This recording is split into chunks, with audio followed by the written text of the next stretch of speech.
Good morning. Hi, everybody. I'm back off of my trip.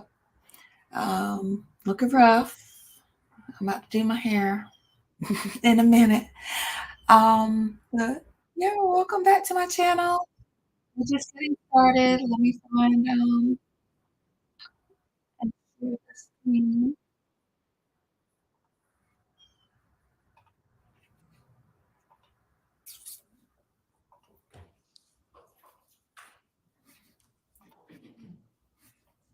But we'll talk more during the May I break. approach Mr. Sledge? You may. Mr. Sledge, may I approach you? Yes, sir. I'm showing you what I've marked as Mr. Williams or JW255. You take a peek at this for me, tell me whether you recognize that item.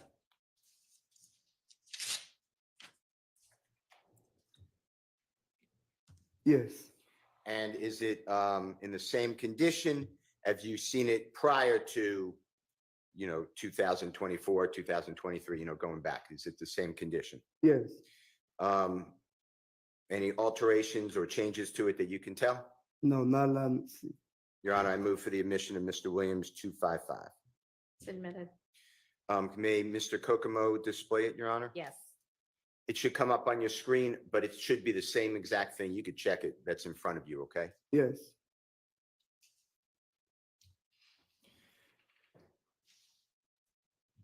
And if Mr. Kokomo can blow that up at all, and if not, that's fine.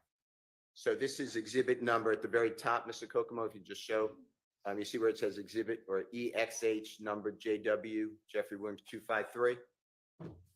I believe it's 255, but.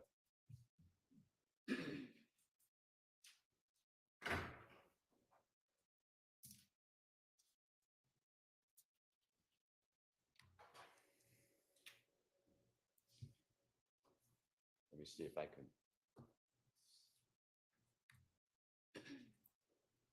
All right, you see at the very top 255?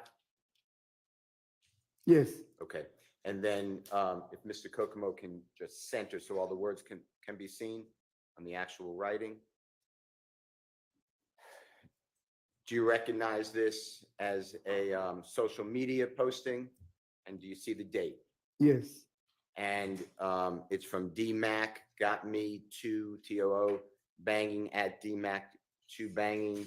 You see it says December 27, 2014. Yes. And does it read then, and I'm changing it just because that's how I am, A-N, lie to their mama, brother, sister, and kids, but get to the courtroom and tell the God's honest truth, 3 question marks. I don't get it. And then hyphen at Young Thug. Do you see that? Yes. All right, did I read that fairly accurate? I know it wasn't perfectly accurate, but fairly accurate? Yes. All right. And is that similar to what has been marked and played in states number 447Y, where you started out with, I'm going to, and this may not be exact quote, but something like, I'm going to swear to tell the truth, I'm going to lie on God. You remember that? Yes. All right. Can you tell the jurors what it means, if you know, when it says at the end of it, the hyphen at Young Thug? Before it, Can you explain that to the jury? I don't get it. Yeah, right after that. At Young Thug Thug. I mean Young Thug. I'm sorry. Yes, do you see that? Yes. Do you know, and if you don't know, just say, I'm not sure. Do you know what that means? No, I don't know fine. exactly what it means. Okay, and this one goes back, if you remember, if you don't, we can show it to you. But do you remember what the state used on January 26, 2015, said repost? You remember that? The repost whiz. Yes. Yes. Okay. And then you showed the jury the January 4th, 2015 video, same video, Jeffrey Williams, you remember that? Yes. And this one is approximately a week before January 4th, 2015, right? Yes. December 27, 2014. Yes. And prior to this, prior to 2014 and 2013, 12, going back, have you heard the same type of statement? Yes. Okay. All right. Now, did anyone from the police department or the district attorney's office, and I'm saying after you entered a plea. So this is December 28th, 2022, okay? Yes. After that, so coming forward. Yes. Did anyone from the district attorney's office or one of their teammates, police, whomever, did they ever ask you? Objection. Relevance as to what anyone else ever asked this witness. If Mr. Steele wants to ask something, he can.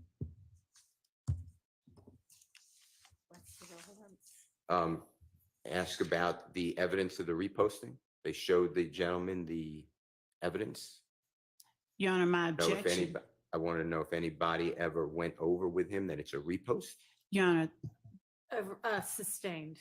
Did, at your meeting, we'll just do it on June 9th, 2024 at the Fayetteville Starbucks?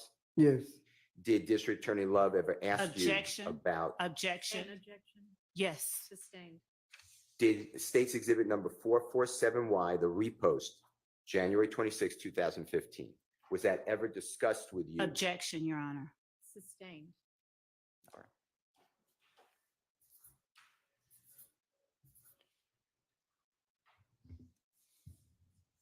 Where it says on the January 4th, 2015 video, and if you need to see it, I'll show it to you. Do you know what I'm talking about? Yes. Okay, where you read to the jurors that Mr. Martinez or Duke said it first? Yes. Remember that? Okay. Did you ever explain to anyone about Mr. Objection, Martinez Your Honor. saying it That would be first? hearsay. He's right here. Explaining outside the court, it would be relevance and objection. Sustained. All right. Now, District Attorney Love asked you on your direct examination why you didn't go to the police on the morning of January 11, 2015, when you dropped off Mr. Copeland at the City of Atlanta Police Department homicide. Do you remember that question? Yes. All right. And you were aware that the police called Mr. Copeland Yes. that night, and then Mr. Copeland went down to see the police, right? Yes.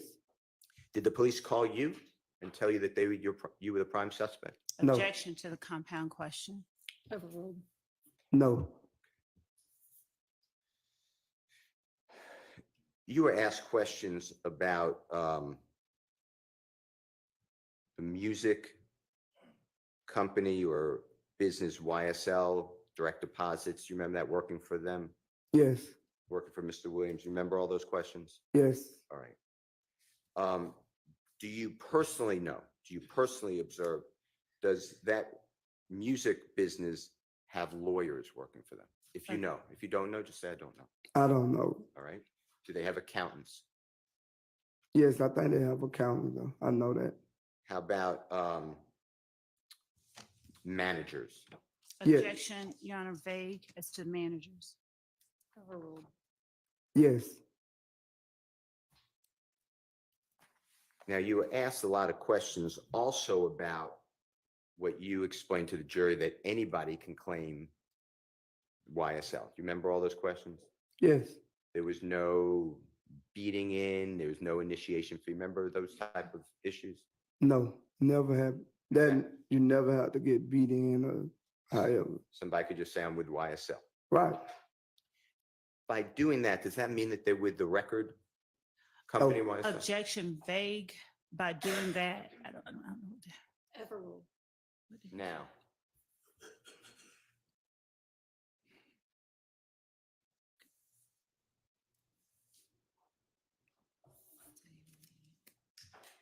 you mentioned yesterday meeting with Jeffrey and Mr. Brian Birdman Williams and yourself and Mr. Donovan Thomas and others, I'm not excluding others, shortly before, God forbid, Mr. Thomas was, days before he was killed on January 10th, 2015 at TI Studios. You remember that testimony? Yes.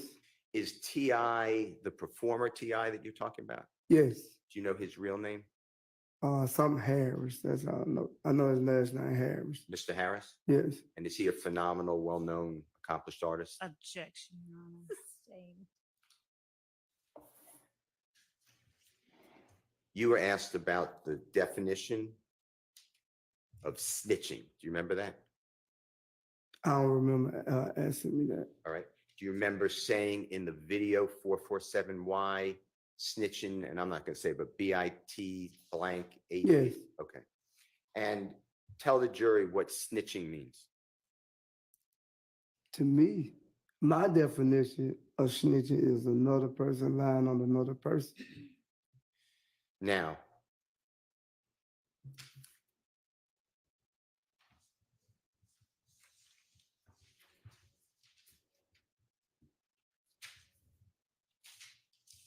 on from December 28, 2022, I'm using that date because that's the date that you were released from custody on this case. Thank you. That's the Yeah. date of your guilty plea, okay? Yes, All the way through today, but including Sunday, June 9th, 2024, when you met at the Fayetteville Starbucks, yes, the district attorney and your lawyer and the investigator. Did anybody go over with you what's been gone over with you in court, the plea agreement? no,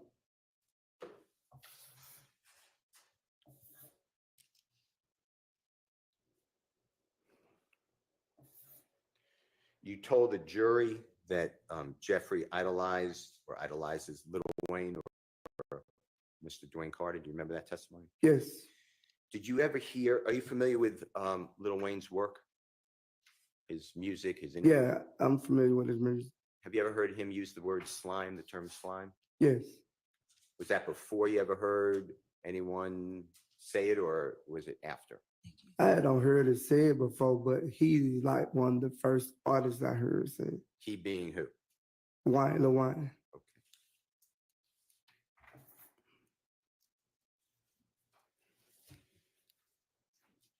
Your Honor, I don't have any other questions. All right, Ms. Weinstein, you had three cross. Thank you, sir. Go ahead.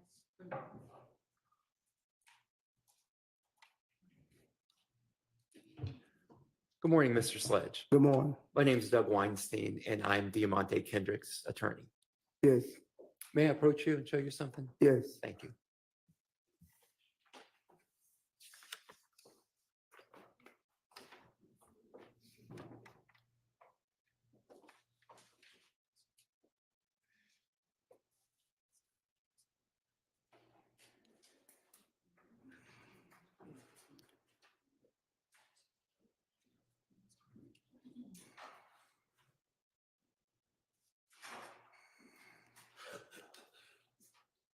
I'd like you to just take a look at this video.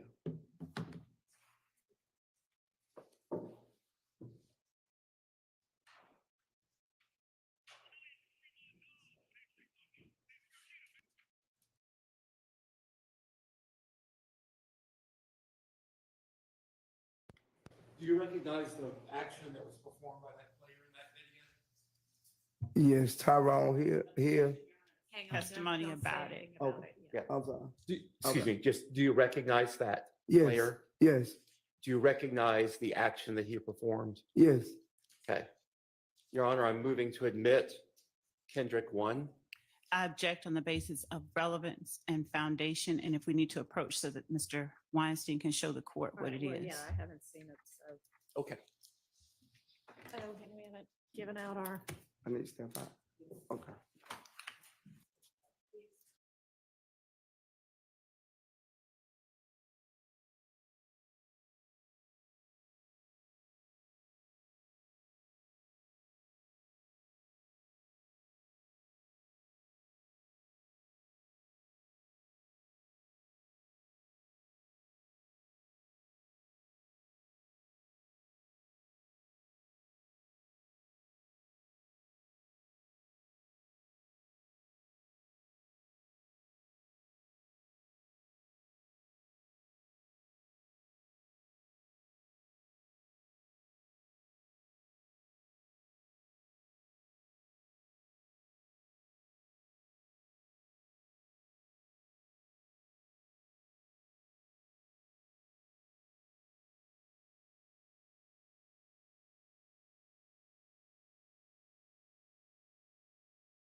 sustain on the foundation, but you can see if you can lay further foundation. Thank you, Your Honor.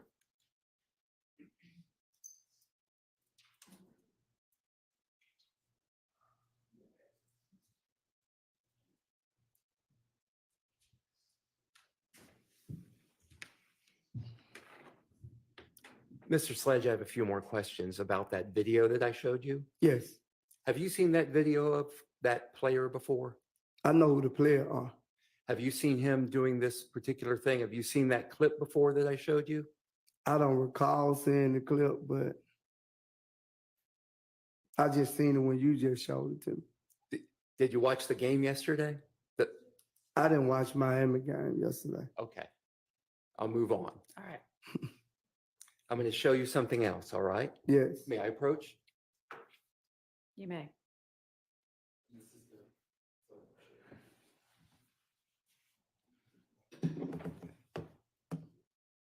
You see this photograph? yes.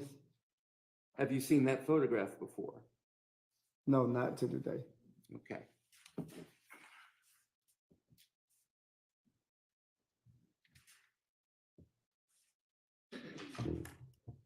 And I will not be asking you questions about that photograph.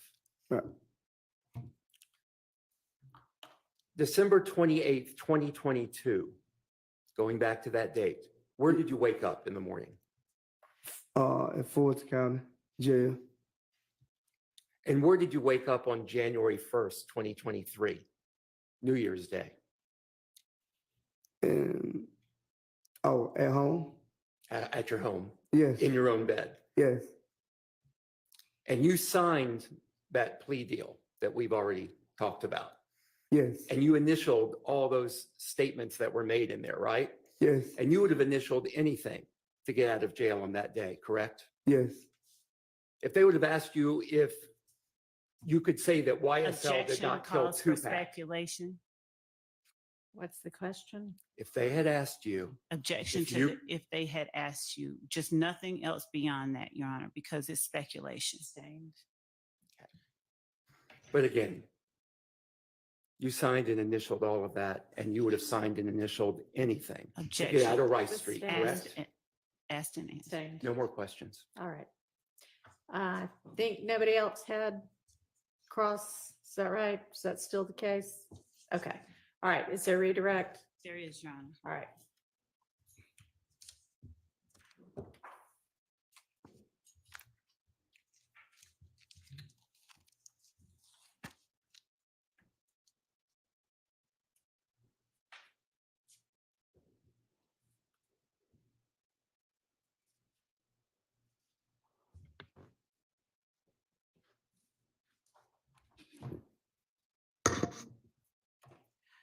Mr. Sledge, you were asked quite a few things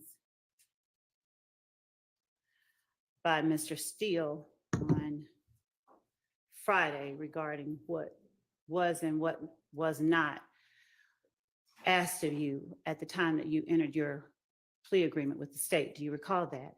Yes,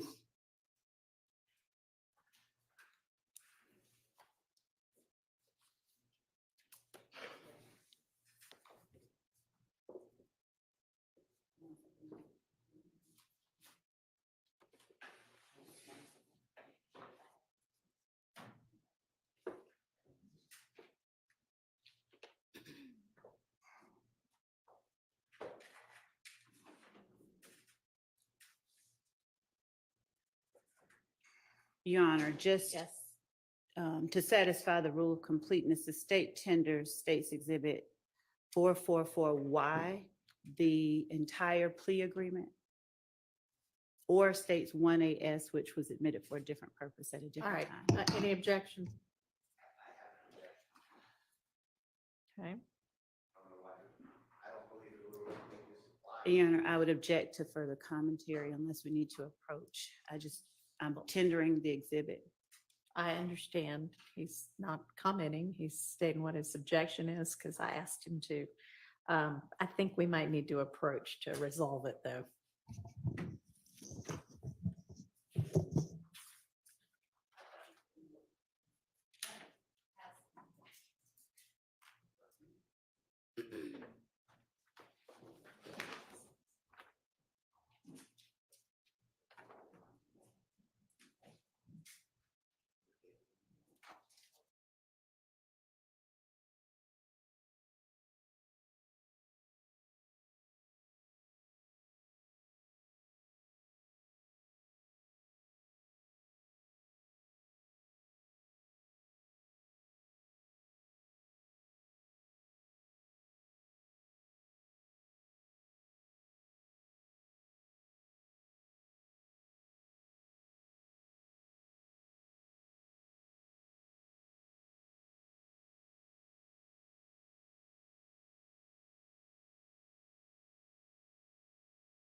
Good morning.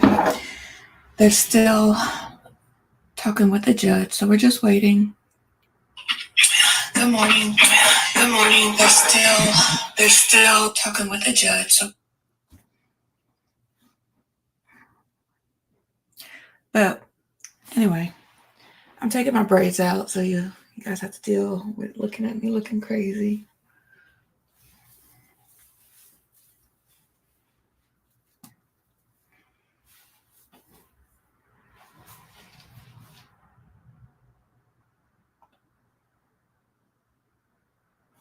I wonder what happened. I'm gonna rewind it back some because I have no idea what happened.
Does exhibit or EXH number JW Jeffrey Williams 253?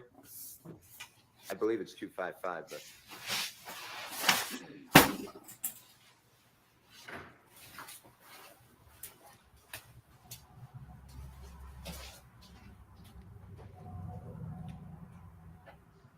Let me see if I can.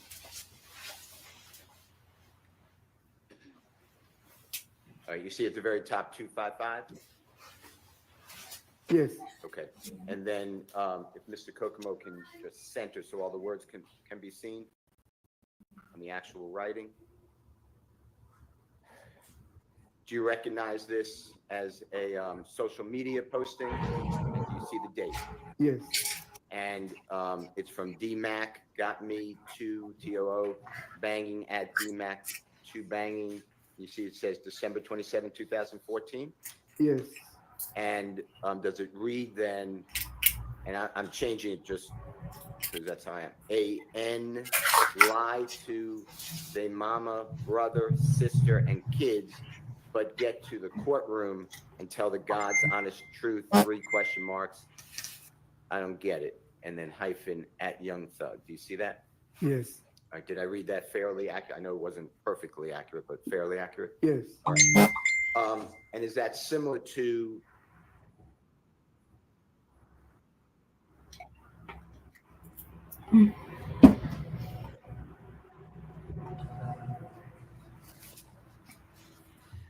Mr. Sledge, on cross-examination just now, I believe it was by Mr. Weinstein. Forgive me if it was by someone else.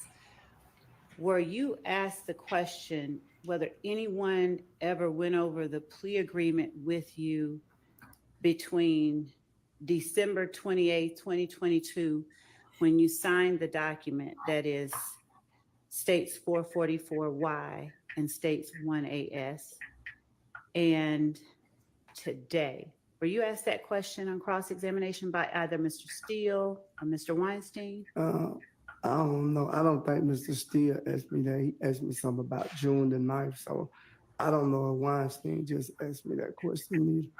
All right. Did Mr. Steele ask you on cross-examination whether anyone went over that document that you signed on December 28, 2022 with you at the June 2024, I believe it was, meeting between you, your attorney, Investigator Lancico, and me in Fayette County? Did Mr. Steele ask you that? I think that was the question was. And was your answer no? Yeah, No one because did. no, yes. At that point, had the document already been signed in its entirety? Had you already signed everything you Oh, needed to yes, sign? yes, On cross-examination last week, you were asked about hiring At that point, an last attorney you were asked about. for the purposes of this case. And let me Hiring actually at that back up point, and last ask you this. You were asked about.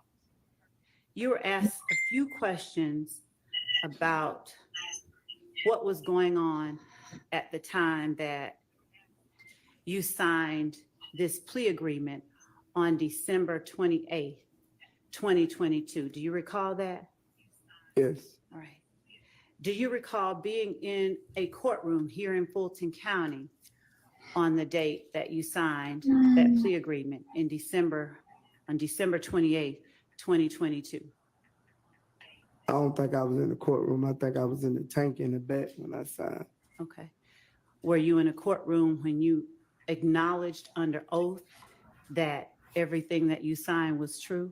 Yes, Did Mr. Steele, Mr. Shart, or any of your other friends' attorneys ask you on cross-examination?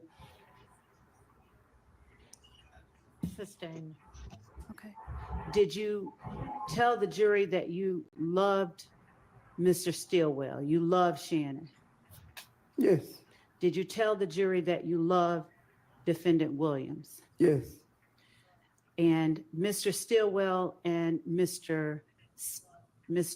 Shart and Mr. Williams, they represent people that you love, correct? yes, All right. So on cross-examination by lawyers for one of the people that you love in this courtroom, were you asked about your conditions prior to signing the plea agreement that you signed on December 28th, 2022? could you repeat that? Yes. On cross-examination last week, do you recall being asked about conditions you endured before signing the plea agreement that you signed on December 28th, 2022? Yes, Do you recall being asked if you felt pressure to sign that plea agreement? yes, I think so. Do you recall being asked whether you felt intimidated to sign that plea agreement? I don't recall that one. I'll ask you, were you intimidated by the state into signing that plea agreement? Was I intimidated? Were you intimidated? I wouldn't say I was intimidated. I was basically like, Forced. I just feel like it was forced on me at the time. I wasn't intimidated by it. It was forced on you. We're going to come back to that word force, okay? Yes, Do you recall on direct examination when I was asking you questions, do you recall you first mentioning something about the fact that your mom, unfortunately, had become ill? Do you remember that? yes. Do you recall telling me not to speak on her? I said I didn't want to talk about her. Do you recall Mr. Steele asking you about her multiple times? Yes. Did you have any problem with him talking about her? No, because me and my lawyer had discussed, don't even get frustrated about it.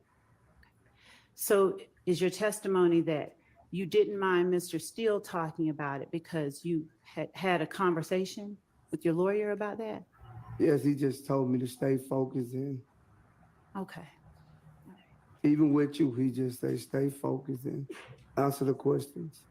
And tell the truth? Yes. All right.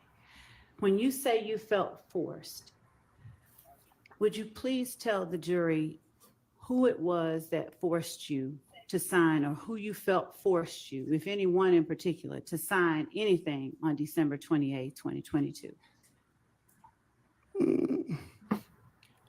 I'd say the state, because when I addressed it and tried to change situations,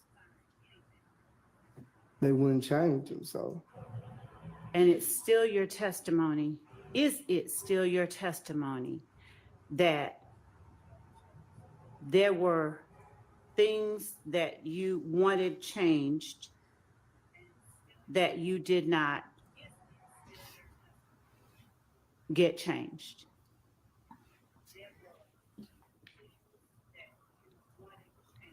Is that still your testimony? Objection asked and answered. Overruled. Could you repeat it? Is it still your testimony that there were things you wanted changed in this plea agreement that you did not get changed? Yeah. Your Honor, can I talk to my lawyer right fast? You may. But no, I don't want to. All right, let's just take a recess.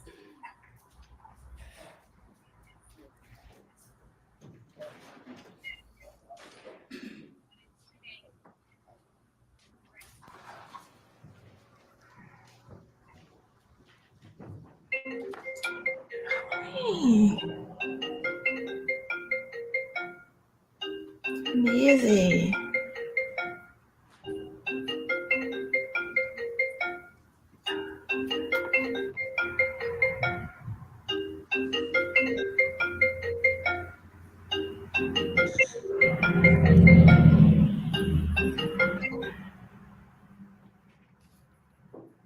I know we just broke, but if anybody needs to use the restroom, you can go ahead and do that.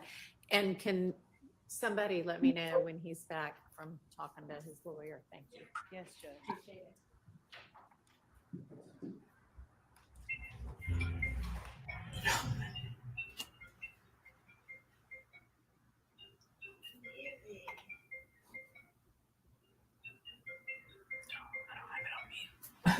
Sorry, y'all.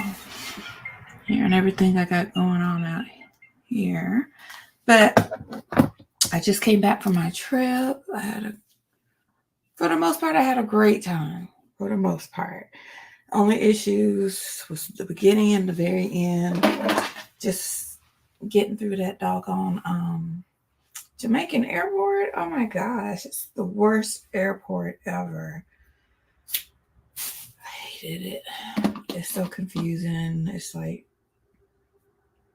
they don't. It's just I hated it. Yeah, but overall, I had a great vacation, and I'm thankful my friend Mila went with me.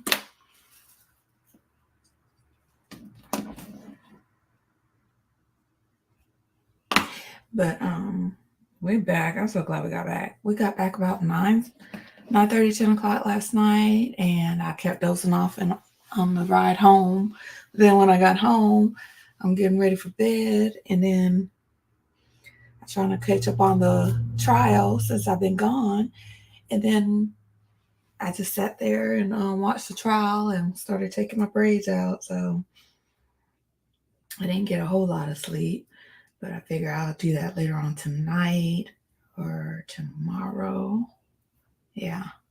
And I gotta get ready for tomorrow. We're having a little birthday dinner with some friends around the way. But so I need to figure out what I'm gonna wear, if I'm gonna wear, go get something to wear or what. But yeah, overall I had a great time. We went jet skiing. We went to the Blue Hole. We went, where else did we go? Went shopping. Went rafting. Yeah. But we had a driver. We had a private driver. And I've got to make him some posts for his Instagram. At least for one post or something to let everybody know about him because he was the best. He took us everywhere. He took us to eat. He stopped and took us to a little, local spot so we could eat. And he took us to a local spot so we could just sit down and just chill for a minute, have a drink by the beach and chill. I mean, he was so good and so reasonable. I think like the first day, it was only like, because he just took us to the blue, I want to say Blue Lagoon, Luminous Hole or something like that, Luminous Pond, where where you get in the water and it looks like it's lit up under you. But he took us there, and the next day, yeah, he charged us $60 to go there, which was a little bit expensive because he just took us there. But we ended up went out to dinner, and he took us to this nice place where we not nice place, but we went to a Jamaican spot and had some food, and the food was good. So that was nice.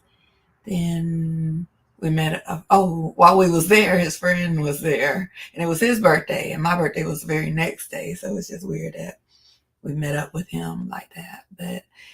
But the next day with his name is Sam, our driver. The next day Sam came. We told Sam we wanted to go to rafting. We wanted to go shopping, rafting, and to jet skiing. So he told us, I think it was $60 basically for him to spend the day with us. It was $160. I mean, we had to pay extra for the actual skiing, jet skiing and the rafting, but it still was a good deal because he stayed with us. He did not leave us. We wanted him to go on the ride with us. He didn't go on the ride with us, but he stayed with us. He never left us. He stayed out there and watched us and took pictures for us and everything. So yeah, I got to make him a post. He was really good. And then he knew people. I think he's gonna find a new rafting person because he wasn't the best. We started off fine with the rafting guy, but it didn't end well with him because probably because of my mouth, but I don't think it was, but who cares? But what happened with him was that, they do the limestone massage. And the driver was like, oh, it's all included, go ahead and do it. And first I said no. And I said, well, maybe I might do it. I'm paying for it. Might as well go ahead and do it, right? So while we were rafting, before he stopped to do it and everything, he was telling us, okay, we're going to stop over here and he going to do the massage and da-da-da. And Mill was like, okay, she wanted to do it. And I didn't want to. I just felt uncomfortable. I don't like people touching all on me, period. So if I don't want it done, I don't want it done. So I said, no, I'm not going to do it. I said, but Mila, she's going to go ahead and do it. Then he was just like, you boring. And I was just like, I tried to let it go. I just let it go because, yeah, my ass is boring. I don't care. I'll do what I want to do. And then he was just like, you're going to make everybody else think my area is, my tour is boring. Just making little remarks like that. Then this one guy was riding by on his raft. And he was like, hey, man, let's switch jobs. And I said, you ain't got to switch jobs. Just take me back. You take me back. All right. I was just like, you want to start? We can start. So Mila keep telling me to shut up. She know once I get started, sometimes I can't stop. Especially if he want to keep going back and forth. And she's worried about him just telling us to get off the raft. I'm like, the water is only like 3 feet deep. We could just, and the little river or stream is not maybe 8 to 10 feet wide. I'm like, we could just walk across and get where we need, back on the road or whatever. So she worried, sometimes that's my friend, but she worried about the wrong shit sometimes. She worried about him kicking off the raft. I'm like, who cares? It's not like we're being abandoned out in nowhere. There's like 50 or more other people around us. So we're not going to be by ourselves. And then there's not restaurants, but bars, people selling clothes and all kinds of stuff right there. So if he did tell us to get the fuck off his raft, if we did tell us to get off his raft, we're right here. It's not like we're in the middle of nowhere, So anyway, so I finally shut my mouth up, let him talk. Mila got her little rub down and stuff, and she was trying to, be cordial and everything. But he just kept on. I kept my mouth shut, but he just kept wanting to, you know, talk mess. So, oh, I was just ready to go. But anyway, Sam, the driver, he was really apologetic about the guy, what happened. He said he can't believe the guy was acting like that. He said if he knew he was going to be like that, he would have never took us there. And he said that he's young. Of course, he was young, and maybe he just need to learn. That's what he need to learn, because he kept wanting a tip. I knew I wasn't giving him no tip, but I guess he, kept coming around once we left that little area. He kept coming around trying to see if we're going to give him a tip. I don't know if Mila left him a tip. I know I didn't. And he tried to tell Sam what happened. He was like, I don't know what's her problem. And she said she enjoyed it. And I was like, he lying, right? Because I wouldn't. He asked me, did I enjoy the tour? And I said, the tour? I said, like that. I never said yes. I never said no. And then he was just like, oh, and then he gonna go, I don't like your attitude. And I said, I don't like the words coming out your mouth either. Talking crazy to me. So I was just like, I don't know how he figured I would say, yeah, I enjoyed the tour or whatever. But anyway, Sam, he was just like, he couldn't do it. But Sam redeemed himself the very next day, because we met Vernon at the blue hole, and he more than made up for the other guy. I can't even remember the other guy's name, but Vernon was the bomb.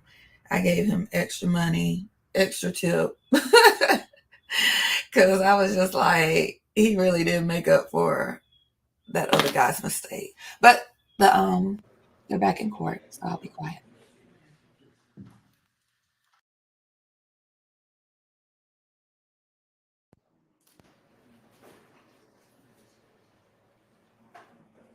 I'll find out.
That's never any fun.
I'll do it for you, counsel. Thank you.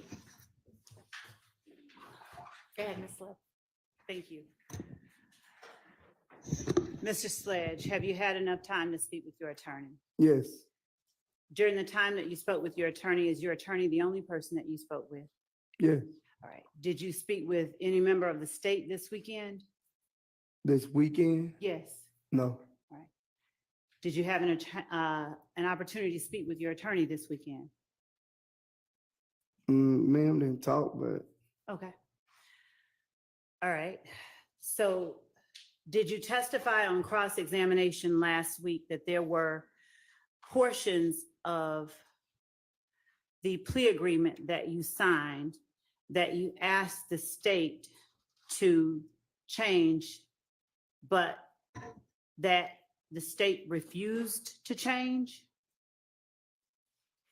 no, what I said, yes, but they changed certain things, but it still was things that I had problem with.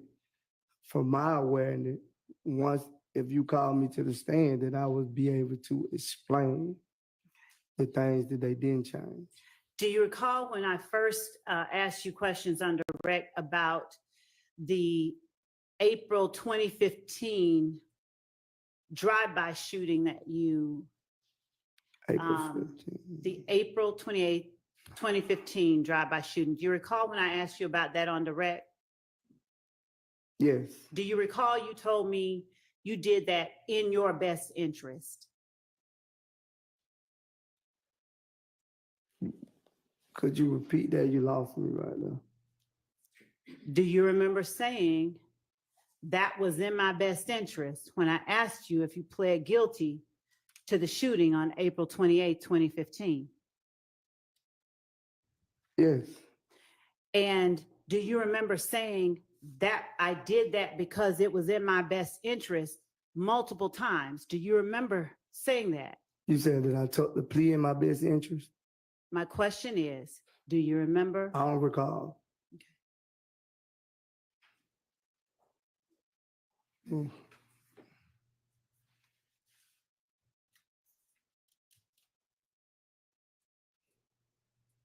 Mr. Sledge, Okay. do you remember us talking about your 2015, April 28th, 2015 shooting and that subsequent plea last week? You and me, not anybody else, while you've been on the stand. You said the 28th drive-by shoot? Yes, sir. Yes, All right. And do you remember I asked you whether you pled guilty to that? Do you remember that? yes, And do you remember you told the jury, do you remember telling the jury, well, I did it in my best interest? And Yes. this is not a trick question, I promise you. yes, All right. And do you remember you said that more than once? I did that in my best interest. yeah, I remember that part. Okay. And when you say in your best interest, are you familiar with what is known as an Alford plea?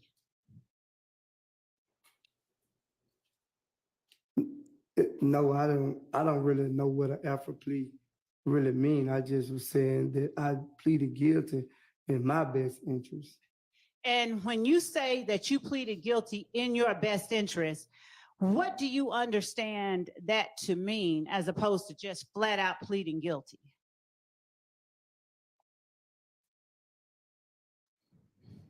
Could you repeat it? I can. Cause that was kind of tricky. Okay. So if you enter just a regular old guilty plea and someone asks you, did you plead guilty? Would it be unusual for you to just say yes? I pled guilty? Anything I plead guilty to, I feel like it's in my best interest to plead guilty to. That plea that you entered in 2017, especially, there was a special designation to it though, right? It was an Alford plea, wasn't it? I didn't know it was an alpha plea.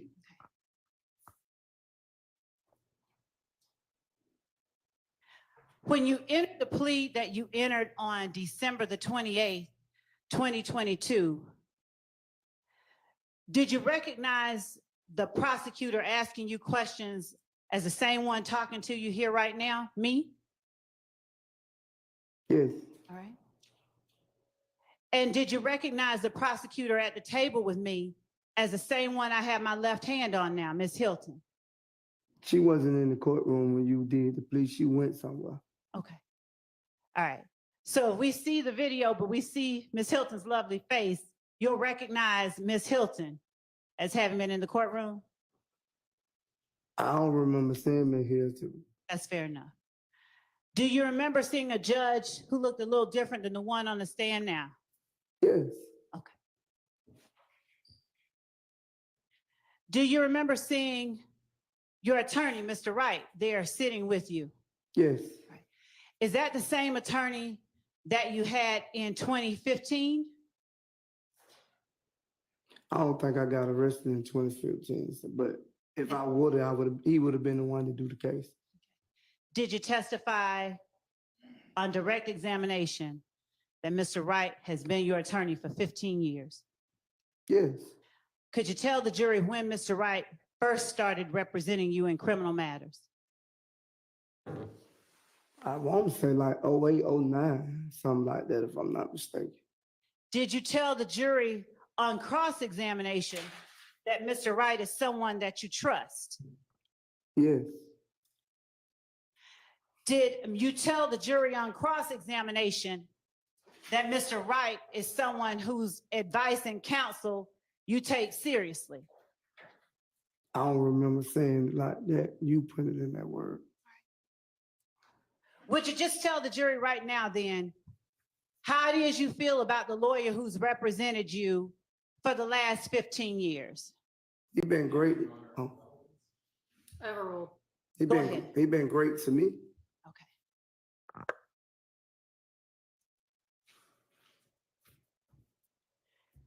And he was in the room with you when you entered the plea on December 28, 2022? Yes, Is this the first time you've had to testify at a criminal trial? I don't understand what you're saying. Do you understand that you are now in a witness box testifying in a criminal trial under oath? This is my first time knowing that I was a witness to testify up on the oath. All right. So this is the first time that you've testified in a criminal trial. Is that fair to say? I ain't gonna say it's probably not my first time, but me knowing that I was gonna be called as a witness, yeah, this is my first time. All right.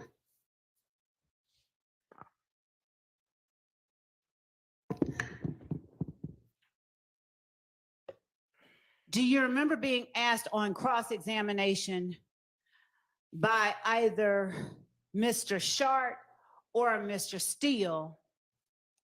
I believe it was Mr. Sharp, your friend Shannon's lawyer, whether you, Overruled.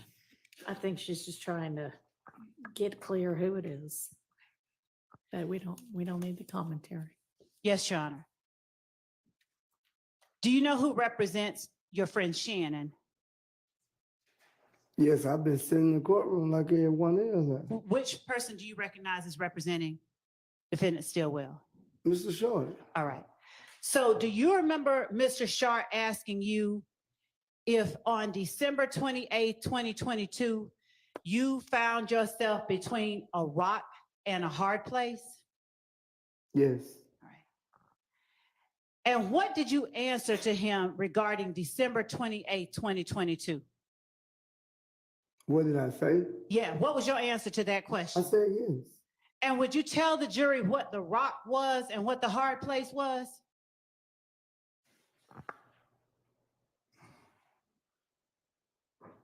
The rock was the situation I was in, and the hard place my mother was sick, And when you say the situation you were in?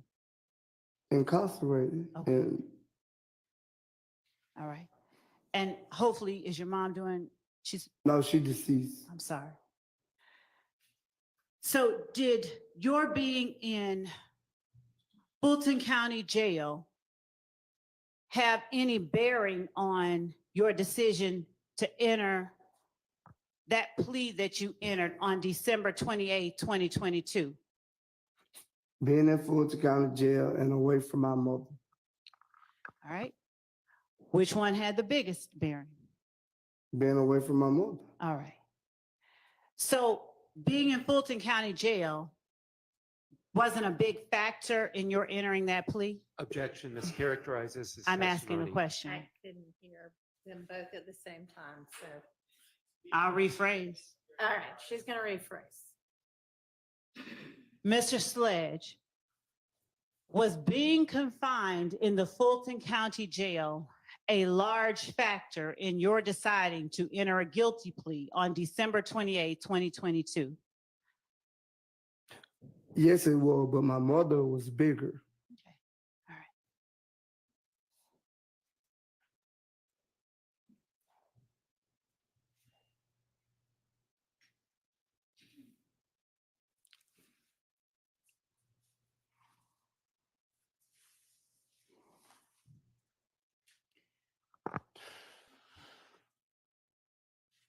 Is there any reason why during the plea colloquy that the jury heard on Friday, that was played or Monday, last Friday actually, that was played at the end of the state's direct, is there any reason, or rather let me ask you, did you ever hold up your hand and tell the court you wanted to make some clarifications? No, I would have directed it to my lawyer, and whatever you did, but what I wanted, you wouldn't do. You didn't do everything I wanted, which I state.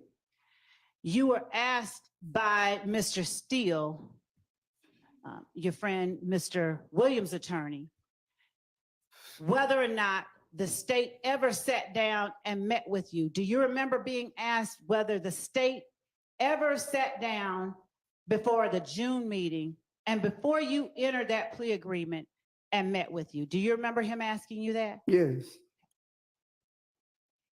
Did the state ever sit down and meet with you? no, Did you ever agree to sit down and meet with the state?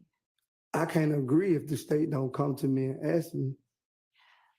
Do you, or has your attorney, or do you have any understanding that the state can't come to you except through your attorney? No, I didn't know that. Okay.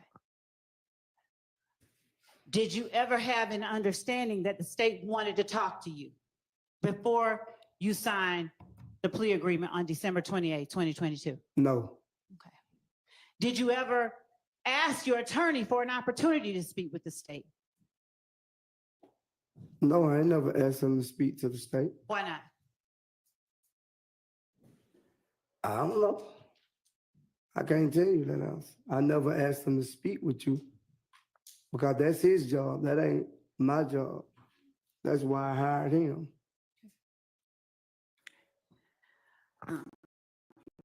Was there anything about the state that made you feel you couldn't speak with the state if you wanted to? No, but if they would have came to me and asked me to speak with them, with that plea agreement was on there, I would have told them the same thing I told him when I took it, like, that ain't right. Now, when we speak about the state, is your understanding that that means only the district attorney's office? Or do you consider the state the police as well? I just thought all y'all work together. I don't know. They put you in jail, you put you in jail if you have to. So I don't know. Y'all both doing y'all job, I guess. And so when police spoke with you back in 2015, did you consider them the state as well? I don't know. I think y'all work in two different departments. You're right. Because I don't see the state on the street locking people up. The police, I do. Okay. So when you spoke with the police back in 2015, did you tell the police any of those things that you told your friend, Defendant Williams' attorney, and your friend, Defendant Stillwell's attorney, when they asked you questions on cross? Did you tell the police any of that stuff? I don't think they asked me nothing like that. You I don't think recall. I don't recall them asking me nothing like that. You said the police? Yes, sir. I don't recall them asking me nothing like that what Mr. Steele asked me. Do you recall Mr. Steele asking you about that drive-by shooting? Oh, yes. Do you recall the police asking you about that drive-by shooting? Yes. How much information did you give the police about that drive-by shooting? I told the police it wasn't true. Okay. Now, okay, so, and when I asked you on direct examination about that drive-by shooting, what did you tell me about that drive-by shooting? I don't recall. You can refresh my memory. Do you recall me asking you what you did before that shooting? I don't recall it though. Do you recall me asking you how did that shooting happen? Yes.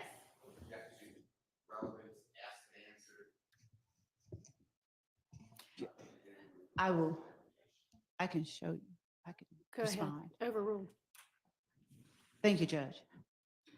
Do you recall me asking you what led to that shooting? I don't recall. Do you recall telling me on the stand, or actually telling the jury, because it's not me. Do you recall telling the jury when I asked you on direct that you just went to pick up Mr. Garlington from the club, or that Mr. Garlington had gotten jumped on? I think I told you I went back and got him from the club. That's what I told you. And do you recall telling the jury when I asked you questions that you didn't see anybody who jumped on Mr. Garlington? I told you I didn't know anyone that jumped on Mr. Garlington. The same thing I told them on cross. I didn't know exactly who it was that jumped on. Did you tell the jury on direct with questioning by me that you didn't see the faces of anyone who jumped on Mr. Garlington? Yes. And did you tell the jury that you didn't see the faces of anyone that you may have interacted with during that time? Yes, sir.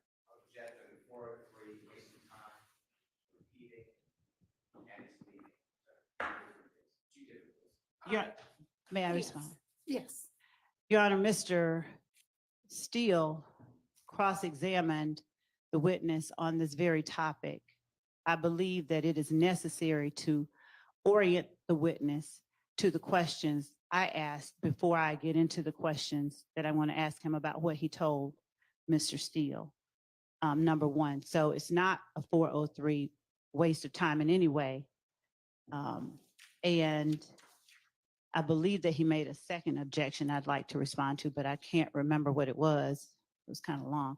And leading, Your Honor, suggests an answer, and it does not consist of questions that simply require a yes or no response. Overruled. And I'll give you a little leeway, but go ahead and get to what you actually want to get to. Do you recall telling the jury when I asked you about the drive-by shooting that you never saw a shooting? I don't recall.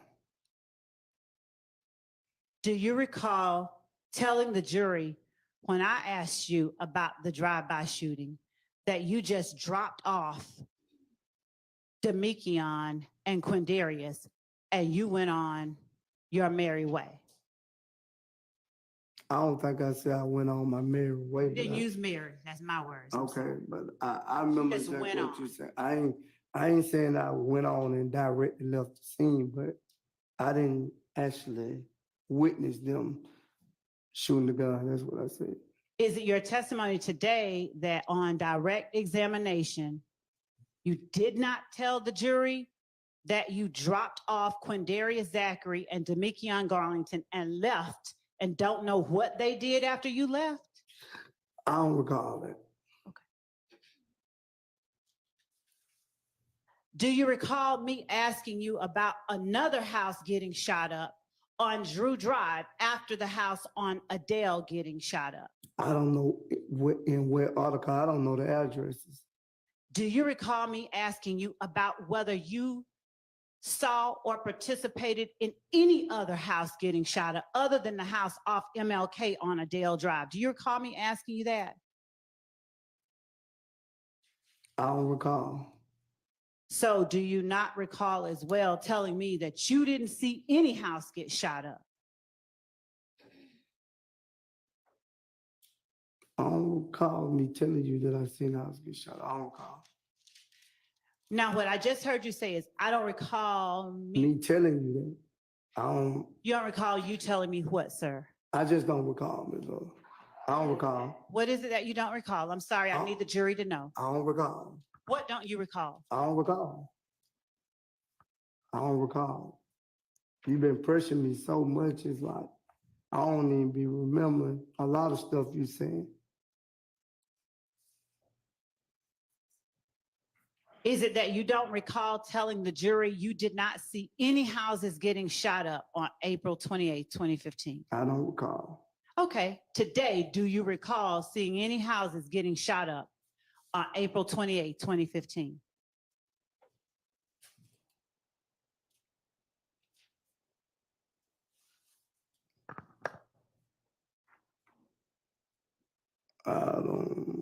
I didn't, what I'm saying, I didn't see, I'm not saying that I didn't know no shooting was gonna happen, but what I'm saying is, I didn't like personally witness the house that you saying that Quindary, Zachary, and Garnington shot up. I didn't witness that. I appreciate that clarification. That's not my question. I'm asking you today to tell this jury whether you recall today seeing any houses, since it's me talking to you, whether you recall any houses getting shot up. Do you recall seeing any houses getting shot up on April 28, 2015? No. Overruled. So he just told you about the one house. So are you asking about any others? Yes, All I right, am. so ask it that way. Yeah, you gotta tell me directly what house you talking about, cause when he cross-examined me. That's not what she's asking. She's Oh, okay. asking any other houses besides that one. Well, I didn't know I don't know the people that was shooting at the other house. Okay. All right. Did you see any houses getting shot up? Forget the address. I don't really care what address. Did you see any And houses getting shot up on April 28th? I just don't think that's an appropriate question. Okay, well, that's not for you to decide. So Okay, unless but there's an I'm objection saying, that's sustained, you go ahead and answer the question. Yes, You did see some houses getting shot up? not houses. Now you put more than one. It was one house that I probably seen. Okay. Tell the jury what house you probably seen get shot up April 28, 2015. I think it was Lexi. I don't even think it was a house. It was an apartment, if Tell the I'm not jury- mistaken. Tell the jury what apartment you saw. You I probably don't got. know the name of the apartment. What can you tell the jury about the apartment? Where I was dropping Quindary, Miss Zachary off at. That's the one I could tell you about. So, on Friday, when you talked about dropping off Demekion and Quindarius, weren't you dropping them? Were you dropping them off at the house off MLK on Adele Drive, or was there a different address you were dropping them off at? I was drunk, Ms. Love. I don't remember which one it was. Did your memory come back while you were being asked the same question by Mr. Steele? No, Do you remember telling Mr. Steele a whole bunch of stuff about? I don't think Mr. Steele was the one cross-examining me on that. Who do you believe was cross-examining you? I think it was Mr. Short, not Mr. Steele. Okay. Let's go with that for a moment. Do you remember telling Mr. Short then details about houses that you saw getting shot up on April 28, 2015? I didn't go here. Your Honor, I object. I object Okay, well, can't object to the objection. to the speaking portion. All right, So he just, I think she's asked him, if you need to approach, let's approach. I mean, I don't mind either way. You trying to do something. Your Honor, the court Let me heard. look at, What is the court? let's, come on. Yeah.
Thank you, Judge.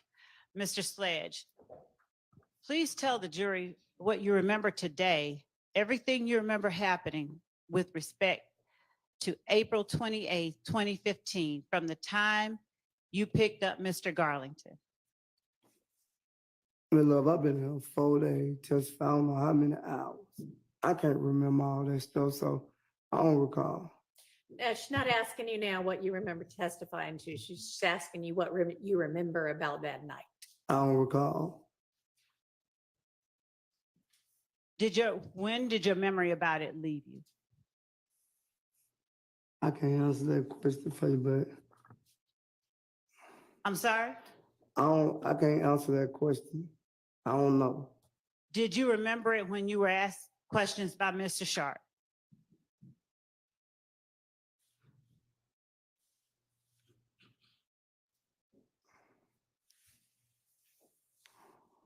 Mr. Sledge, please answer the question. I don't recall. You do not recall whether you remembered April 28th when you were asked question by Mr. Sharp? I don't recall. All right.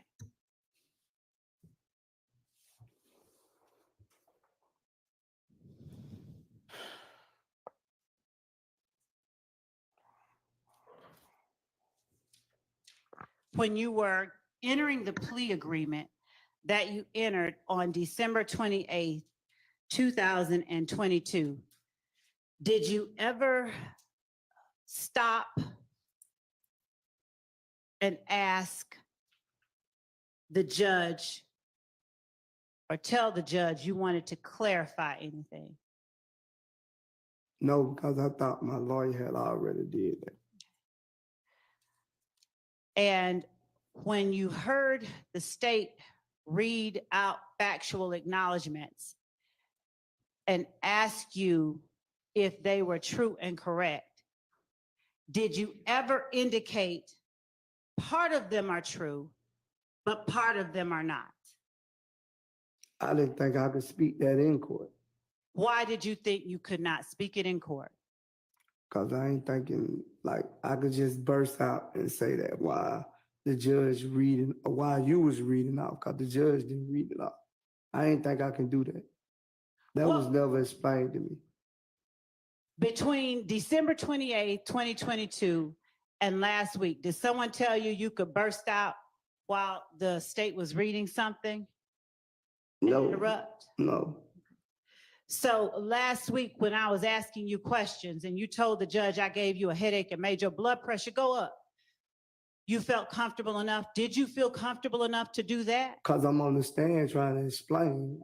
When you sit back there, you ain't explaining, but when you sitting on this side, you call me here to tell my truth and my understanding. And that's what I'm giving you.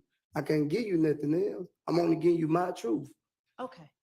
And so when you were sitting at the table next to your lawyer, did you feel more or less comfortable about giving your truth? I don't recall. Do you want to answer the question? I just answered. No, I'm asking you, do you want to I answer? want to answer any question that you got for me, but if I don't remember, I don't remember.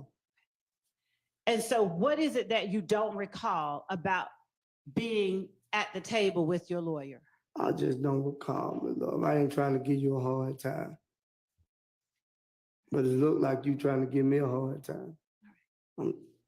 Mr. Sledge, would you tell the jury as between when you were in court on December 28th, 2022, and when you have been in court for the last 4 days, if there is anything different about parties in the courtroom that you can point out? No. So everyone here in the courtroom was in the courtroom with you on December 28th, 2022? When did you say? Action relevance. Your Honor, it goes to changes. Okay, overruled. Could you repeat it? Were each of the people now in the courtroom today were, Hang on. Yes.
All right, so for the record, that objection is overruled.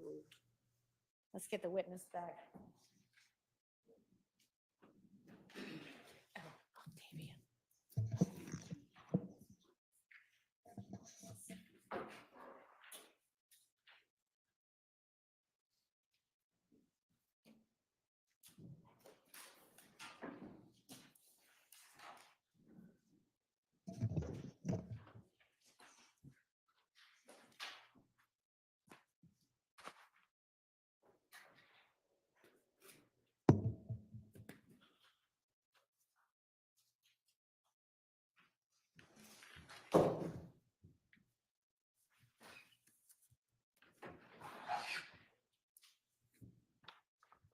All right, go ahead, Ms. Love. Thank you. Just 1 second.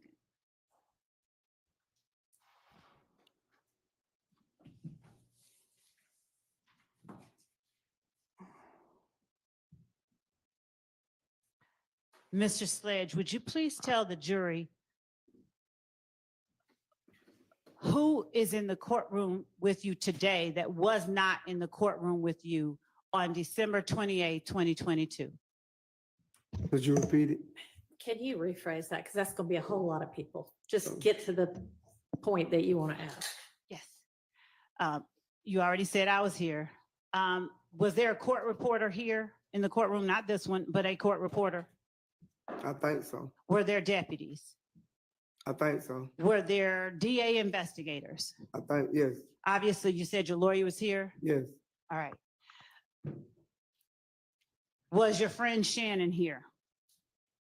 If you're trying to get to the point. Mr. Sledge, I'm not trying to get to anything, and I really do need you to just answer the question. Listen. So if you could But I'm- please, Your Honor, if the If you court could would be allowed to instruct the answer witness question, to Your Honor. answer the question, Listen to the question and answer the question. And then that's you can asked, explain. And then you may explain it. I would ask Thank that you. he be allowed to complete his answer. and Your Honor, since his answer was not responsive, His answer was not responsive. I'd ask that you, Re-ask the question. was your friend, Mr. Stillwell, here in court with you on December 28, 2022? No, Was your friend Defendant Williams here in court with you on December 28, 2022? no, Was your friend Defendant Kendrick here in court with you on December 28, 2022? no, Was the lawyer for your friend, Mr. Williams, here in court with you on December 28, 2022? no, Was the lawyer for your friend, Mr. Stillwell, here in court with you on December 28, 2022? no, Was the lawyer for your friend, Mr. Kendrick, here in Objection. court with you on December? The I'm objection. saying, I'll why wait. you Hold on, raising- Mr. Hang on. Relevance to whether I was in attendance at the time he took his plea. Your Honor, Overruled. was the lawyer for your friend, Mr. Kendrick, here in court with you on December 28, But 2022? You can answer first and I will let you explain, but I need you to answer no, yes or no. but could you stop yelling at me like I'm your child or something? I'm not your child. You are not. You talking aggressive to me. You don't intimidate me, all them guys over here. So if you would have came to me and asked me that, I'd have told you the same thing. What if they was in my face or not in my face? I'm not scared of them or you. I don't want you to be. Well, that's what you acting like it. That's what you Okay. acting like you're trying to So punch. do you want me to bring my voice down? And I apologize if Don't it holler at sounds me, like 'cause I I'm ain't your yelling. child. Could I take a break? Y'all talk. Now, we've had so many breaks this Yeah, morning. We 'cause really need to I'm- get through this. All right. So, Mr. Sledge,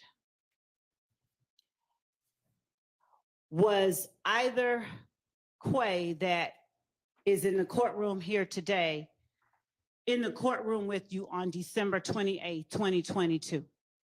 No, Was Lil Rod in the courtroom with you on December 28, 2022? get to your point. No, That is my point. your point is Okay. pointless. Was the lawyer for Mr. Huey Quay in court with you on December 28, 2022? No, Was the lawyer for Cornelius Nichols in court with you on December 28, 2022? no, Was the lawyer for Little Rod in court with you on December 28, 2022? I don't know if that's been asked and answered or not. It was not. Okay, well, go ahead if you say it was. Was the lawyer for No. Little Rod no,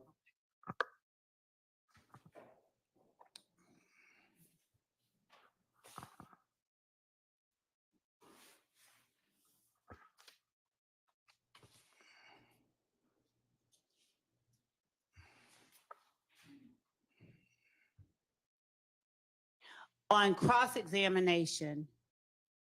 Defendant Stillwell's attorney, Mr. Sharp, asked you about Shell, Kel, and Antrevia. Do you remember that? I don't recall. All right.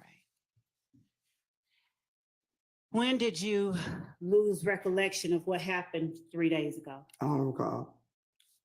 Are all of your answers to every question I asked from now on going to be, I don't recall? Yes, Why? Because I don't recall. And what caused you to lose your memory? You put so much pressure on my brain, I don't forgot everything. I can't remember all this stuff that been asked to me for the last 4 days. It's like, it's confusing. So I'm not, like you said, I completed the 9th grade. I'm not that intelligent to be remembering all this stuff that you keep asking me. My brain just everywhere. I might need to go see somebody after this court time.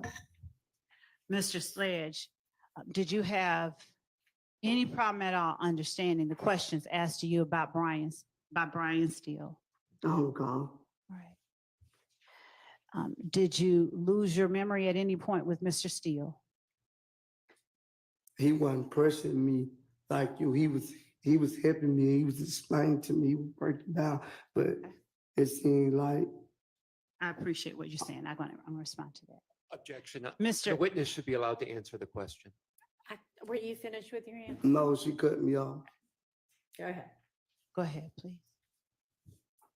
I said, Mr. Steele was explaining to me, he wasn't pressuring me, but every time it seems like I'm getting up in with you, I'm giving you my truth and you still trying to pressure me to say something you want me to say when I'm giving you the truth that I know. Mr. Sledge, do you understand that there's a difference between the way that a I don't- prosecutor can ask you questions and the way that a defense attorney can ask you questions? No, Do you understand that I cannot lead you when I'm asking you questions? it's, Sustained. When you say that there's a difference between the way that Mr. Steele asks you questions and the way that I ask you questions, would you help me understand what that difference is so that I can ask you questions in a way that does not frustrate you? Oh, well, I mean, he kind of has told you. she ain't said it. She said, you overruled. Ask your next question. Okay, Yeah, all right. So will you help me break things down a little bit so that I'm not frustrating you, okay? you already have. I understand. I Can don't we, even can we rewind? know. All right.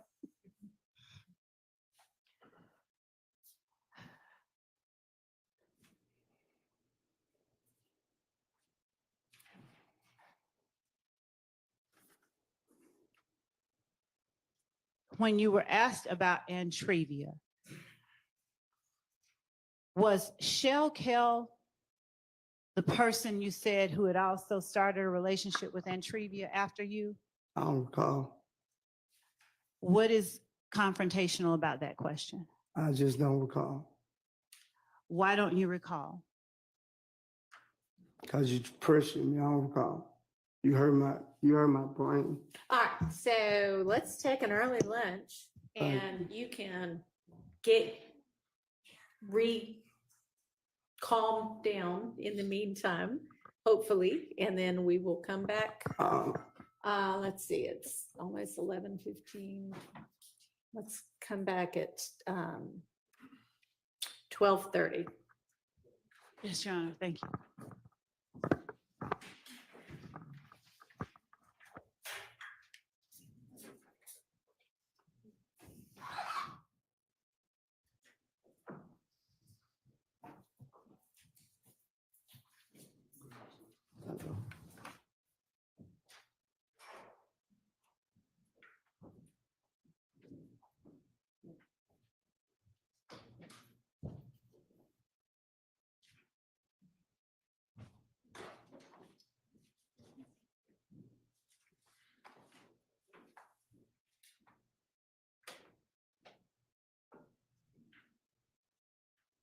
Anything anybody needs to put on the record before we break for lunch? And I sure do. I didn't think about the fact that the trays may or may not be here yet, but they'll be here in enough time. Your Honor, may we So- be permitted to remain at the table during lunch, or does the court You- require that we leave? What now? May we remain at the table during lunch, or does the court require that we leave? No, you can stay here if you want to. Thank you. All right, so we're on our lunch recess. We'll see everybody back at 12:30.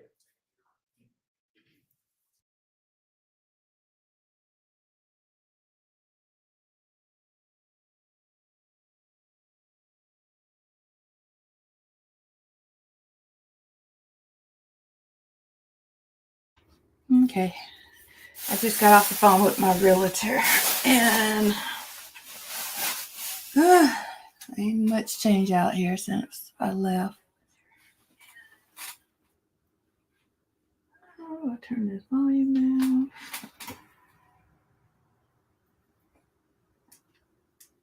There we go. So let's get on here and look and see if we see anything worth looking at.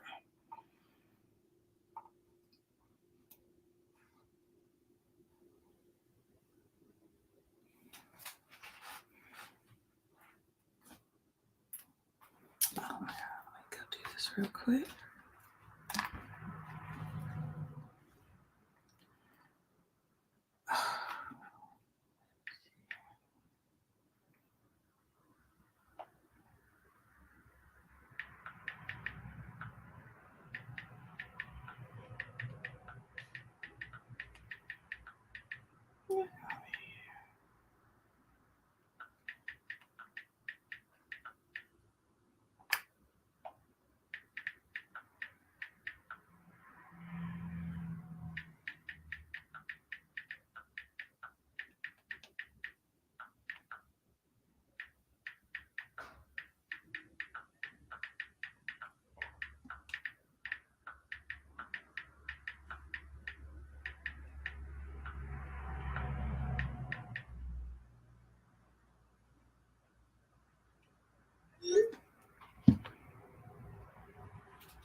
Alrighty, so let's see. That's Alpine. Oh, I'm going the wrong way. Let's go back down this way.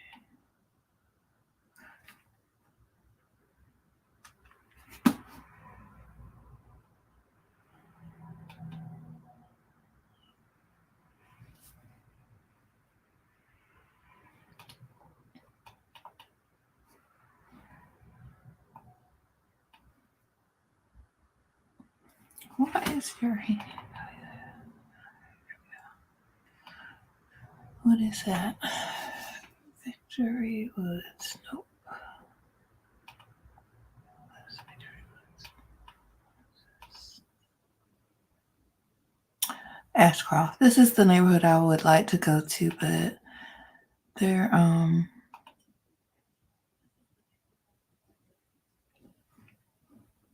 they've been building, and so there's not a lot of lots I can pick from. And I don't want to be in the middle. I don't want people all over on both sides of me like that.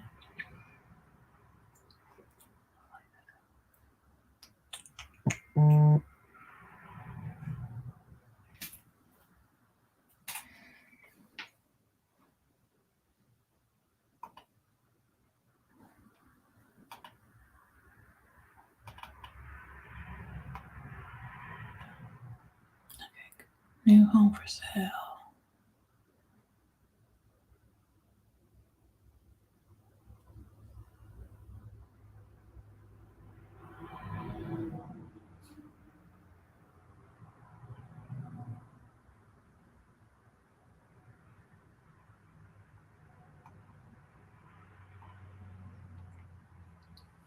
What kind of house is that?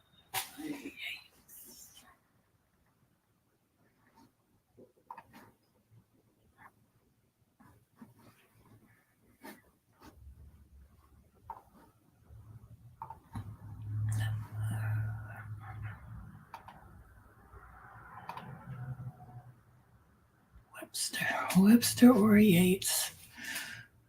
I don't want either one of those.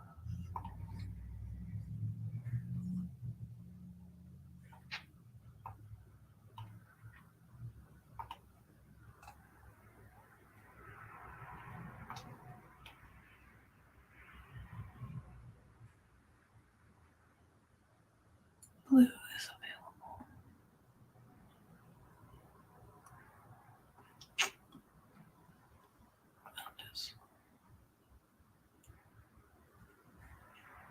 else. Available home site.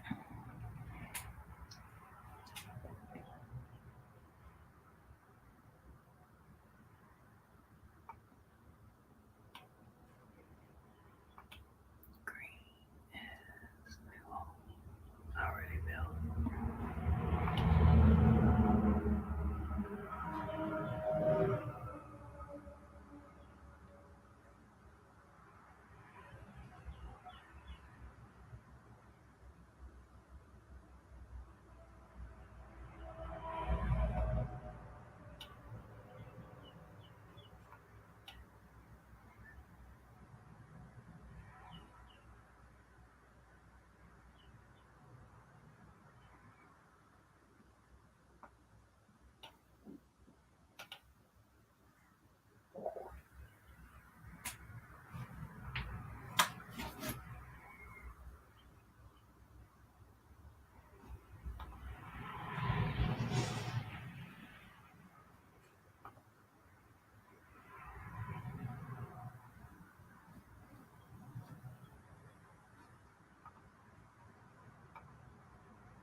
About that question. I just don't recall. Why don't you recall? Because you pressured me, I don't recall. You heard my brain.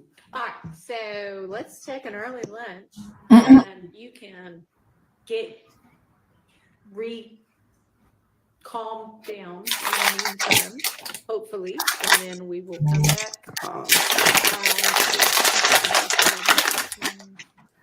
Let's come back at 12:30.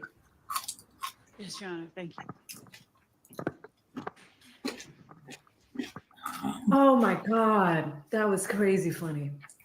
It's not funny, but it's a little funny. So they are on break. I brought us back to look at what just happened because Mounk Tounk got extremely frustrated with her.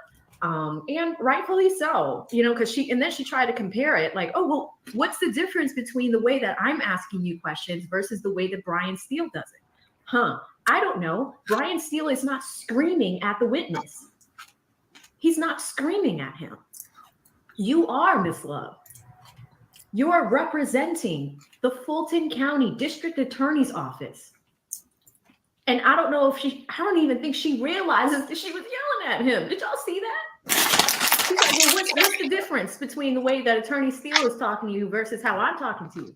Even Max treated him with respect. Weinstein treated him with respect. And they're on the defense's side. Technically, the information that is coming from this person could hurt their clients. But they treated him with respect. Why is it that the district attorney who had this man sign this form with 35 years hanging over his head, why can't we just treat people respectfully? And what's baffling about this is the judge checked her on Friday towards the end of the day to treat Brian Steele with respect. She's not even respecting her own witness. Not a good look.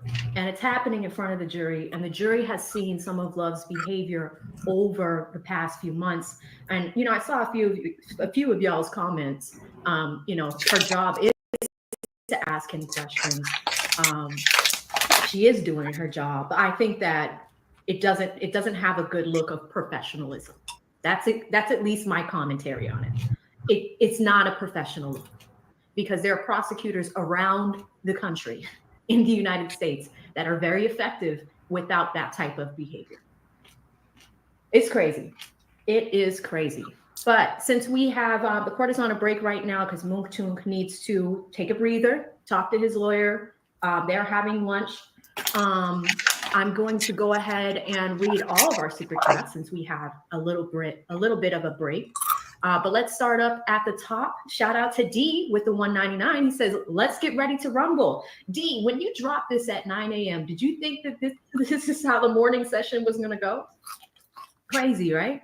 Crazy, insane. Shout out again to the Fit Lawyer ATL. Thank you so much. We did cross 50,000 subscribers today. Really, really appreciate you again, sis. Thank you so much. I did cover that one, so we're going to keep it going. Shout out to Nikki, who gifted a membership. Thank you so much, Nikki. Very, very sweet of you. Thank you for helping our community grow. Shout out to D with 199. It says, congratulations, AV, on 50,000. Thank you so much, D. It took a lot to get here, but as you guys can see, the debauchery never ends. Like, this is gonna be a long trial, but love really needs to get it together. She really does. Thank you again, Dee.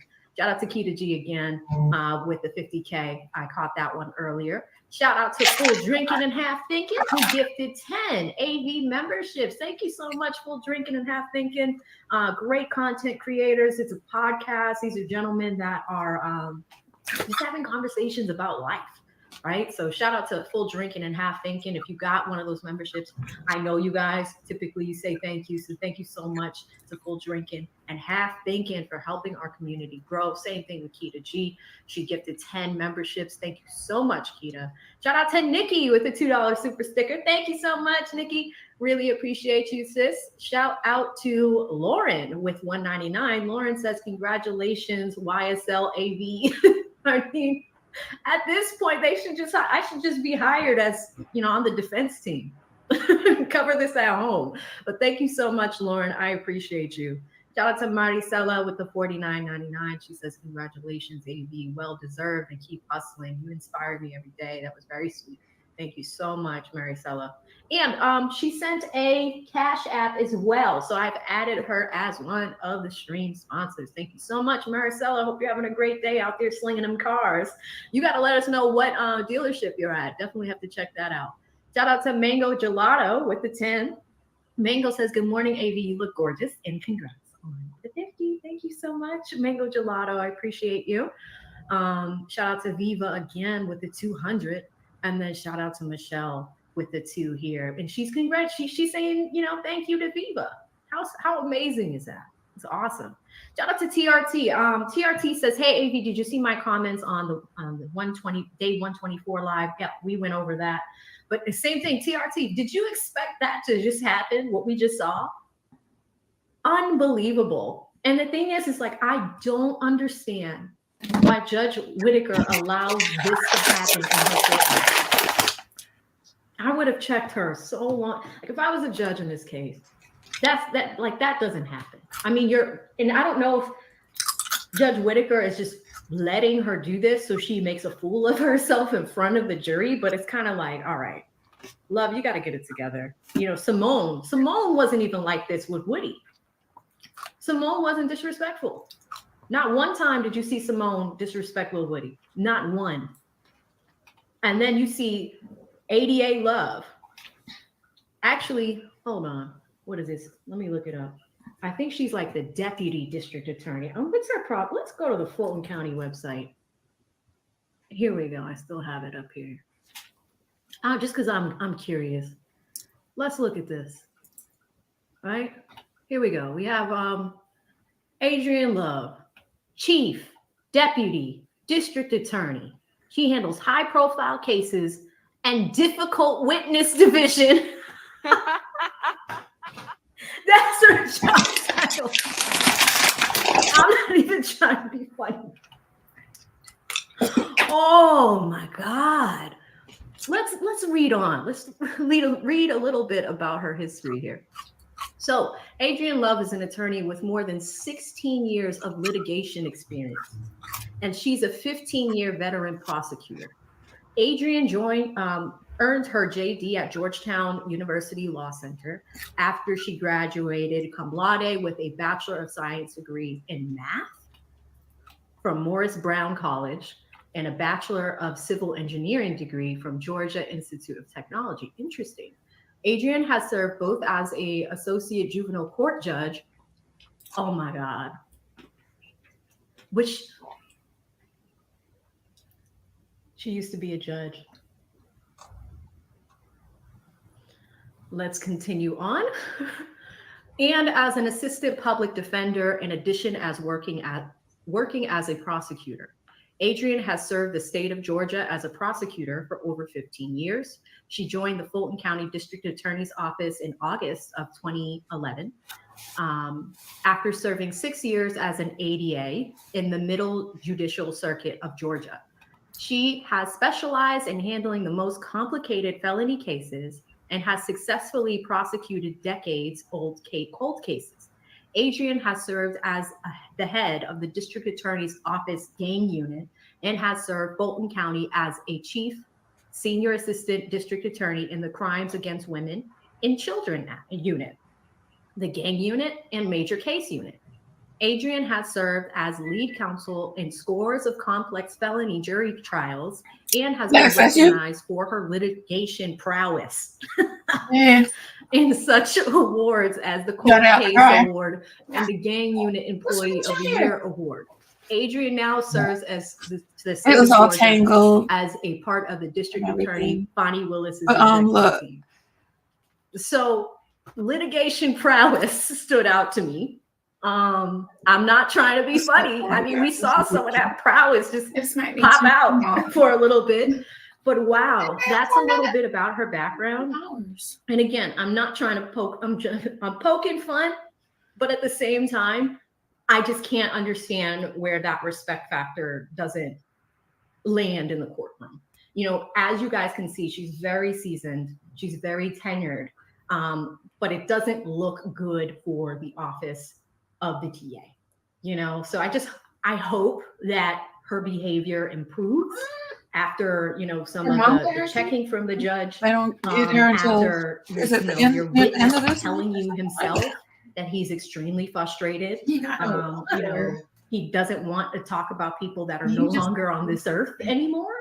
And, you know, like earlier, you ain't worried about that comment about his mother, she's after she was yelling at him, she lowered her voice and said, "I'm sorry." But you, right?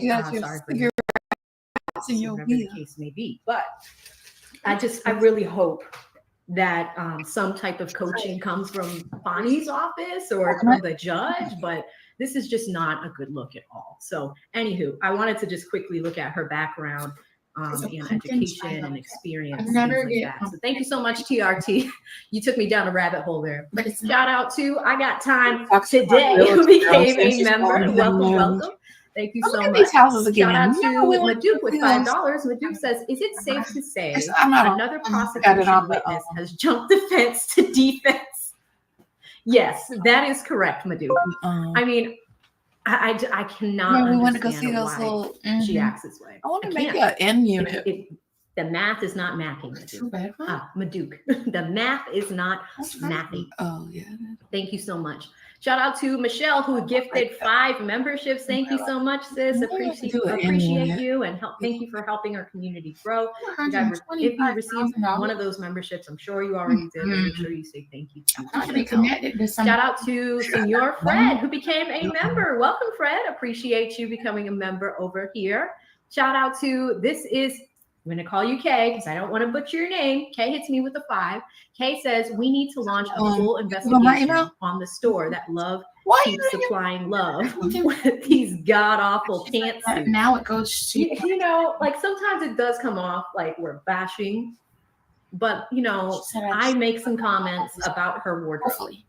Could it improve? Yes. Promises Monday. Absolutely. But I think it could be great. But it's the color selection, you know, like even if they were just navy, like navy blue, one-on-one is gone. You know, like I don't know, they're very like bright, you know, bright colors. I don't know how else to describe it. Thank you so much, Kay. Shout out to Shelly, who became a member. Welcome, Shelly. You're gonna love it here. Welcome. Shout out to Boss Man Bambino with $1.99. He says Doug was attempting to use. My only concern is they next to that Harley Davidson. He said something about the games, the Miami games. That's probably. And then she playing these lands so much, Bambino. For the house. Shout out to Counselor at Large with the 5. Says stop hating on my love. Well, I mean, What do you think of that, counselor at large? I mean, I cannot Dude, understand. if I did get a house, I would at own it all, over really office cannot. because I don't know how it's acceptable. make me I don't know why a it's allowed personal to. It's cut through continued. to get It's to continuing. You know why it's allowed to continue?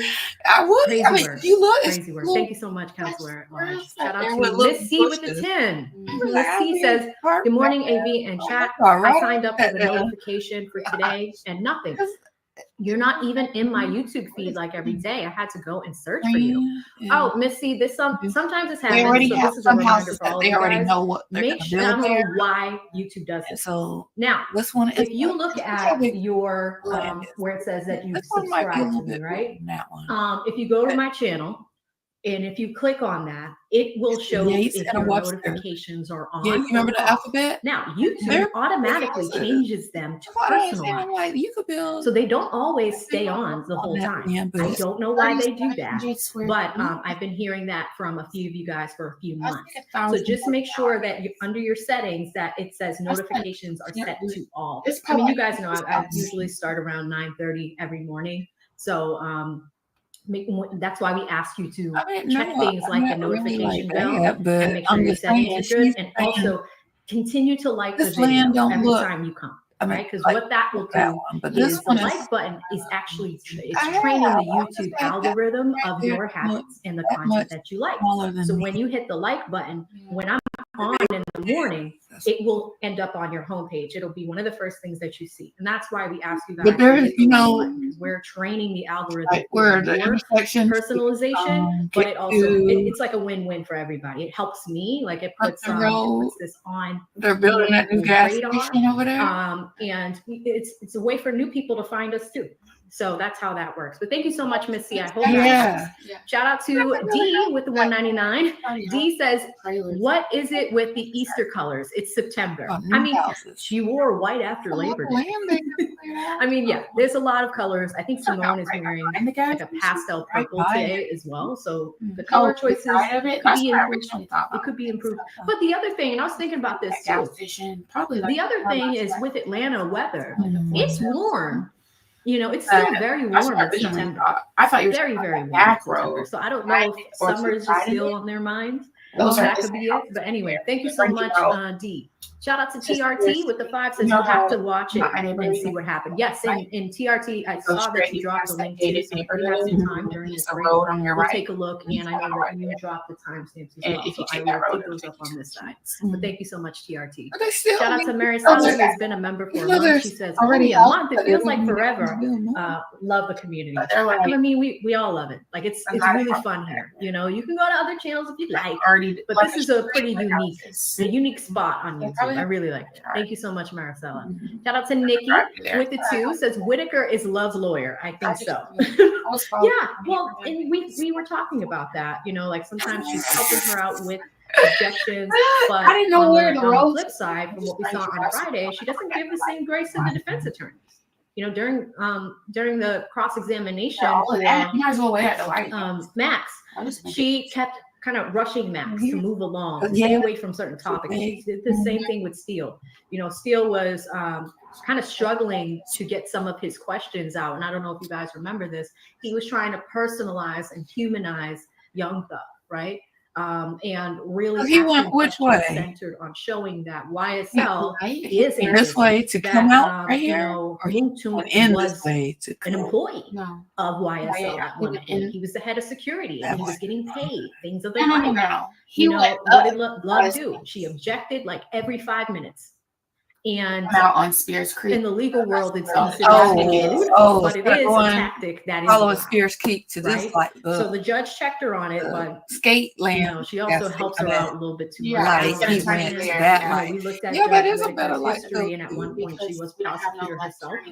But it's also strange to me that Love, a former judge herself, is acting this way. Like, with all that a driving witness. you do? You know, it's So like if not it's not good, not a good look at all. straight, You know, that's why I wanted to look at her background, because I remember somebody saying that, but I was just reminded when we looked go at through that light. You gotta at her skate bio. land. So thank you so much, Nikki. Drive further up. Shout out to Nick with 5. Nick says Whitaker is very much like Glanville. She just presents herself better. because people are who focusing got a on job how she away says here just things to come and back her on voice. this side and not even That's a really good point. miles away. Very, very good point. Shout out to It's a lot, TRT, so- and I think this is the link here. But can I They say we're supposed to be getting a copy and paste it? left turn or something. They need it. Hmm. Because somebody said they had TRT, if called you're still in the somebody chat, who were saying that they are can you testing out there. drop that link right now? Because since it's on this But screen, then I'm not going somebody to be able said to an copy update and like paste a it. few months But ago. if you're in the chat We're supposed to be getting over one. here, I don't have a date yet. I'm going to grab it on this side. So, Or if Gail, if you could grab that, Gail, all and right, send it to me, that'd be awesome. If you One want to of come you out guys tomorrow, can do you're that, that'd be welcome. Awesome. Let me keep going down the line here. You can- Shout out to Jay Eller with the 5. Jay says she yells My at him baby because boy. she knows he's physically Bye, see grown, ya. but emotionally and educationally immature at about 10 or 12 years old. He has a maturity of a 10 or 12-year-old. Yeah, I mean, he did say it himself too. Like, he's just like, hey, you know, I didn't get very far with my education and you're confusing me. Like, I'm not built for this type of stuff. And he has been testifying for 4 days. But think about it. Think about how Woody's demeanor, you know, he got frustrated very quickly as well. Now you're seeing it with Mounk Tounk. It's crazy. It is crazy. So thank you so much, Jay Eller. Shout out to Maricela with the 10. I got to update the banner now that we have an additional 10 here. Let's put you at 110. Thank you so much, Maricela. She says, I thought she said she was under the weather. Her voice was bad. She apologized to the court. Girl, all of a sudden your voice is okay for yelling. Mantriosa. Yeah. She's screaming. I can find me some better She friends. was screaming at him, and it was not okay. Yeah. It was not okay. So thank you so much, Maricela. He's in my phone. You weren't going nowhere. Shout out to Maduke back with another 5. Maduke says her intimidating tactics is not working. Sophisticated bully don't work anymore. She needs a hood bully. She needs a hood bully card like AV and TLA. Yeah, that was it was insane.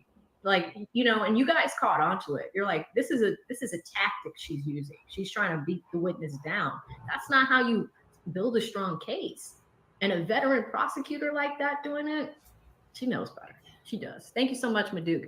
Shout out to Nurse Janice in the UK. Oh, Hi, Nurse yeah, Janice. turn this I hope phone you're off. having a great Monday. She sends 5 British pounds. And she says, yeah, AV just arrived. And I told you 50K today. Congratulations. You're an inspiration. Thank you for being you. Amazing. Thank you so much. Nurse Janice is right. She,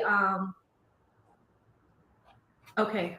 Gail posted the link in the chat. Nurse Janice did send me a DM yesterday, and she was the person that actually let me know that we are close to 50K. I've got a few more supers to read, but since one of our stream sponsors sent us a link to look at, we got it. So I'm going to go ahead and put it over here on this side. Thank you so much, Gail. I really appreciate you.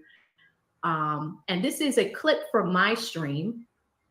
So we're going to do this. And this is from TRT. He says, Whitaker allegedly signals to Love and helps her with an objection. And this is, and then he says, bias. Okay. So this is from my stream on Friday. Let me make it bigger and we will unmute and see exactly what TRT is talking about.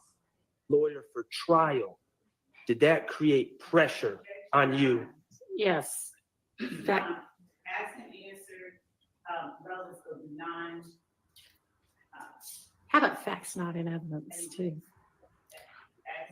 The fact that you had hired an attorney for trial, did that create, you did not have a lawyer for trial? Did that create pressure on you? Yes. That, Asked and answered, relative non. how about facts not in evidence too? Yeah, that's a good example. Thank you so much, TRT. We see that, you know, like we see that she's absolutely helping her, which is crazy. It is insane. But thank you so much, TRT. Really appreciate that. And again, guys, TRT is one of our stream sponsors, super observant and super active in our comment section. So check him out. He's always, supporting some of you guys that make excellent points as well. So thank you so much, TRT, for that. Appreciate you.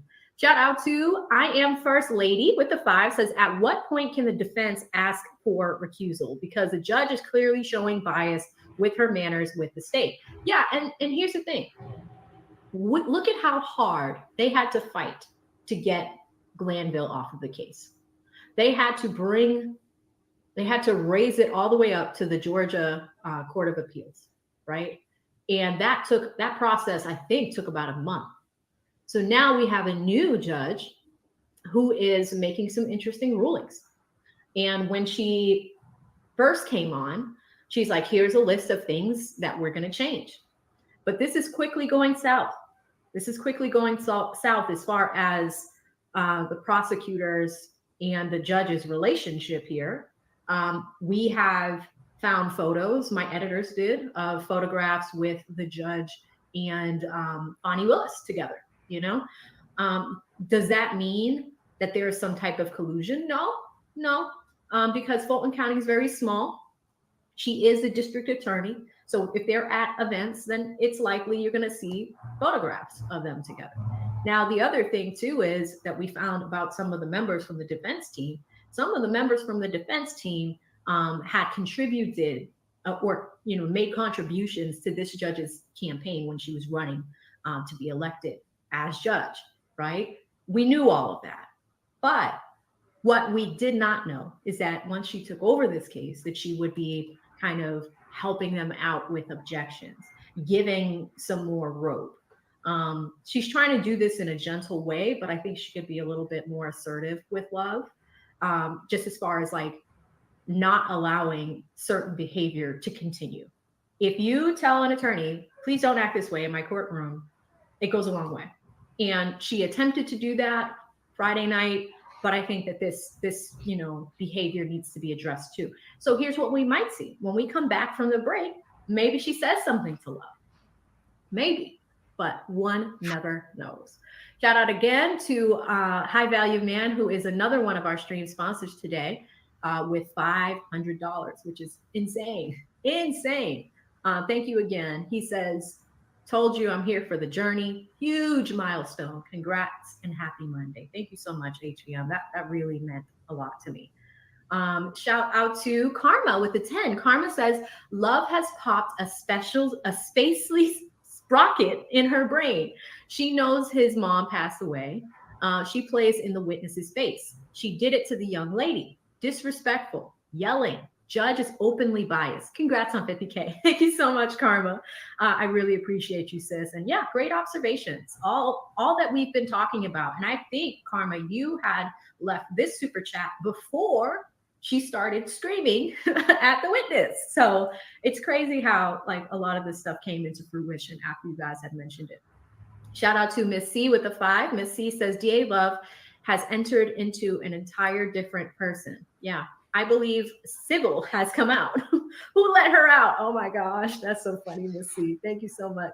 Shout out to TRT again with the 2. Says, wow, she never gave Shart leeway. She didn't. The judge did not give Shart or Brian, for that matter, this much rope. She didn't.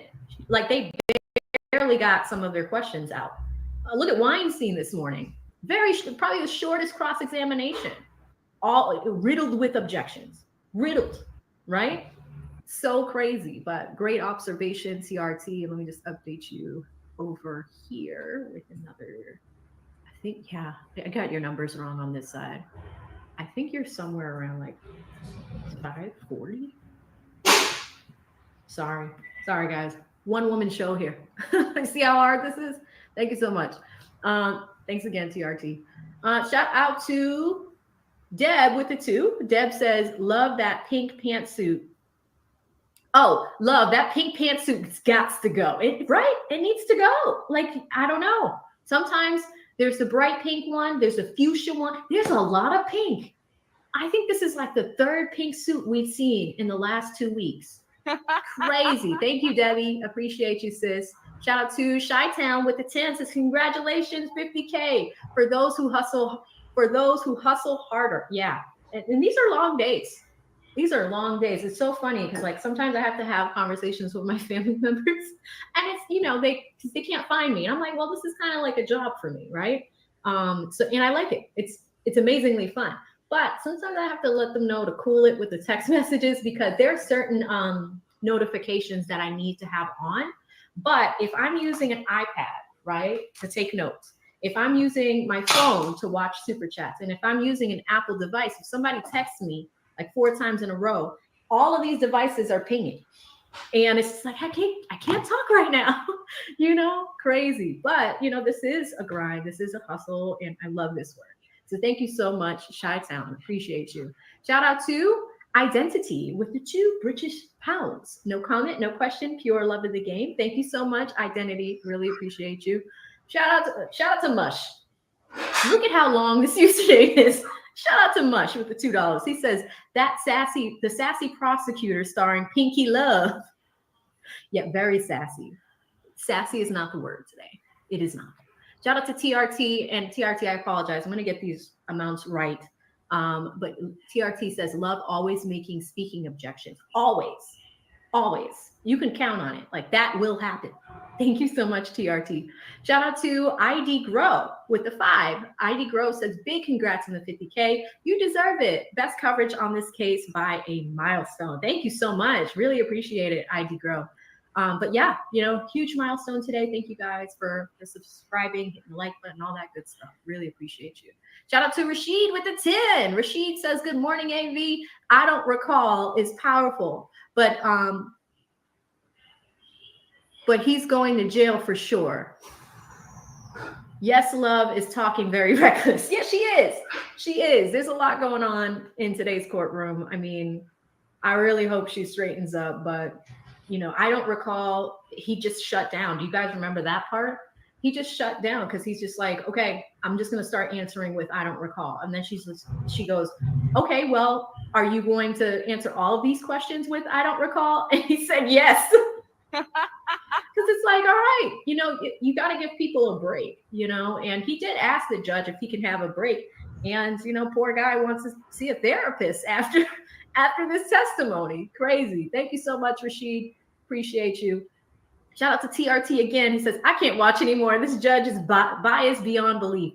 Well, TRT, if you watch this on replay, I think if you left at this point at 10:47, if you left at 10:47, wait till you watch the debauchery on replay.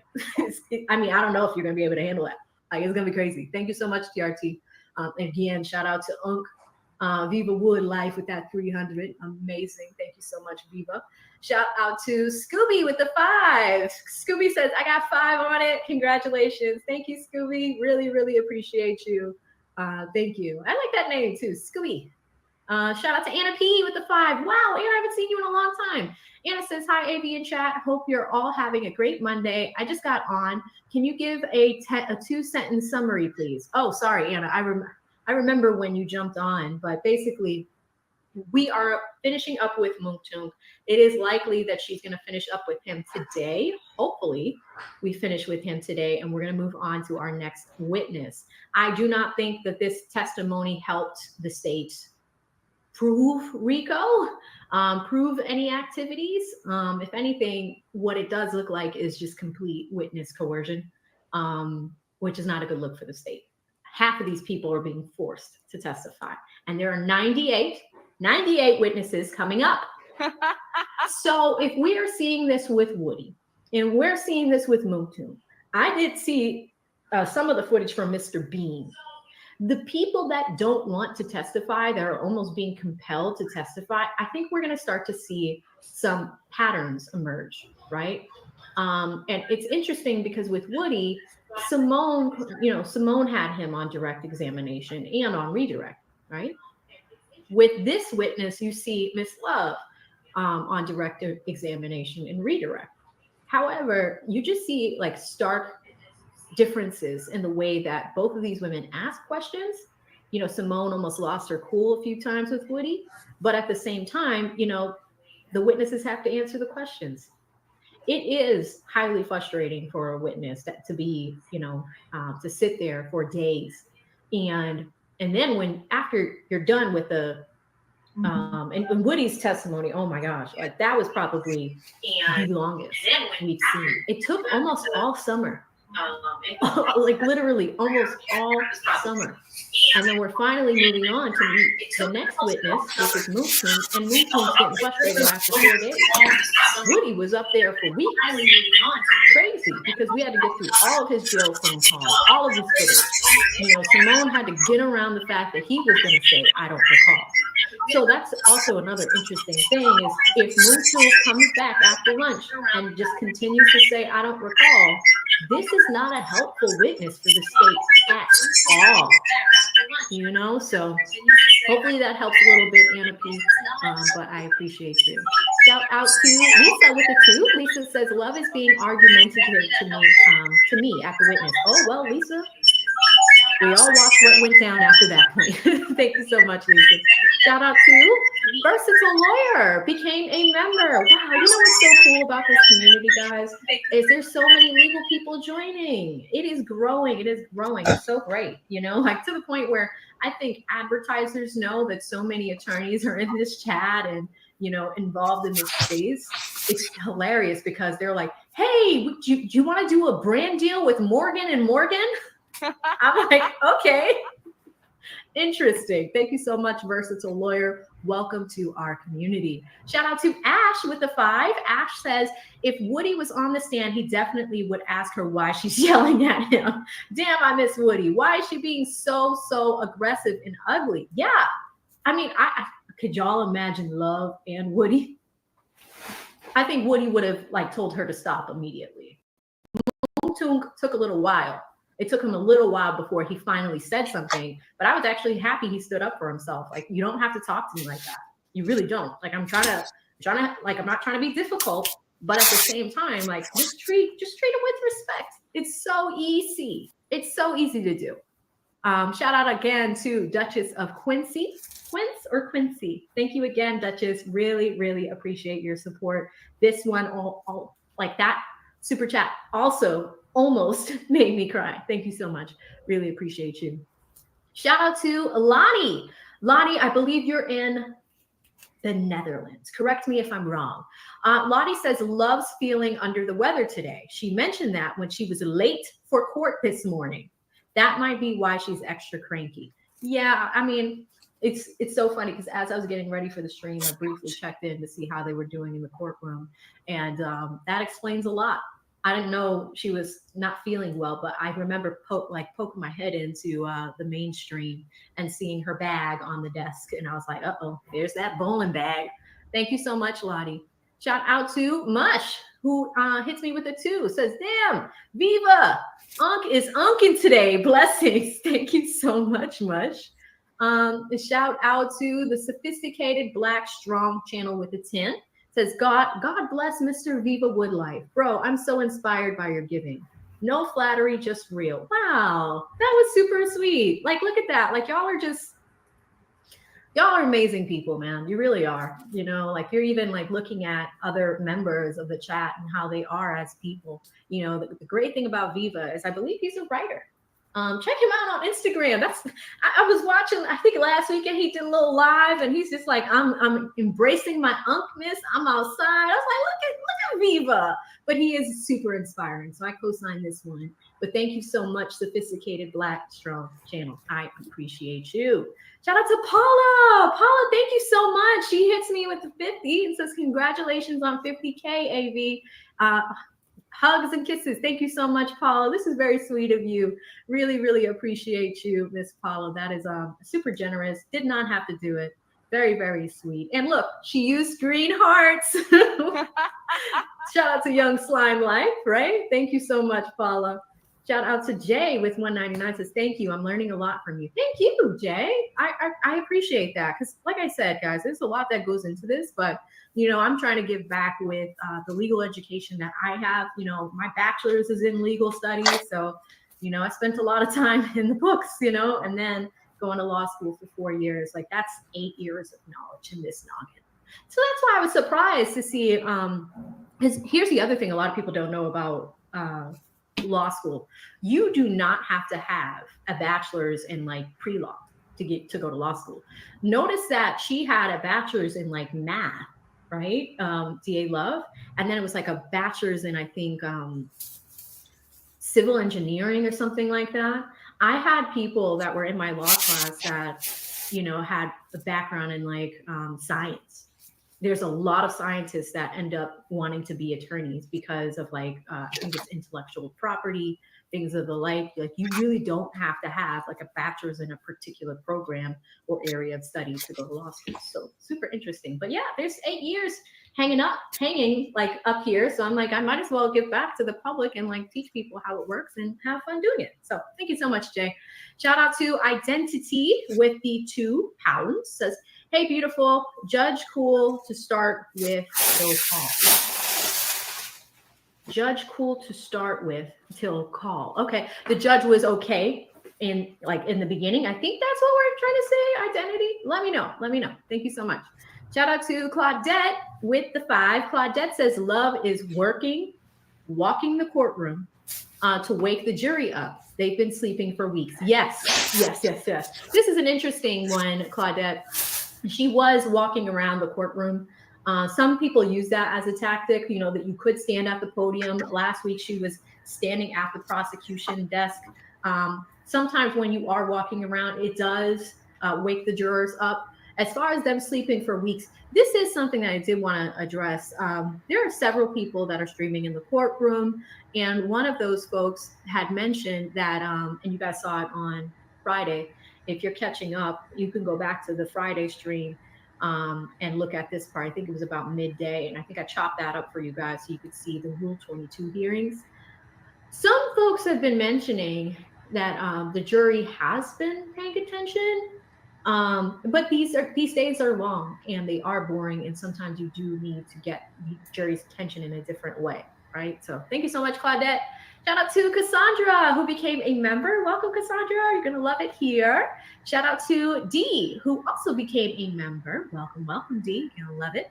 Shout out to Gleaves Co. with the 10. Says, bro, it's amazing to see all these people showing this much love to the page, right? I'm still in disbelief, Gleaves. Like, I'm still in disbelief. Gleaves goes on to say, congrats on hitting 50K, AV. I'm not rich like some of these guys. That's okay. That's totally fine. You do what you can. Right? And I know some folks show out with the extra level of support, and that's okay. But listen, 99 cents makes me happy. Even a like or a comment makes me happy. So don't feel obligated at all. But thank you so much, Gleaves. Really appreciate you. Shout out to Assault Avocado. This name always makes me laugh.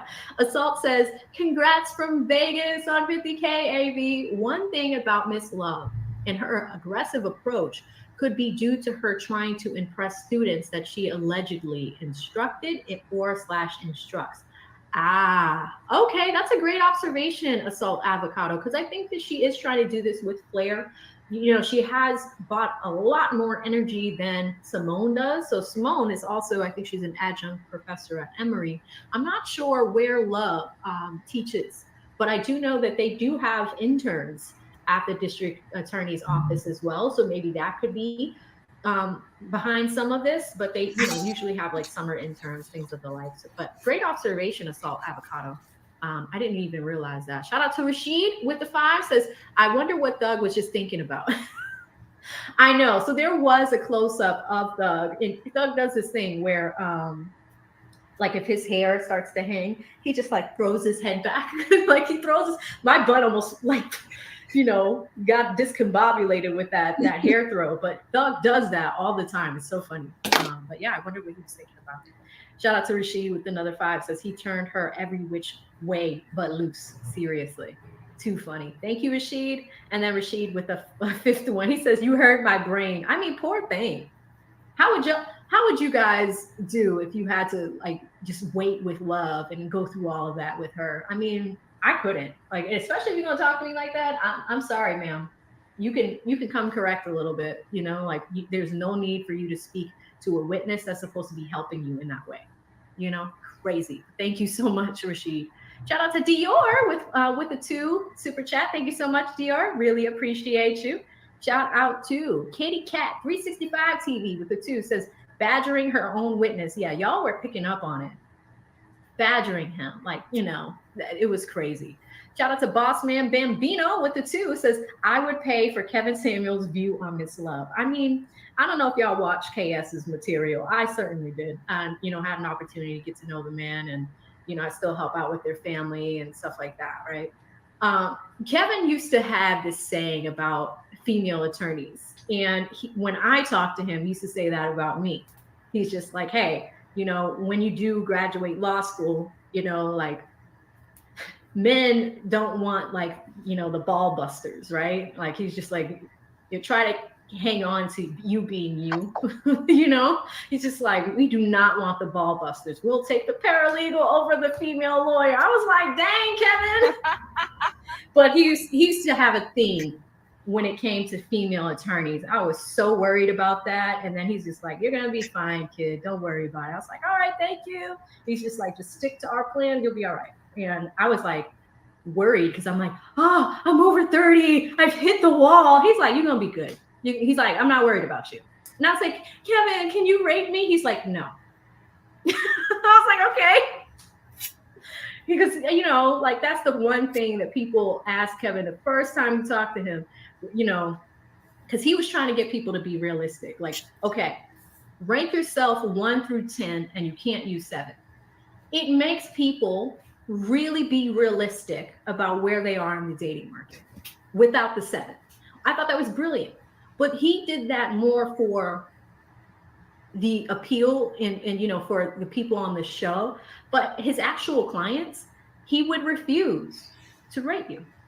Because if you're paying him money, and I thought that was so honorable, if you're paying him money, he wants to help you, right? It's his job to provide consultations, to help, to do the whole image thing. He picked these glasses, y'all. These are the same brand of glasses that he wears. Everybody always asks about these glasses, to the point where Kevin looked at me on the screen and was like, oh, I know exactly what glasses would fit your face shape. And I've been wearing these ever since. Crazy, right? Very, very, very, very good brother. I miss Kevin. I miss him all the time. I think that channel is doing a stream this week if y'all are interested. And it's going to be awesome. I think there's a new editor too. So you're going to see some really interesting stuff this week from that channel. Thank you so much, boss man. Shout out to Rashid with another 2. Rashid says, can we rewind is legendary, and Delulu. Yeah. I don't know if y'all remember, but Love said to Sledge, she was just like, hey, can we, like when she started to realize she was frustrated him, she was just like, can we rewind? And he said, no. That was hilarious. Thank you so much, Rashid, and it was legendary. Shout out to Mimi with the 2. Mimi says, I might have to go see somebody. I'm dead. I can't. That was hilarious. People were complaining about my mic, but I didn't care. That was so funny. That was so funny. I could not believe he was snapping back at her like that. It was hilarious. Shout out to Mr. Pickles with the 20. Mr. Pickles says she's watching her career circling in the toilet, leaving skid marks on the way down. Mr. Pickles, no, you didn't. She's going to be upset about that. Walking towns, the court looking like a whole T-Rex. Yeah, I couldn't believe that behavior. I still can't. Thank you so much, Mr. Pickles. I appreciate you. Shout out to Derry the Legend with the 2. Derry says witness temperament did not require that love. Yeah, it just, because he's not being combative. He's not yelling at you. He's being respectful. He's calling you Miss Love. He's asking you to repeat things. Like he did not bring that energy to her. She chose violence. She's choosing to bring that energy to him, which is insane to me. But thank you so much, Derry. Shout out to Brandon with the 2. Brandon says, Miss Love cooking. Eat your foods, Miss Love. Well, that's the thing. And you know who's been saying this? The Little Gaming Channel. He's just like, she thinks she's doing something. Like she really is putting all this energy into it. And look, this actually it caused self-destruction. It kind of blew up in her face, you know? So that approach is not the best approach. Shout out to, and thanks again, Brandon. Shout out to Rockin' Robin LA with the 2 says YSL Days of Our Lives soap opera. Great job, baby. You cannot make this stuff up. Talking about Kevin, right? You really can't make it up. And I was telling my family this. I think I was talking to my aunt Saturday night. I was telling her, I was just like, she's like, what is it about this trial? I'm like, guaranteed. One crazy thing happens every single day. Guaranteed. At least one. Sometimes it's many things. Like on Friday, it was the squeaky chair for me. Like it was just, I don't understand. And you guys know, like people that are in the courtroom and stuff, they keep track of YouTubers and stuff. This is my advice. Give her a better chair. Like just move the chair. Give her, switch it out. Y'all have another chair. Y'all have another chair in that courthouse. Give her another chair.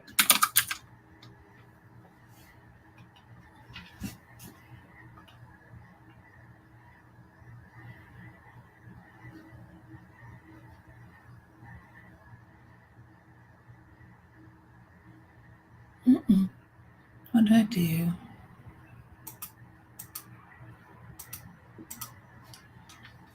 What you do, Amy?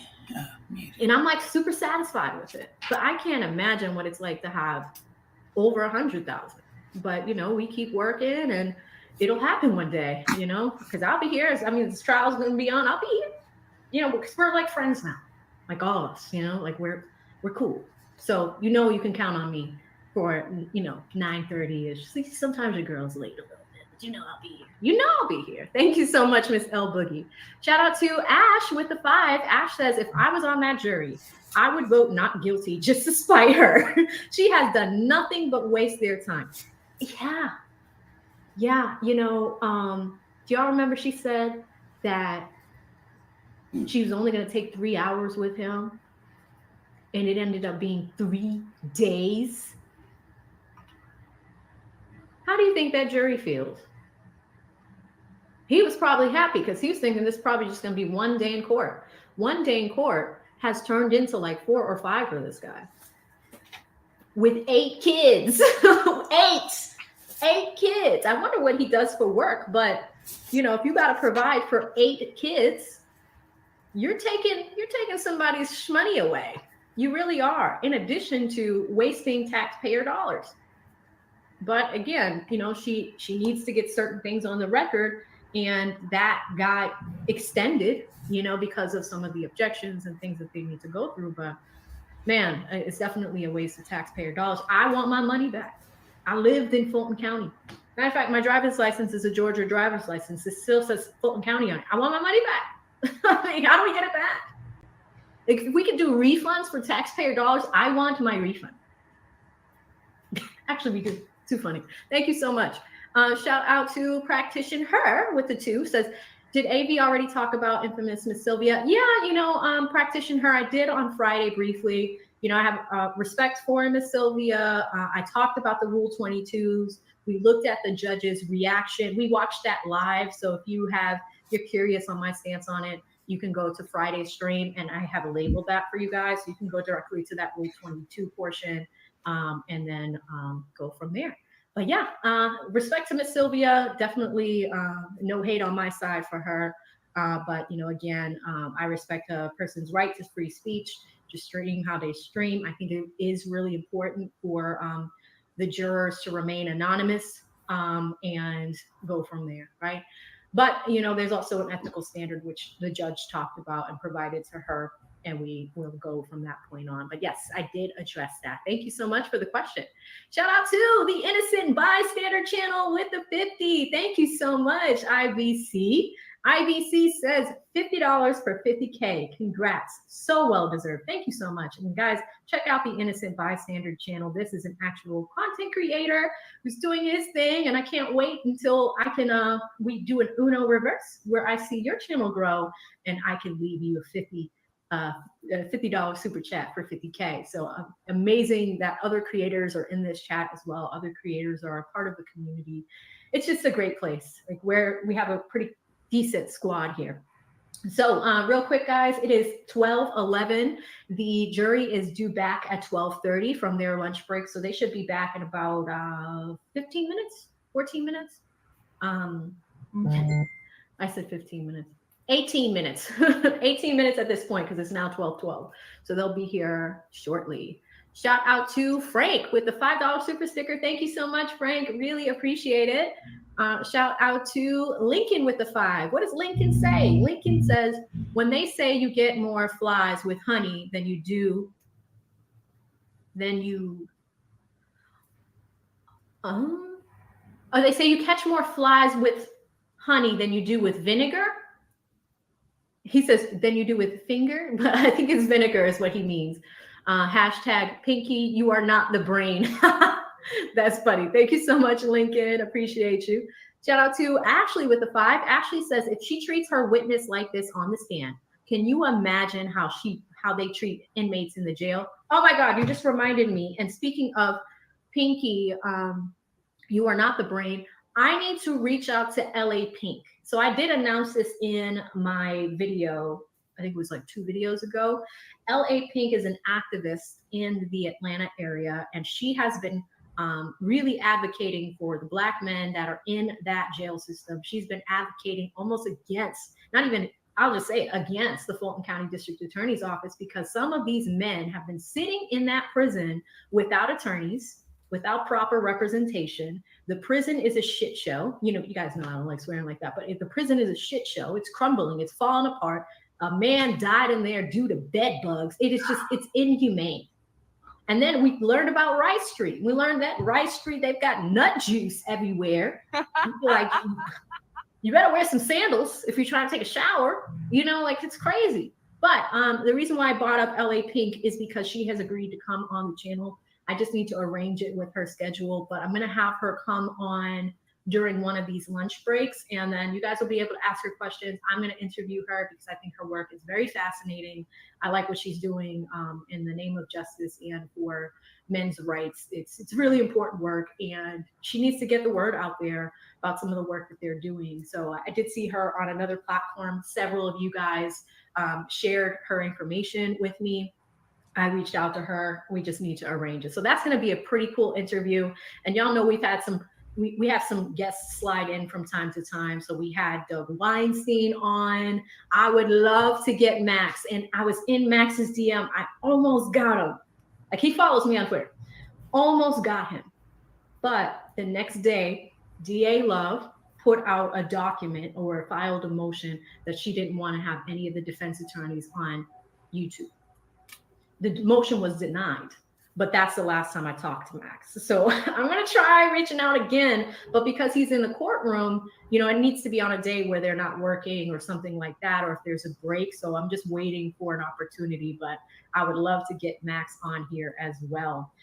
We had Spencer on, who was, you know, a forensic data expert, and he talked to us about being an expert witness. We learned a little bit more about the law. That was pretty cool. And then I have my girl who is, I went to law school with, she's a criminal defense attorney. Oh my God, she's like, I cannot wait to bring her on. But she is an amazing criminal defense attorney. She has saved so many people's lives, like people that have, that were completely innocent of crimes. And she was able to get them off. She's gotten a lot of men home, and I think that's amazing. So I can't wait for you guys to meet her. I just have to arrange that with her too, you know. So you guys see, like, there's a lot that goes into this, but I don't want it to just be trial streaming every day. I want you to learn something while you're here and learn something while we're doing this on the platform, because there's so much that we talk about. Like, I've been telling you guys, open enrollments come in, get legal insurance. Like, it's like $5 a month. It is the best thing ever. It's the best thing to have, because you never know when you're going to need an attorney, and you get it at a discounted rate. I've talked to you guys about legal aid. Why? Because legal aid is a very, very creative way to get representation. Because you want to know what legal aid is, you know. And I told you guys I used to work for Wells Fargo. Did y'all hear that somebody died? And they were sitting. I can't even comment on it because of where I used to work there. Anyway, so when you work for big corporations, they'll typically have some type of program like that where for like $5 a month or something, you can have legal insurance. It's pretty cool. Now, what it does is, sorry, no, not, we're talking about legal aid. I'm all over the place today. Legal aid is this. Attorneys that work for corporations, right? They have to have pro bono time. Every attorney has to give back their time, right? It's called pro bono work. I knew heads of legal, like heads of departments, like really high up attorneys that would work at legal aid programs. One of them was in North Carolina.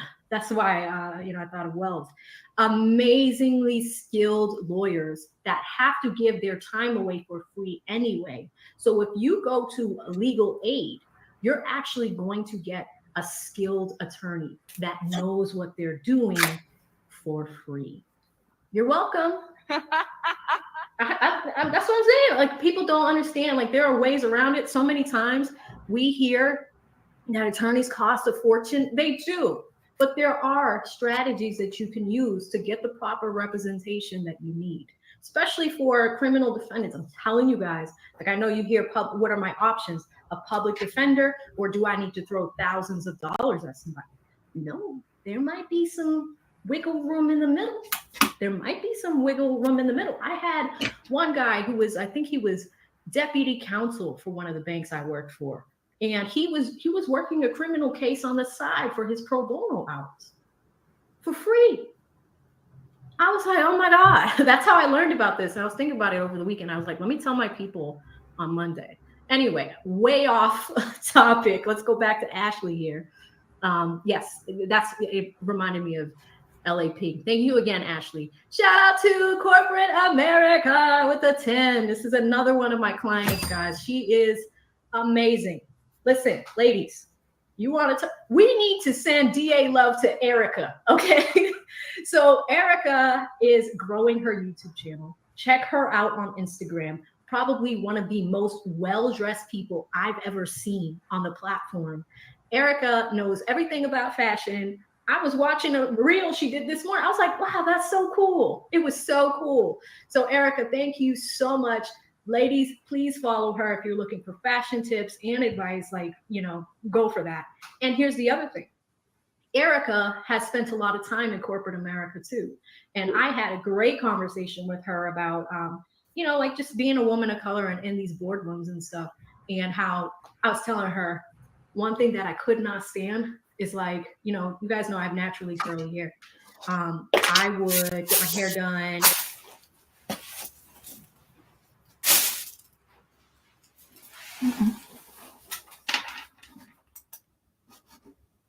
Or just wear it wet and curly in its natural state. But the day before it was straight. And I would go to these courtrooms, or not courtrooms, I would go to these boardrooms and people would be like, your hair's different. It's like, yeah, it is. It is. Surprise. It is. They're like, what you do to it? I'm like, water and conditioner. So Erica and I had that conversation, but she's going to start doing some content just on corporate America and really helping people navigate their way through the corporate American system. And not even just in America, throughout the world. Like, growing your career is hard, but sometimes you can run into issues with managers and all this type of stuff. So I'm excited to watch her growth. But y'all, please check Erica out. If any of the mods are around, and Erica, if you're ready, we will share the link to your channel. So thank you so much, Erica. Great to see you on my side this morning.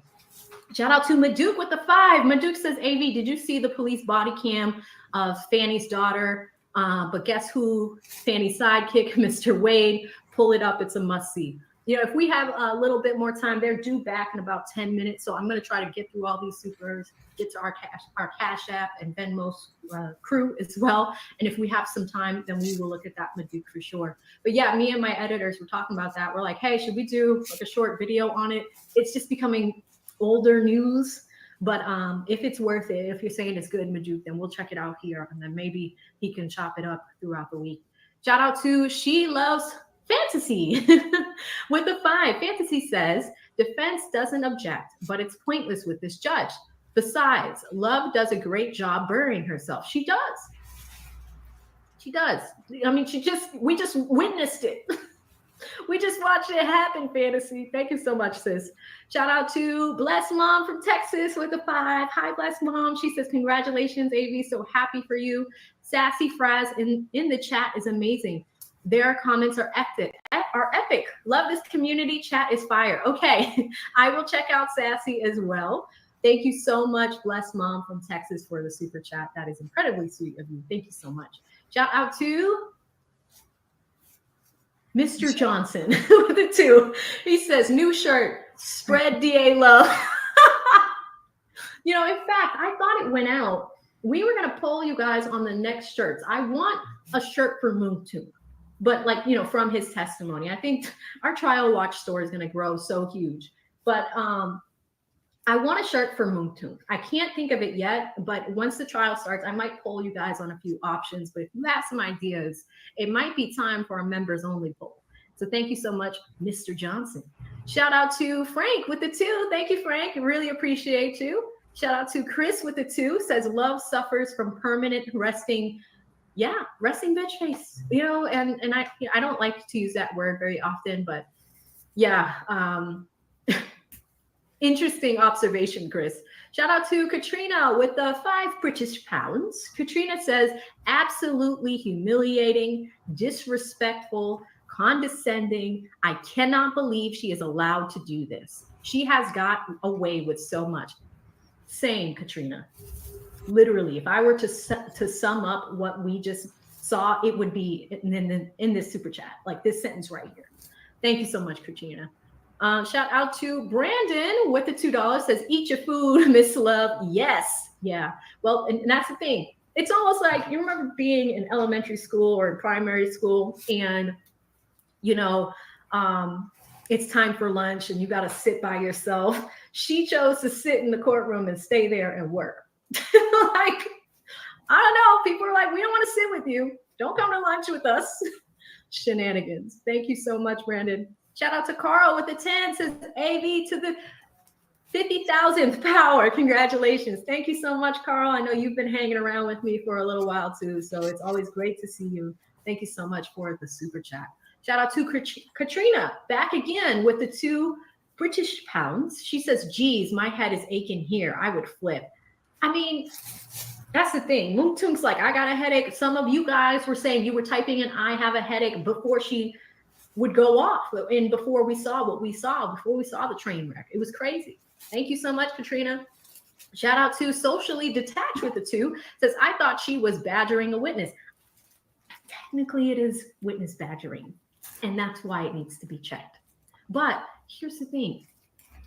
It's her witness. Why are you being mean to your own witness? It's yours. It's like, what? I don't understand her sometimes. I really don't. But thank you so much, Socially Detached. Shout out to Jeanette with the 5. Jeanette says Whitaker wants people at the bend because she doesn't want us to hear. She is not a judge. She is she's a footstool for Glanville. Oh, wow. Jeanette is going in. Jeanette is hardcore. Thank you so much, Jeanette. Shout out to Sherry with the 2. Appreciate you, sis. Hope you're doing well. Thank you so much. Shout out to Mustang Sally with the 5. Sally says, quite a bit of Love's questions confuses even me. I can totally understand why the witnesses don't understand. What you mean? I mean, exactly. Now it's like, now Woody's like demeanor makes sense. Look at Mounk Tounk's situation, 35 years hanging over your head. Like, it's crazy. It is a clown show. I can't believe it. Shout out to Anthony with the 5. Says, boy, AV, keep up the good work. Saw your recap yesterday. What did I miss today?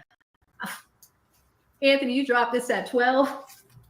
Man, oh man. Rewind, just rewind about an hour. You're going to thank me later, but rewind it. I can't even explain it to you. You just got to see it yourself.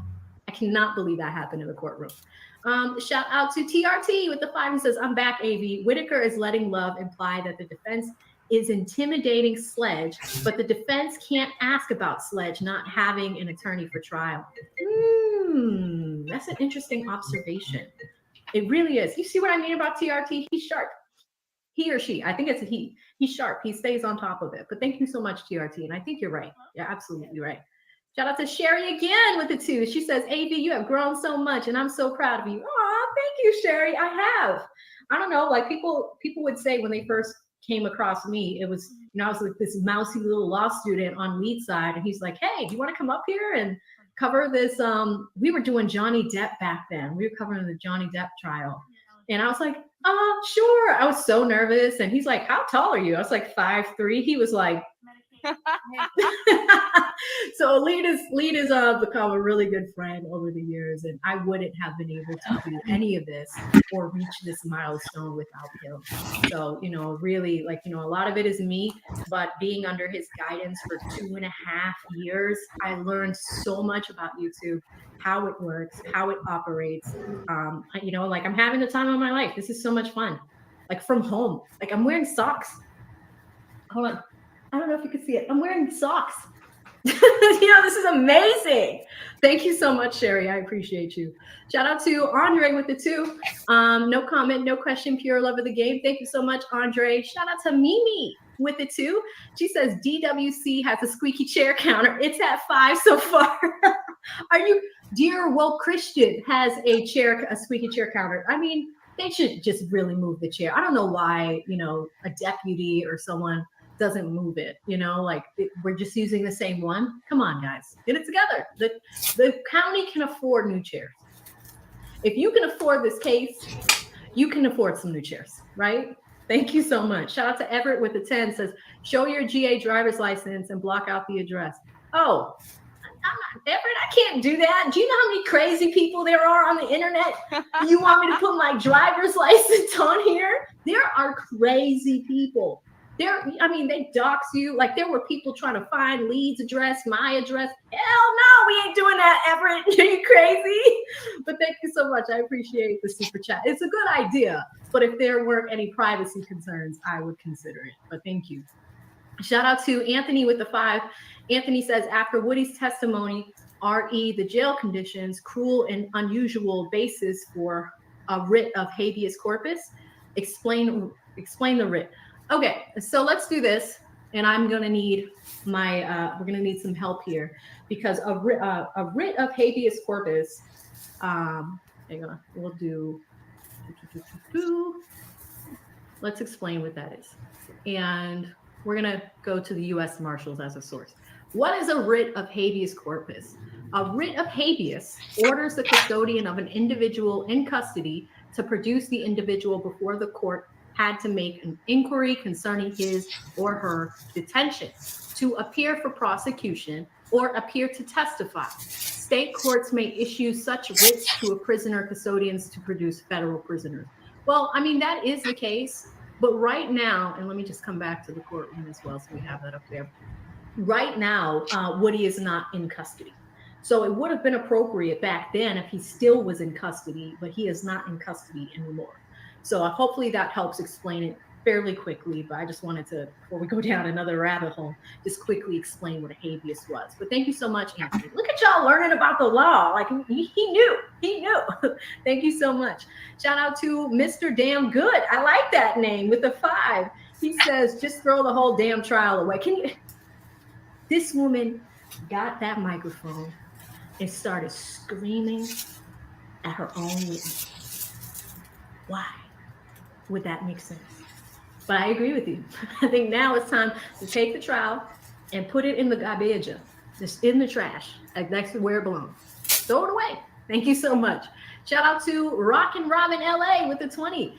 Rockin' Robin says, can the ACLU help these prisoners? This has to be a violation of their civil rights.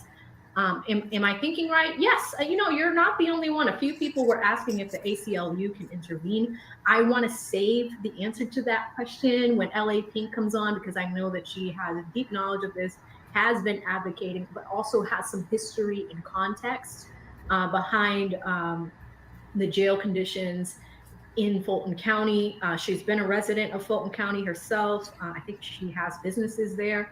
So super, super interesting. But yeah, they should. I mean, I'm pretty sure activists are trying to get them involved, and I think that she is behind trying to get a new jail commissioner changed out. There's so many problems with that jail, to the point where female contractors, there were like 4 prison guards that were women that were like sleeping with the inmates, sneaking stuff in. They snuck in a chicken pot pie, like all types of shenanigans. All right, it is 12:31. They are due back at 12:30, so they should be back any minute now, but we will keep moving down the line here. Shout out to The Love with the 5, says, I'm putting cases on all y'all. RICO.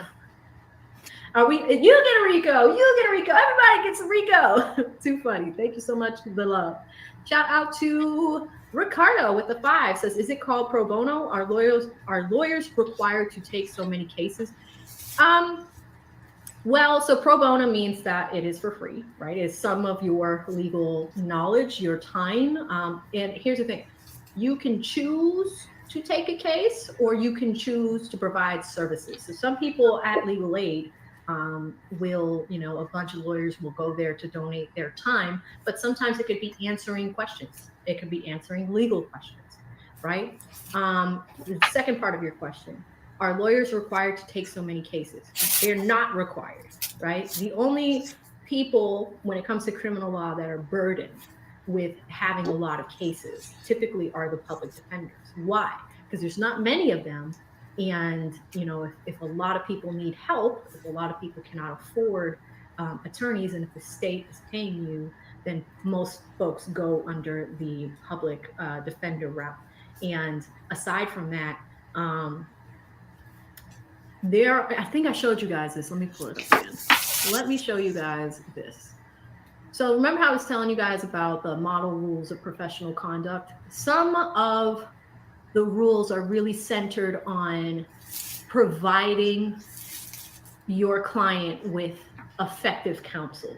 And that means if you have a choice, and I forget which rule it is, I think it's in the 5s, it could be in the 6s, but I know that there's a rule about this. And I think it's diligence, meaning that you want to make sure that when you are helping clients that you have the time to do it, you have the time to dedicate towards their case. You want to make sure that you're not taking on too many cases. Remember, we were talking about a gentleman that got his license suspended, and that was Melnick, right? Y'all remember Attorney Melnick?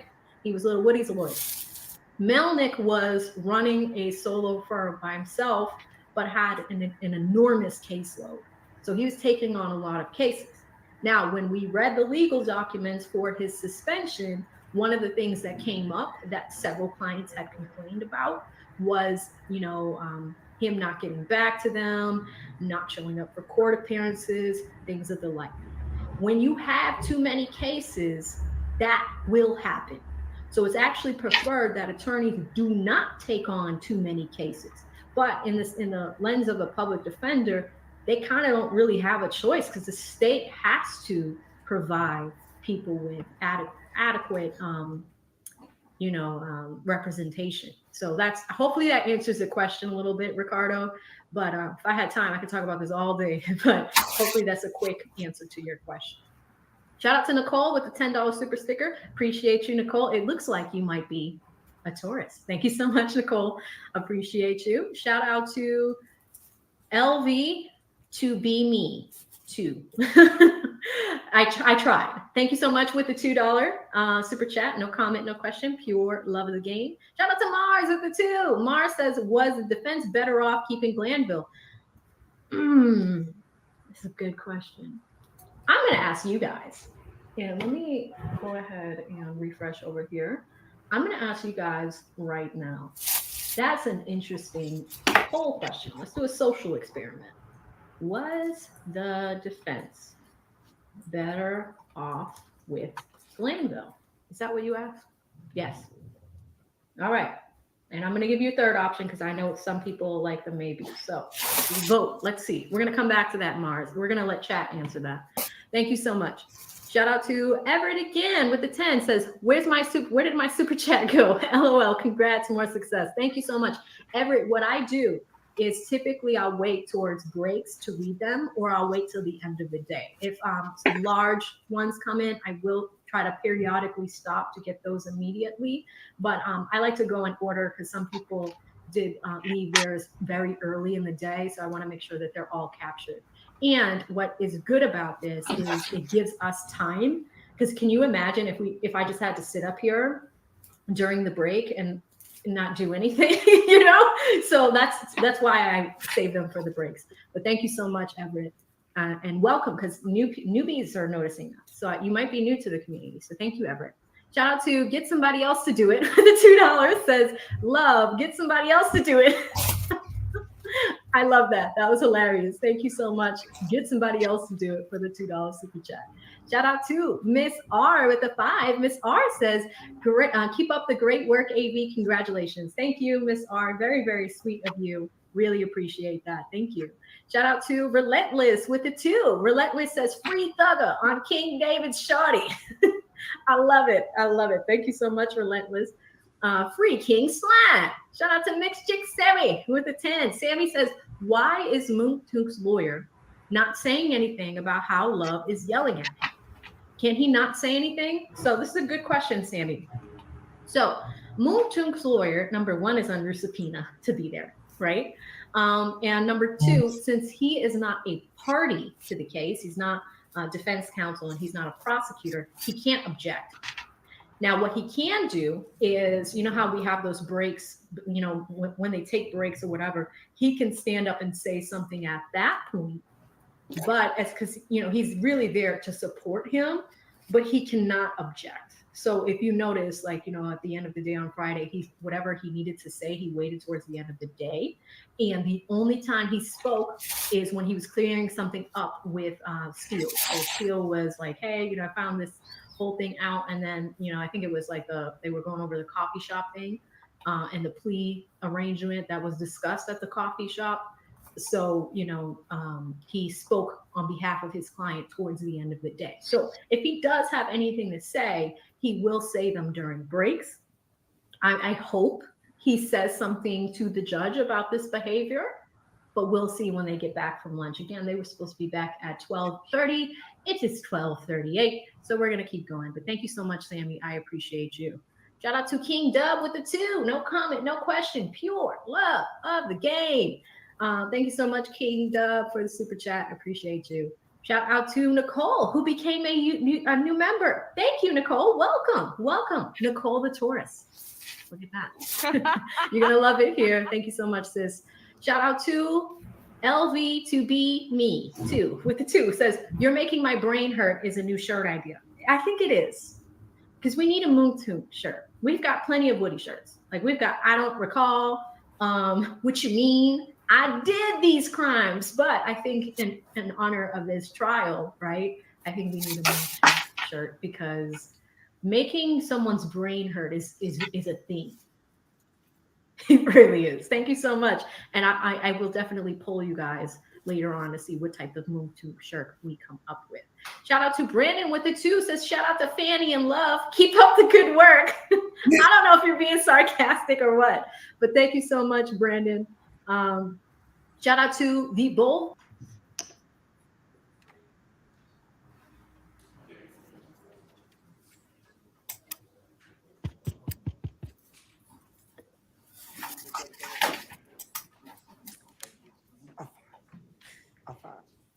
All right. Okay, let's get the jury in.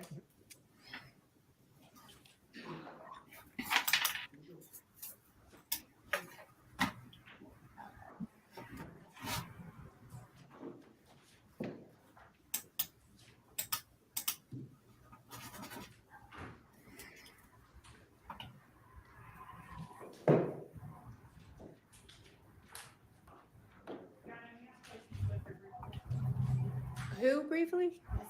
Yes.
Thank you, Your Honor.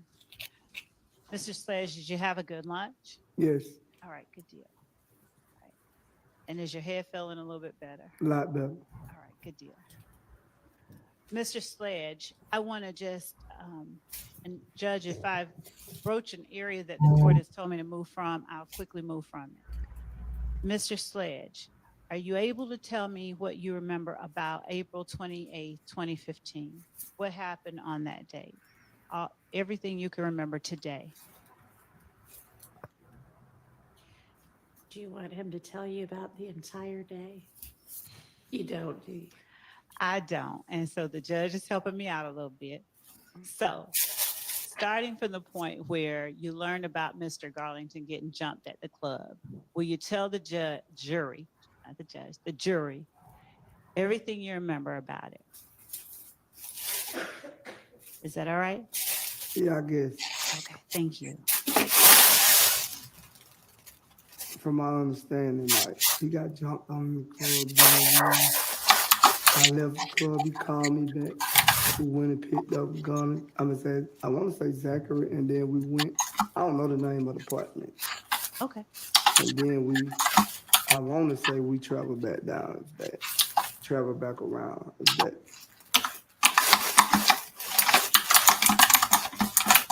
I didn't hear you. I said once we went to the apartments and then we went back to the house. I think that's what I said. Take your time, and you do not have to, I'm not trying to get you to match up anything. Okay? I actually like, it's been long 4 days, Miss Love, so. It's okay. Take your time. If you have anything you can refresh my memory, but right now I don't recall. All right. Try my best. And that's all I'll ask, okay? Yes. All right. So I'm not going to try and trip you up. I just wanted whatever you remember today in terms of it. All right, go ahead and ask the next question. Okay. All right. Do you remember whether you went to the house first or to the apartment first? I don't remember. I can't exactly tell you, but I don't recall exactly how it went. Okay. And the house that we're talking about, is that the one off near MLK, off Adele? I want to say that's the only house I remember going to. I Okay. don't remember. And where were the apartments that you remember going to? I don't remember exactly what it was. I just know they was in a gated area. It had a gate when you got to go through the gate. That's all I remember. Do you remember whose they were, whose apartments they were? Like, why were y'all going there? I think I was supposed to have been dropping Zachary off. Okay. Did his girlfriend live there? I don't think she stayed there, but she was there. All right. Now, was there any shootings that went on there? Did you see somebody else shooting or anything happening there? Yes, I think that's what it was. They was shooting when we pulled up. Okay. Now, I know you don't get scared easily, but did you consider that sort of a startling sight to see somebody shooting at the apartment?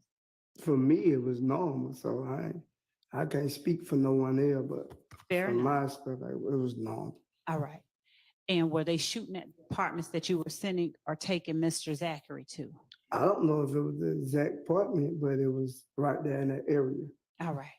Now, in terms of shooting, how could you tell the jury, because they weren't there? Do you see guns pointing out a window or just like fire flashes? What is it that let you know? I just seen the fire flash in front of the car. Okay. And were you right up on the car, or were you like coming in the gate and you saw fire flashes from like across? I pulled directly in front of the car and then I backed back. Okay. When you pulled directly in front of it, had the shooting begun already? No, they was doing it. Okay. Did you realize they were doing it when you pulled directly in front of it? No, it's like when we got there, then it started happening. Okay. Okay, so for people who aren't you, that might have been considered a little scary. So what did you do when you heard the shooting behind you going on? I backed out. Okay. Did you back out and like quickly leave? No, I got back to safety. Okay. And where were Mr. Garlington and Mr. Zachary when you did that? Did they run inside, stay with you? No, they got out the car. All right. And did you see what happened? with them? No, I was around the building, so I didn't really get out the car to see what was going on, but I backed up behind the building.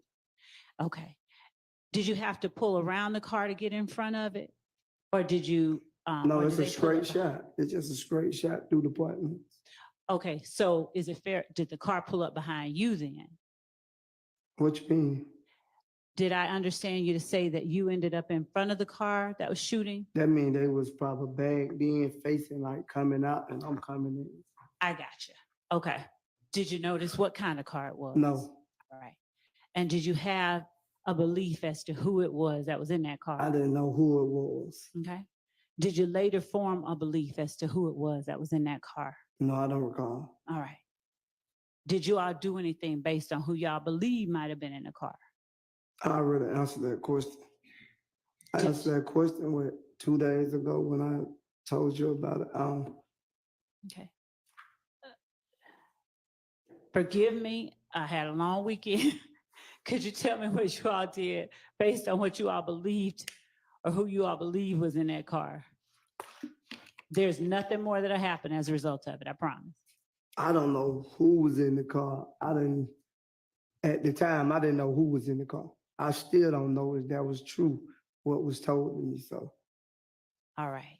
And that was told to you by Mr. Zachary or somebody else? Well, it was told by other people too, so. Okay. Other people that were there with you? In the car? street, in the streets, like when things happen, they be talked about in the streets. Okay. Did you all react immediately or did it take a few days or something different? I don't know. I couldn't really tell you because I told you I was behind a building, so I couldn't actually see what was going on. All right. Okay. At any point, did you think the if gang was involved in that? I don't know because I told you from the night that he got jumped on, I didn't even see who jumped on him. Right. So I don't know. I don't recall. I can't say that. Okay, that's fair. I'm not asking you if they were. I'm just. Judge, may I be allowed to ask the question? Yep. Thank you.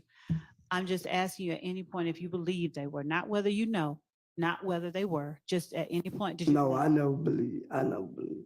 All right.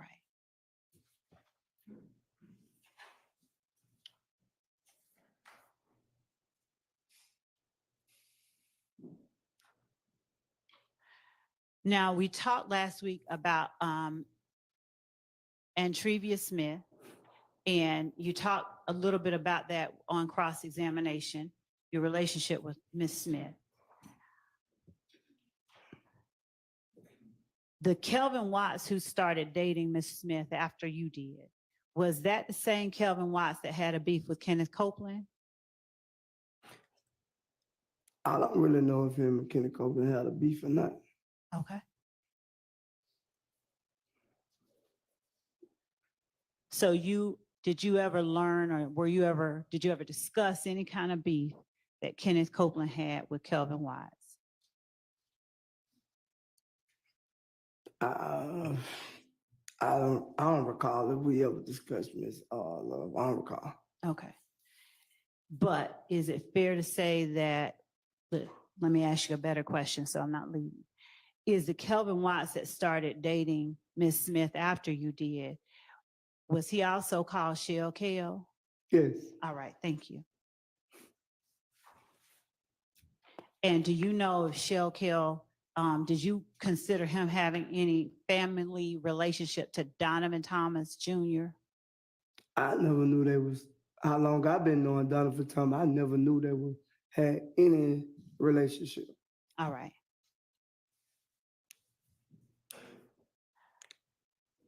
How long did you say you knew Shell Kel? If you said it already, forgive me. I don't know. He went outside when I was outside. He probably came outside. I started hearing about his name 2015. Before then, I never knew him. Okay. When you say came outside, help me and the jury know what you mean. Whenever he started hanging outside, I ain't know him before then. So based on that answer, did he start hanging outside around 2015? I don't know, Ms. Love. I'm saying that's when I started hearing his name in the street. Other than that, I don't know him. All right. When you heard his name in the street, did you hear his name associated with Ifgane, sir?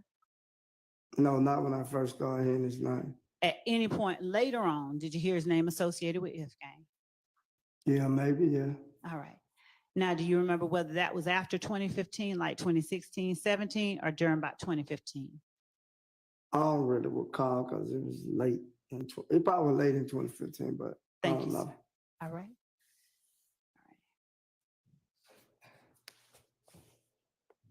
Now, you were shown some dates in a book by Mr. Williams' attorney. I'm going to approach with the court's permission and with your permission. Is that all right? All right. So, did you testify, or a better question is, did you participate in every performance in 2015 that the Travis Scott rodeo tour included? No. All right. And do you remember when Mr. Steele was up here reading these dates to you and you were saying, yeah, you see them on the page? Yes. All right. Now, would you tell the jury if these dates are dates that you were actually at the location indicated on this piece of paper? Yeah, most of them. Okay. Are you able, as we sit here now, to tell the jury, just you can point them out and then read them out after you do, the dates that you did go to? Through all the dates. I know exactly what day that I left that tour. Okay. I don't know the exact date, but I know what state I was in. Fair enough. So did the tour did not start until after January 10th, 2015. Is that right or wrong? That might be right. Okay. Do you know of any tour date on this tour that you were talking about with Travis Scott that started before February 28th, 2015? I don't know the exact dates, at least I'm looking at the book. Here. Do you know of anything before February 28th, 2015? Here, you can turn however you want to look at it. No, the first date say February 28, 2015. Okay. Yes. And to your memory, is that the very first date of this Travis Scott tour? Yes, from my memory. All right. Now, this tour, when we say Travis Scott tour, who was the headliner? Was Mr. Williams the main attraction, or was Mr. Scott or somebody else? Mr. Scott was. Okay. Now, was he a major performer? And you got to forgive me because I don't know Travis Scott, okay? Come on. I'm not lying. I don't. Was he a major performer? I'm older than you believe, and you're going to have to forgive me. Come on. I'm dead serious. No. You know, don't be mad at me if I'm laughing at you. I'm not mad at you. You just listen what I'm telling you. Okay. I know a lot of people know he's a big major artist. Okay. All right. And is he a rapper, a singer, a musician, or something else? I think he do is it like rock or something like that? I don't really know. Okay. All right. So he's a big performer. And did you go on that very first tour date on Saturday, February 28, 2015, that's listed on the book? I just told you, yes. Thank you. Were you head of security for Defendant Williams on that day? I want to say, I don't recall if I was or not, was I head of security, but I did a lot of different things on it too. All right. Okay. Thank you for that. Now was that in Santa Ana, California? Yes, that's what the book is saying. All right. And is that your independent recollection, apart from what the book I said? don't really remember. I could just go by the booklet and know the actual day and what state it was in. Okay. And so does looking at the booklet make you remember, or are you just relying on the booklet to be right? I knew the booklet was right. I had one myself Okay. in that time. All right. Do you remember who else within YSL went on this tour? It was a lot of us. I don't recall everybody who Was Well, it? I'm sorry. it was multiple, so I don't recall everybody who was there. Was that the first time you had gone to Santa Ana, California? Maybe not, but Okay. with a major upcoming artist it was. Now, were you all with YSL, were you all like traveling with Mr. Scott, or were you all traveling separately? How did that work? We traveled separate. Okay. Mr. Scott, not my friend. That's Understood. Jeffrey's friend. Understood. When you got to the venue, wherever that was, did you all stay in the same location as Mr. Scott or separately? I can't remember. They normally have different dress rooms, so I don't recall. All right. And did you stay overnight, or did you all just perform and leave? You perform and leave. All right. At least he had to be there more than one day, so I don't know. If his booklet say 2 days, sometimes we stay 2-3 days in the same state. So you might go to Dallas, you might go to Houston, you know, stuff like that. So. And was Mr. Stillwell with y'all on this tour February 28th, 2015? I think so. What about Mr. Kendrick? I think so. All right. Anybody else in this courtroom that would have been with y'all then? Not I know of. All right. Now, March 1st, that's listed here. Did you go on that one too? March 1st. Mm-hmm. I was there every day except the day that I told you that, well, the state I remember that I went home. Okay. So, are you able to say just from memory where or which ones you remember performances occurring at? I'll give you the book. I can't remember all that. All right. I don't recall all that. All right.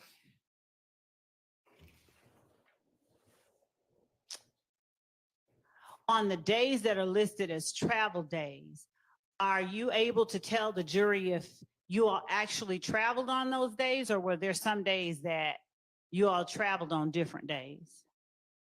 Probably actually that day because you had to be in another state before he performed. It was a time limit, so like we had to stay on the time limit. Okay. Are you able to tell this jury with 100% certainty whether or not Mr. Williams performed at every show reflected on this tour schedule? I can't say that because I got sent home on a certain date. So I didn't finish the whole tour, so I can't say that. Okay. I didn't see him perform, but I could, like, until I got sent home, I seen him perform. Without looking at the book, and I'm going to show you the book in a minute, but without looking at the book, are you able to say the date you went home? I can't tell you the date. I remember what state it was. Okay. Looking at the book, would that help you remember when you went home?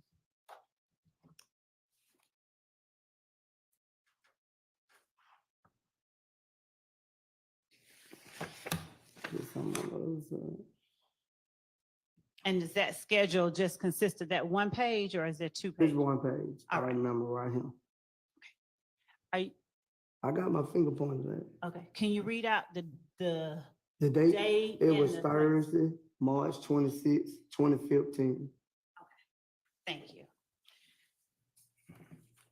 Are you able to tell the jury with 100% certainty whether on every tour day prior to Thursday, March 26, 2015, defendant Williams performed at every performance listed on this sheet of paper? Not after that date, yeah, but that date, yes. That's the last show I was at. What I'm asking is before you got sent home, before you went home, right? Every show that he performed. Every show day? Yeah. Okay.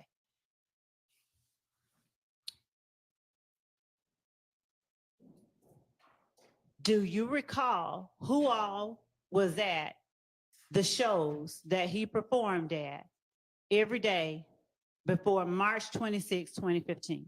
No, I don't recall that. After you got sent home, did you make any effort to follow what was going on as he toured? No. So when you got home, did you just kind of blank out and not listen to or anything? I enjoyed myself with my family. Okay. Did you speak with or talk to or communicate with Defendant Williams or any other member of YSL who might have been touring with him? No, because I was trying to get family time in, so I didn't call and see what Mr. Williams had going on. I was more focused on my kids. When you got sent home, would you tell the jury how it was that you were sent home, like by bus, train, plane, car? I don't even actually think he sent me home. I requested that I was ready to go home, but I went by plane. Oh, okay. Did you, did that request have anything to do with your family? What happened? No, What? I was just ready to get home and see my kids at the time. Fair enough. Did anybody else leave at the same time you did on, was it March 26, 2015? I don't recall who all left at certain time because everybody didn't leave and go the same way they kept on the plane. Okay. Was Defendant Stillwell still with Mr. Williams on this rodeo tour of Travis Scott's when you left? Do you remember? I don't recall if Mr. Williams and Mr. Steele went home or he stayed on tour. I don't recall. All right. Do you have any memory about Mr. Kendrick and how long he stayed? No, I believe Mr. Kendrick stayed the whole while. If I'm not mistaken, Mr. Kendrick was like a backup hype man or something at the time. Was a backup hype man? He was on stage with him performing. Okay. Was Mr. Copeland with him? Do you know? No, I don't remember Mr. Cole. What about Mr. Zachary? I think Mr. Zachary had got sick. He went home way before. Was Mr. Stevens with him? I don't recall. What about Mr. Garlington? Was he with him? I don't recall. So without me going down a list of people you don't recall, can you tell the jury if there's anybody else you recall being on this tour of Travis Scott's with you and other YSL people? No, I don't recall. Okay.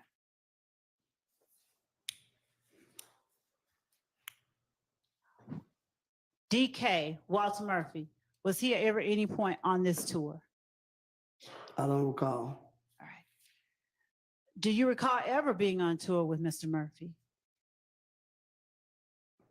I think I was at one point in time, but I don't recall when he left. I don't recall that.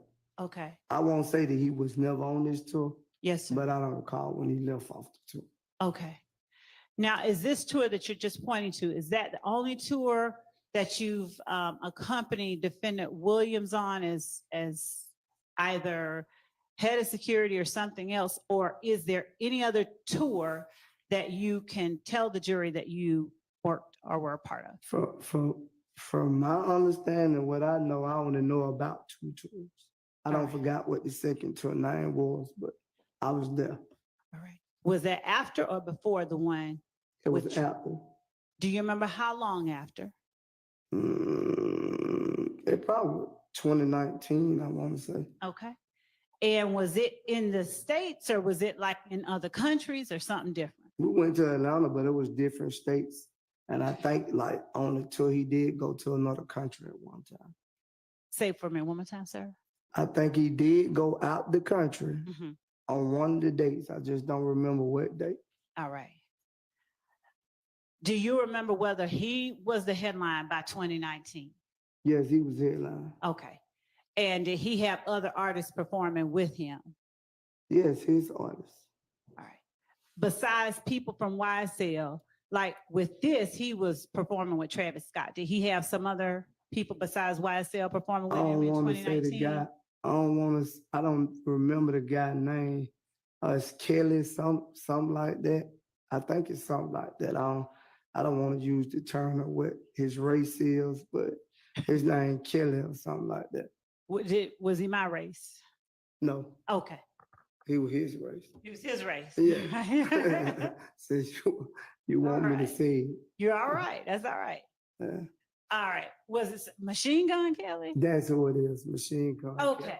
All right. I'm not familiar with all the rappers, but Okay. But Mr. Williams was the top line and Machine Gun Kelly Kelly was was, yes. with him. Okay. Yes. All right. Now, am I reading correctly that this rodeo tour lasted February 28th, 2015 to April 3rd, 2015? That's what it's saying. The booklet is, that's what it is. And you can look on other pages if you need I don't to. think it's nothing on the other page. I already know. Okay. Yeah, that's the ending date. Okay. So is it your memory that after April 3rd, 2015, where it says travel home, there was no more rodeo tour? No, there was no more rodeo too. Okay.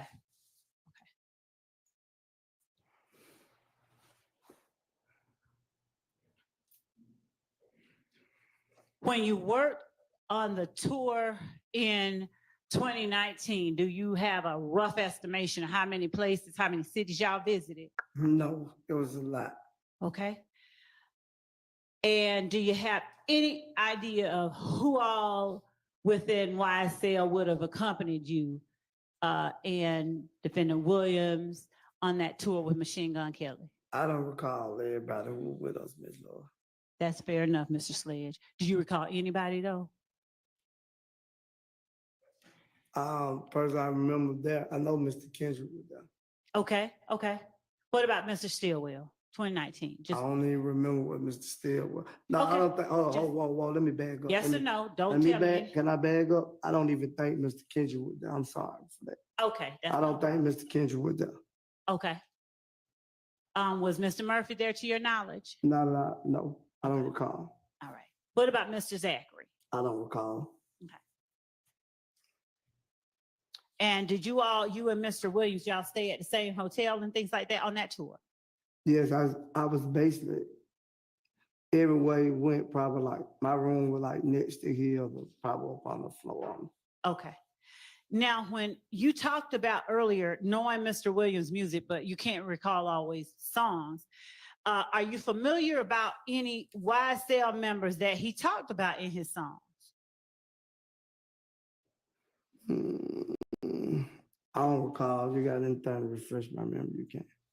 All right. Do you have any memory of any songs that Mr. Williams referencing a woman getting robbed by a tick? I do so. I blank her and she getting robbed by a tick. I don't recall. That was in the early time. I don't recall that song. Okay. When you say in the early time, I'm saying like in his beginning of his career, I don't recall that song though. for you, can you tell the jury what you consider the beginning of the career, the earlier part that you wouldn't remember, just so they have a frame of reference? Probably around, I guess around his early career. I can't give you exactly a year. Okay. 2014. Even if you tell me and you don't got it in front of me, I can't tell you. All right. Okay.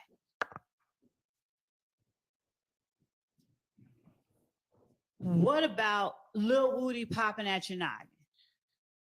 Does that sound familiar? Yeah, I think that was on the song. Do you remember what song that was on? I want to say Halftime, if I'm not mistaken. Any idea when Halftime dropped? No, I don't remember exactly what year Halftime dropped either. Okay. Do you remember around like 2014, 2015? I don't remember that. Okay. Were you working as head of security during that time? I don't recall that because I don't know what year. I can't answer that for you because I don't know what year it came out. Okay.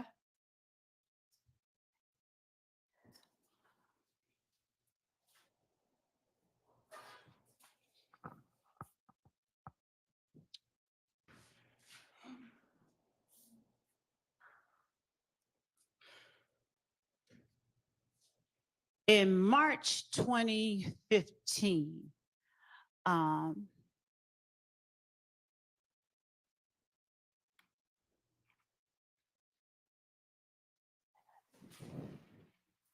you said you went home around March What was March? whatever Phoenix, Arizona is. Phoenix, Arizona. After that show, I went home. Okay, all right. So it would have been the next day that I went home. Okay, all right, So I didn't travel to the next state with her. all right. All right, so March 26th, 2015 is Phoenix, Arizona. You would have gone home like March 27th, that Friday. Yeah, that morning. That morning, okay. All right. Did you ever hear, sir, you want to see it again? No. All right. Did you ever hear, while you were there, before you went home on March 27th, did you ever hear Defendant Williams refer to any other artists in his music while he was on stage? Other than Travis Scott? I don't recall because I don't recall all the songs he performed. Okay. Did you ever hear him diss anybody on stage? I don't recall. And I'm gonna have to say the word, but I hate to do it, but I'm gonna ask. Did you ever hear him call anybody a bitch on stage? I don't know. He probably said bitch in a lot of songs. I ain't gonna say like he called no one no bitch. I never heard him call nobody a bitch on stage. Okay.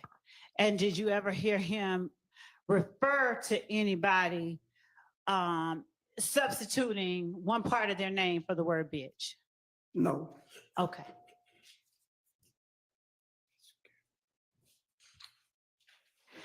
When we were talking about that video with you, Mr. Zachary, back last week, the video, I'm sorry, I'm switching gears.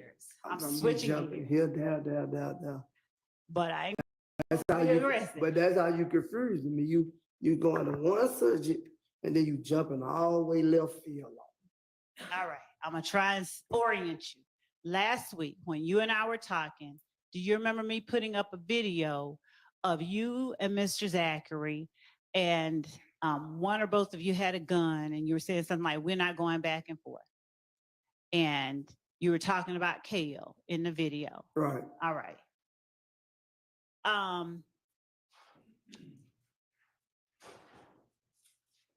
When you were, do you remember when it was that you filmed that video? Not posted it, but filmed it. I don't recall when we filmed it. Okay. And when you were filming that video, do you remember saying that at any time that it wasn't about a girl? I don't think we never even mentioned a girl name in the video. So. Okay. So is it fair to say, or is your testimony that the stuff you said to Kale wasn't about no girl?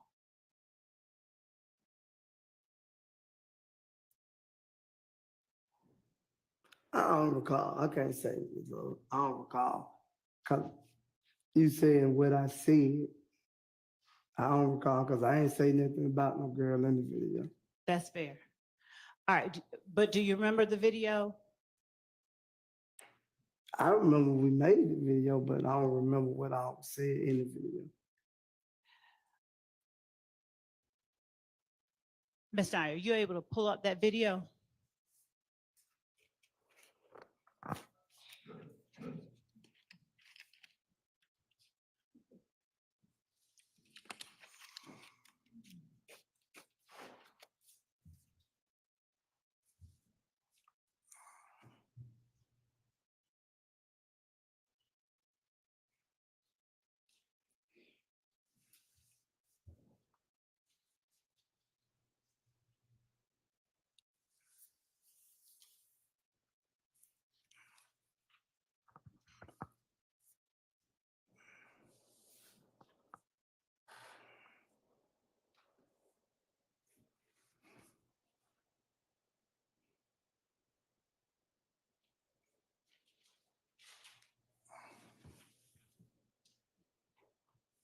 And what number was that? 441.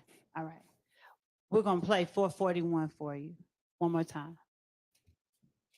You little strip dip ass nigga. We ain't really going back to no nigga. You little bitch ass nigga. I know who you is. I'm never well. Yeah, fuck you nigga, Cal. Whoever else, nigga. Well, nigga. Pop, pop, pop. Nigga. Whoa. They say they ain't really going back.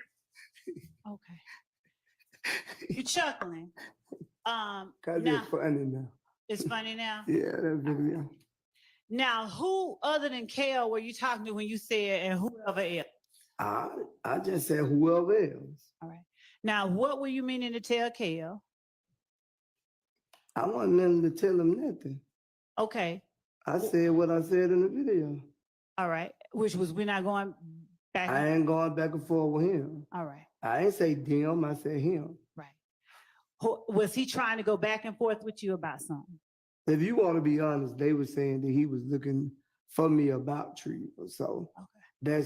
that's the whole thing. So when he didn't respond to me when I DM'd him, I made sure he was gonna be able to see what I was saying.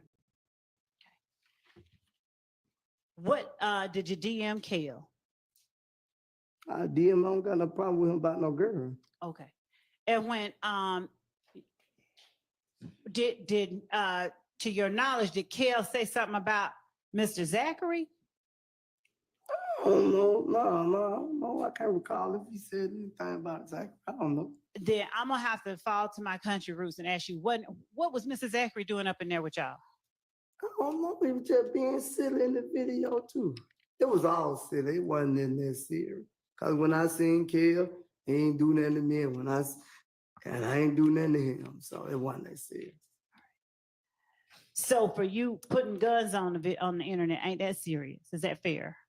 No one was shot. So I don't think it was that serious. The video. Okay.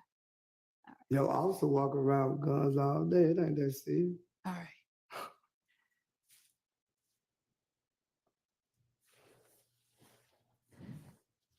When you orienting you back to the rodeo tour, not trying to switch up and change you and confuse you. That when you first screamed at. You went from here to there, I'm trying to get past it and go and fast. I'm trying to stay focused with you, but you started throwing me off. All right. Come on.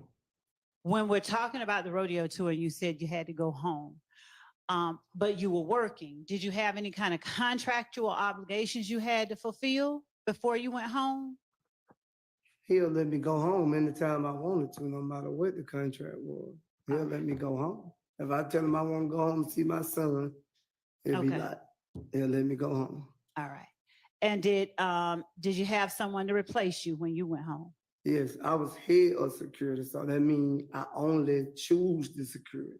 All right. That don't mean I did security. All right. Head of security just mean like I could come say, we're gonna get Miss Love, we're gonna get him, we're gonna get her, we're gonna get Mr. Right. And if one of you don't do right, I just say, we'll give him a plane ticket. Did you have responsibility for sending folks home to act it up on the tour? No, I don't have responsibility to that. Okay. Now, on cross-examination, going back to Israel. Thank you. This is defendant Williams number 255, right? Yes. All right. You told Mr. Steele that you had seen that, you recognized that before, Yes. right? Where had you seen that? If I ain't mistaken, man, when it was posted and added, I want to say, man, Mr. Williams was together. When it was posted and added, y'all were together? When the guy added him, me and him was together. Okay. That's why I remember this post. And we were both like, I think he was gonna try to use it in a song or something, but he did. I don't know. Okay. Are you familiar with D-Mac, Got Me Too Banging? I don't know him personally. No, I don't know him. Now, where was it that you saw it? I want to say that was Twitter or something at the time, if I'm mistaken. Now, are you tagged on this tweet too? No, what are you getting at? The jury doesn't know, so I'm just asking. You showed that they presented it, and they see I'm not tagged on them. So when you say that you and Mr. Williams were together, were you looking at his Twitter account? Yeah, we were sitting there looking at the phone together. At Mr. Williams' phone? Yes. All right.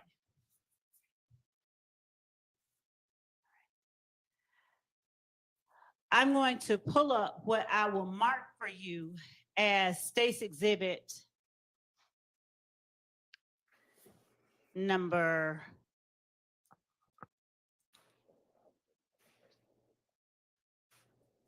4.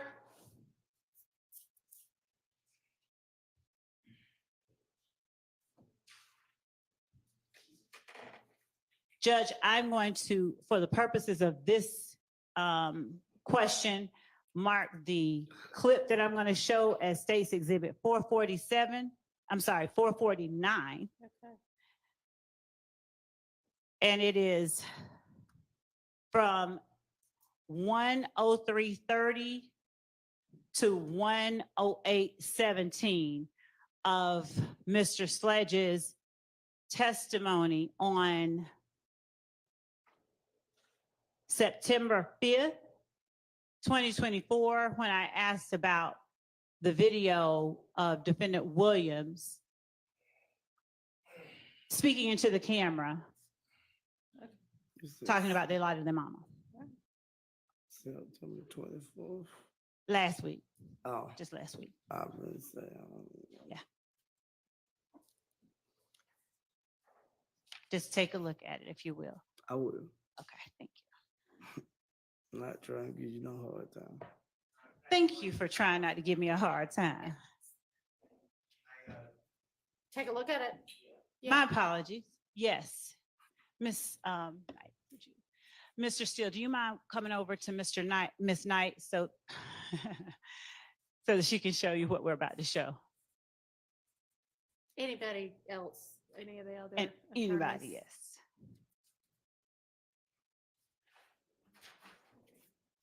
And Judge, so that our record is very clear, it will be 449 Yankee. Okay, thank you.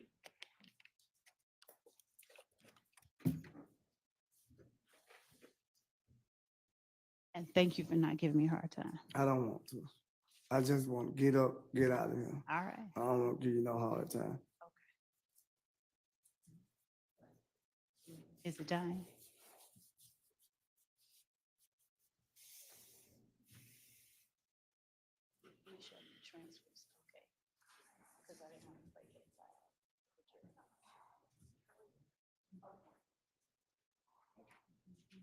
Judge, just so that the court's aware, we're making it available, but we're playing it through the transcript so that the volume isn't overheard by anybody else in the courtroom.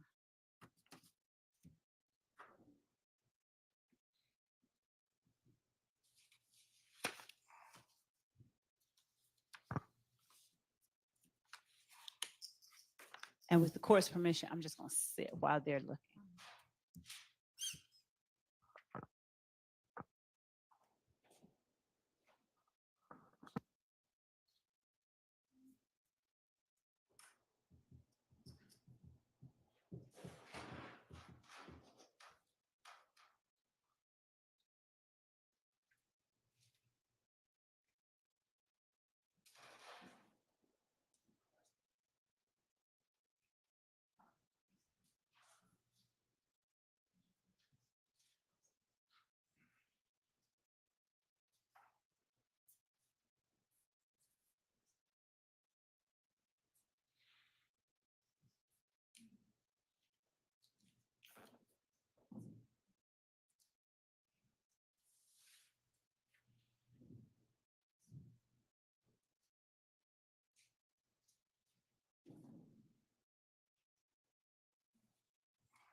No, I'm good.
Okay.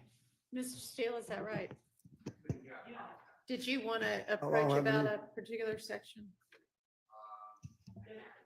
I mean, did you, is there, do you want to? I would like to because he asked for something specific that I would like. Oh, okay. All right. Do y'all need a break at all? Okay.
Jesus.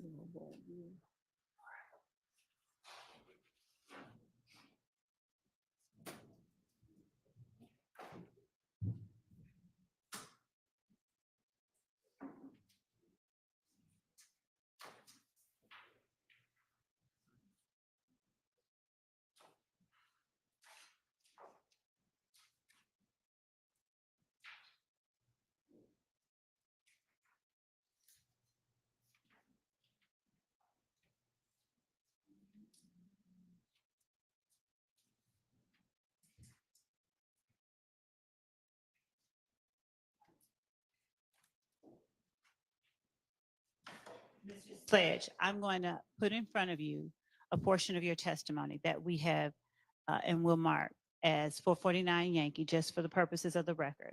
And I want you to listen to it. It will be approximately 2 minutes. And after you hear it, would you just tell me if you remember that? I don't want to ask you just straight out, do you remember something, okay?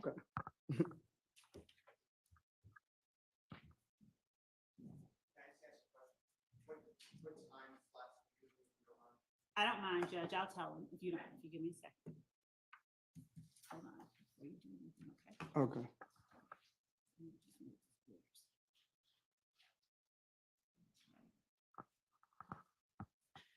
Judge, that will be from time 103,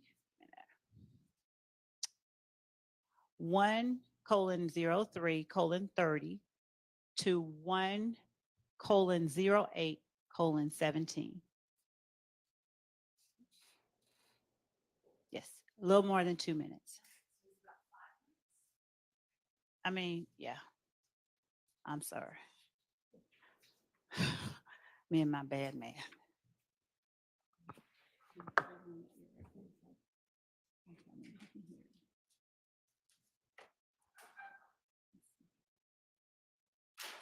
Can you hear anything? Can you hear anything? Can you hear? I can't really hear you. It's real low. Hold on. Yeah, it's real low. Because we can't look at you. Can you hear it now?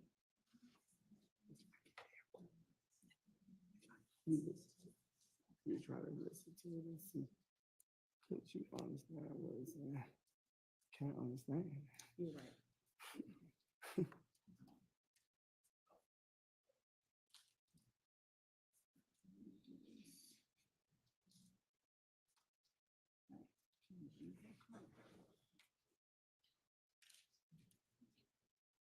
I can read. I don't really understand. Be hard for me because I can read words and I don't really understand. Okay. Try this right here. Who had them? No, just put anything in my ear.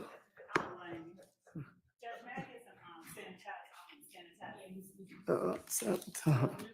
All right, then. I don't want to put nothing in my ear that nobody else has. Yeah, do something different. No. That, but I don't want to use that though. You gotta get something else, yeah. That's a perfect. You ain't finna, I don't want to wake up my ears broke out. You ain't gonna pay it in. You ain't gonna pay that doctor bill. Okay. Right. Me neither. So let's just do it the right way. Yeah.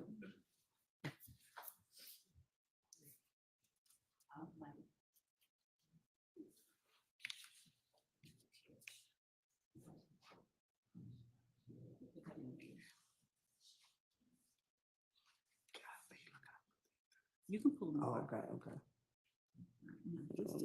Sure. You tell me.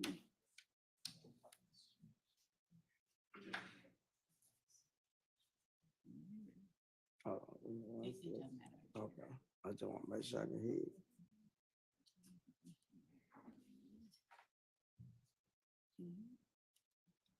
You can?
stop? Get back on. Okay. Did it stop? I remember though. You do remember? But you remember you asked. Hold I on. just, okay. We can't talk about that. Okay.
You can get it if you want.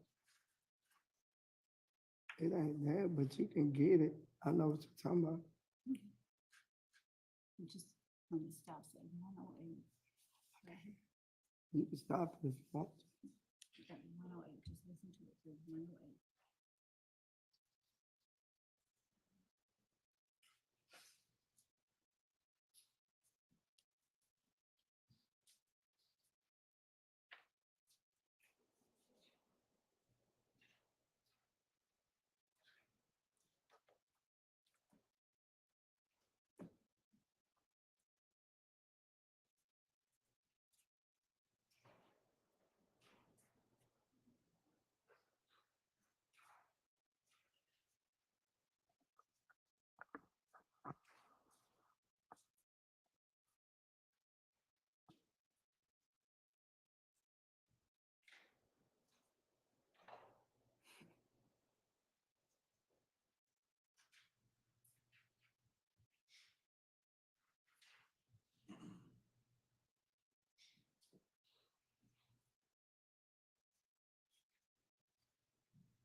You stop. 108.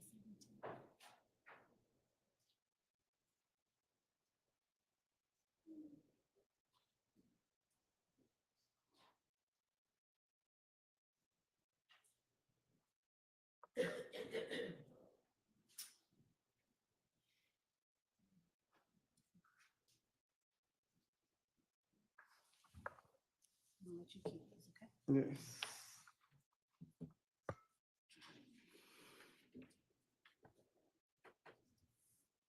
Mr. Sledge, having heard what you said when I asked you about states 449 Yankee, do you recall my showing you the video of Defendant Williams looking into the camera, talking about they lied to their mama? Yes. All right.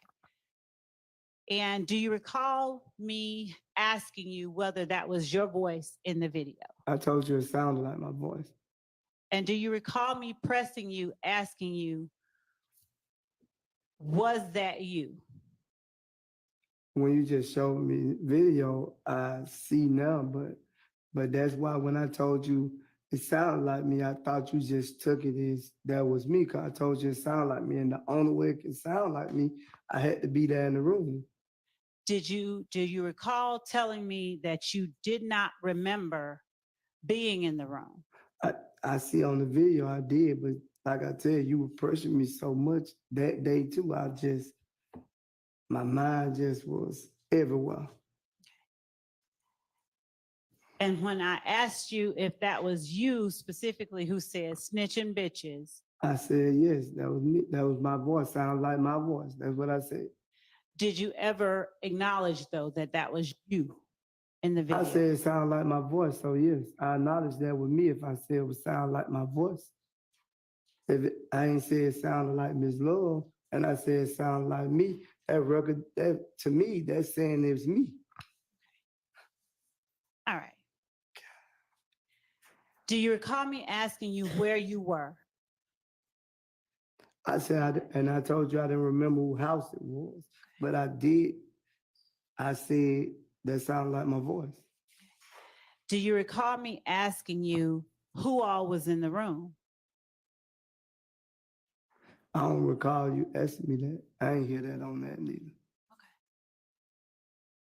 Do you recall me asking you the names of anybody else that was there?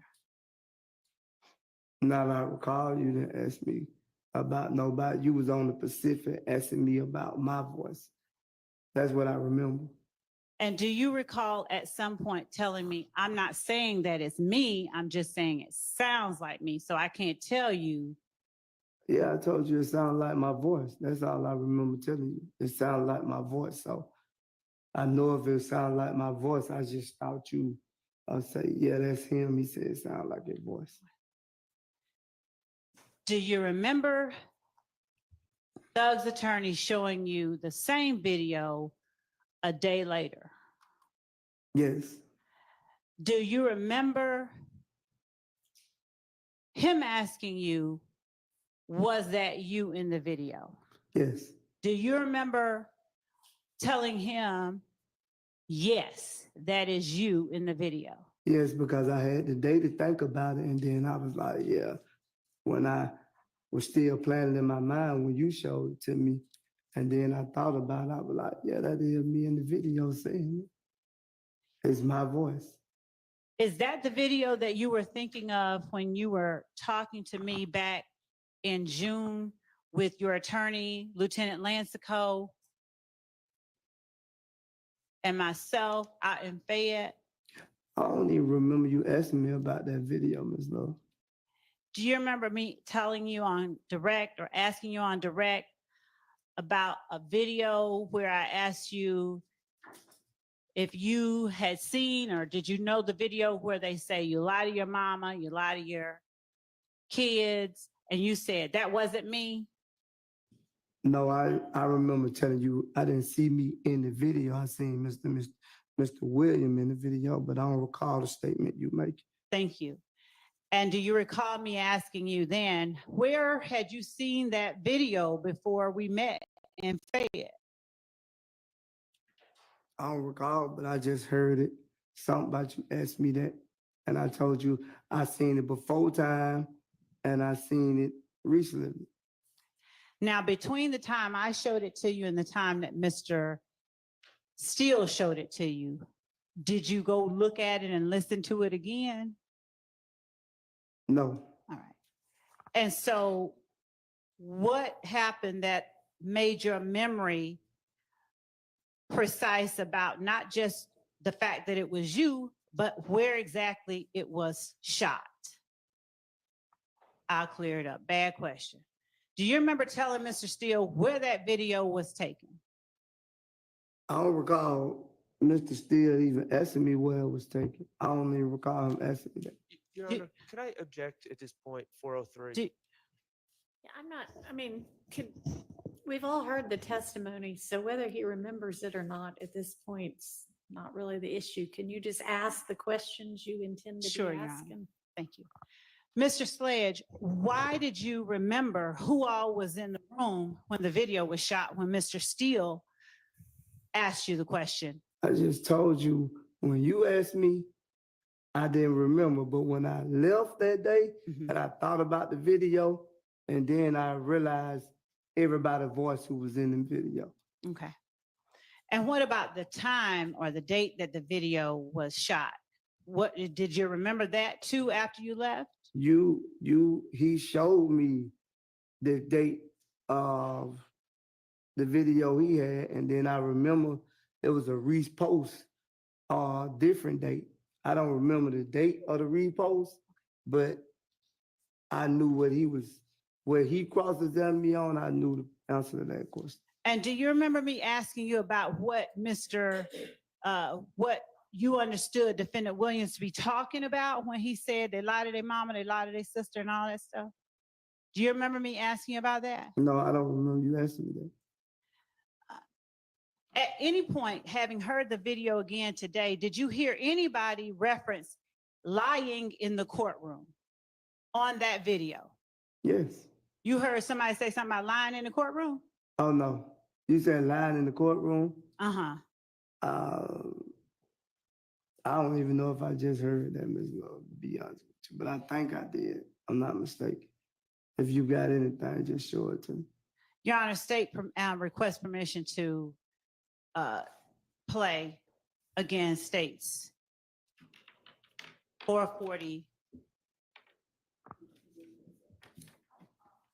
447 Yankee. That's The video the- itself. Okay. All right.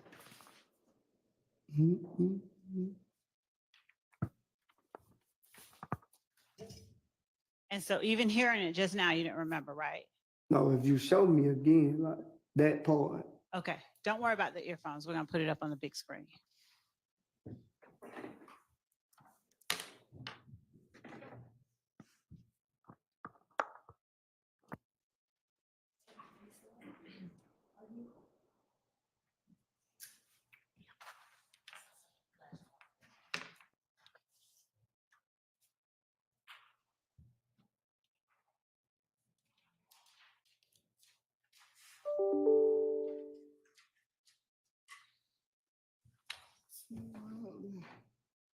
Gotta look up.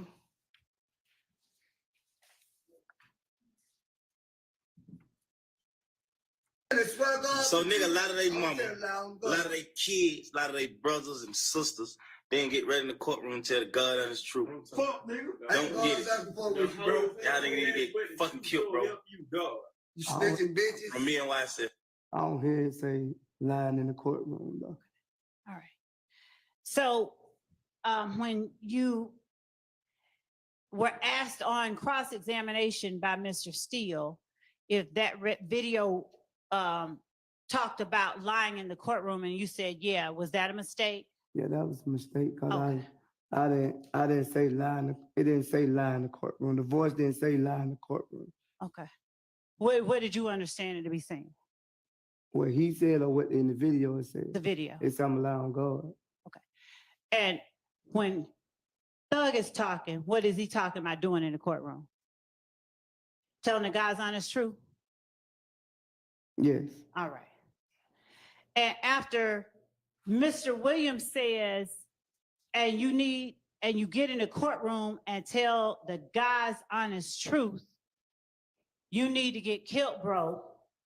That's from me as YSL. Since you realize now that that is your voice, Would you tell the jury why you say snitch and bitch? Because snitch is a liar to me. Okay. Did you just not say that he said you get in the courtroom and tell the God's honest truth? Well, I'm in the courtroom telling the God honest truth. So whatever he said, what he said. Okay. So when he's talking about telling the God's honest truth in the courtroom, why did you follow that up with snitch and bitch? I just said something. There wasn't no reason of following it up. Do you consider a person who does get in the courtroom and tell God's honest truth on their friends snitching bitches? No.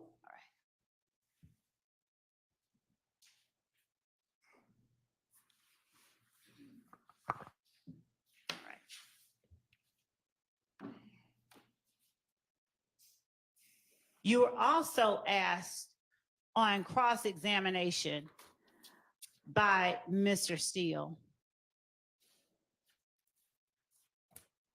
about a meeting that you had with Lieutenant Lansco, your lawyer, and me out in Fayette County. Yeah. Recall that? Yes. Did you let Mr. Steele know before we met that we were actually going to have the meeting? Did I let Mr. Steele know? Yep. No, I hadn't talked to Mr. Steele before that. All right. Did you let anyone at his office know that we were going to have that meeting? No. And afterwards, did you let him know that we had just had it? Could you be more direct? What you trying to say? Only what I'm asking. You said, did I do what? Did you let Mr. Steele know that we had just had that meeting? When? After we had the meeting? Yes, sir. Yes, yes. Okay. Did you ever let me know that you had that Zoom call with Mr. Steele? No, I ain't. Because my lawyer put the Zoom call together. I didn't put it together. Okay. Mr. Steele didn't call my phone himself and say, Mr. Sledge, what's going on? No. Okay. My attorney was on the Zoom call. Okay. And on the Zoom call, or rather last week, Mr. Steele asked you very pointedly, if you recall, do you remember Mr. Steele asking you, did Miss Love, or did you tell Miss Love that Defendant Williams encouraged you to take Kenneth Copeland to the police station? I said that to you and Mr. Steele. Do you recall Mr. Steele asking me that? you Yes, yes.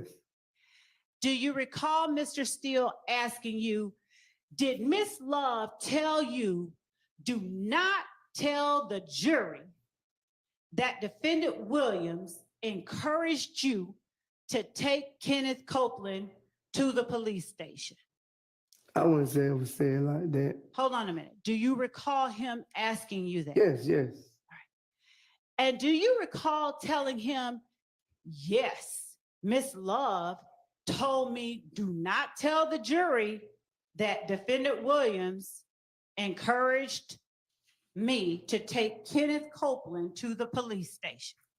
You didn't say it at the meeting June 9th. You didn't say it that way. But when I brought it to your attention that Mr. Williams told me to take me and Kenneth Copeland to the police station, your exact words to me, I don't want you to say that, and I will not be asking you that question. So, at what point did I tell you not to tell the jury that Defendant Williams encouraged you to take Kenneth Copeland to the police station? You didn't use the word jury, but that's the way I took it, because from my understanding of this process, that I would be speaking to the jury to try to prove the facts to the jury, and I just thought I should come in and tell my truth. When your lawyer and you, Lieutenant Lancico, and I sat outside that coffee shop, were you in any kind of handcuffs? No. Did you come on your own? I came willingly with my lawyer. Did you leave on your own with your lawyer? Yes. All right. And did anybody try to read you any kind of rights or anything like that? No, you know that. I would have been in But the jail. jury doesn't know that, okay? Right. So, did you feel free to say whatever you wanted to say? I just told you, I said what I said, free, yeah. All right. I'll freely say what I wanted to say. Okay. So during that conversation, were you encouraged to come into the courtroom and simply tell the truth? Yes. Were you encouraged to simply tell the truth by me? You said it out your mouth that you wanted me to come here and tell the truth, but you said it out your Were mouth. you encouraged to tell the truth in front of Lieutenant Lancico and me by your attorney? Yes. As a matter of fact, did your attorney tell you to act as if any question the state asks you, they already know the answer? So don't try to finagle anything. Tell them the truth. I don't recall him saying that into me. I hate to use this, I'm not being blasphemous, but did your attorney tell you to pretend like the state is God and they know everything? No, he didn't say that. Okay, I know that. You heard me. all right. Do you, Come do on. you remember me asking you You're about the going too video? far, gang. Do you remember me asking you about the video and you're denying being in a video where you But- say you lie to your kids? I never denied the video. I said you don't see me in the video. They're my exact words. to Right. you. That ain't denying the video. Okay. And do you remember after that I said, I've seen a video with you in it? You said you seen the video with me, and I said you didn't see no video with me in it. And do you remember me saying, yes, I have? But And you kind of smiled. At the time, you were referring to video that Mr. William posted, not the video that I posted. Because if you would have said the video that you posted, Mr. Sledge, I would have said, yeah, that's me in that video. Mr. Sledge, did I make reference to whose video it was? Or did I just ask you about I the think video? you made, to me, I thought you, when you brought up the video with Jeffrey in it at first, then you brought up another, you brought the video up of Jeffrey. Because I told you that wasn't me. And I said, you didn't see me in no video. Okay, no problem. Now, on direct examination, do you remember as you sit here today, me asking you whether Mr. Williams encouraged you to take Kenneth Copeland to the police station? In this courtroom? In this courtroom. Yeah, you asked me the question. I figured you asked me the question because my lawyer called me and asked me, what did you, Ms. Love, say to you and at me? So then when you told me at the me, you wasn't gonna ask me the question, but then you get in the courtroom and ask me the question. So that's what happened. Okay, so was it that I said I'm not gonna ask you that, or did I tell you not to tell the jury that? You said how I took it. When How you took it, I just Okay. need to know my words.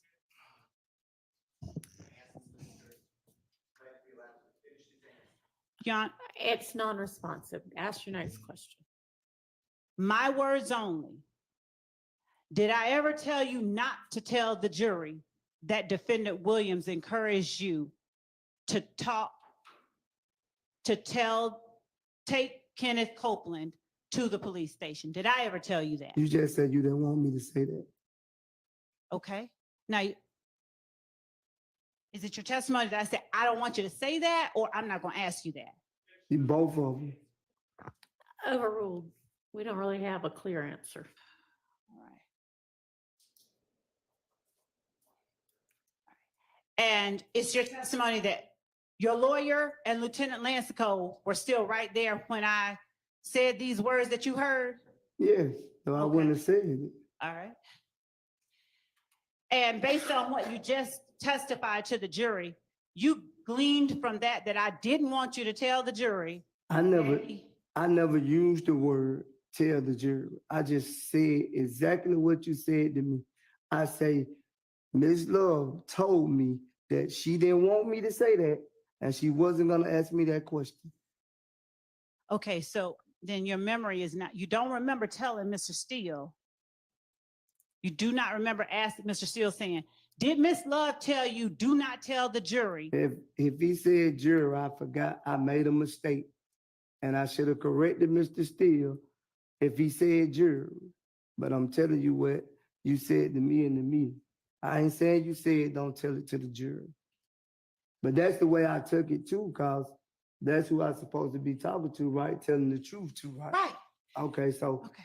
in my way, not the lawful way, that's the way I took it. Cause if somebody tell me, oh, I don't want you to tell my girlfriend this, I'm gonna take it this. You feel what I'm saying? You don't want me to tell the truth. Okay. So, all right. We'll go on.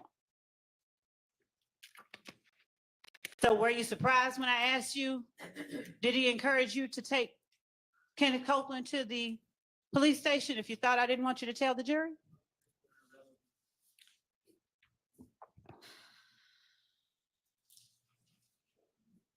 I'm exploring what he said his understanding was.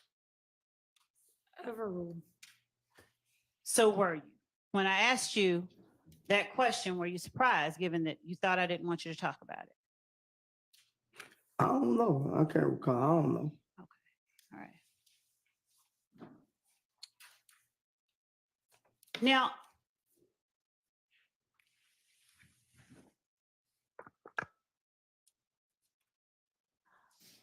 on cross-examination,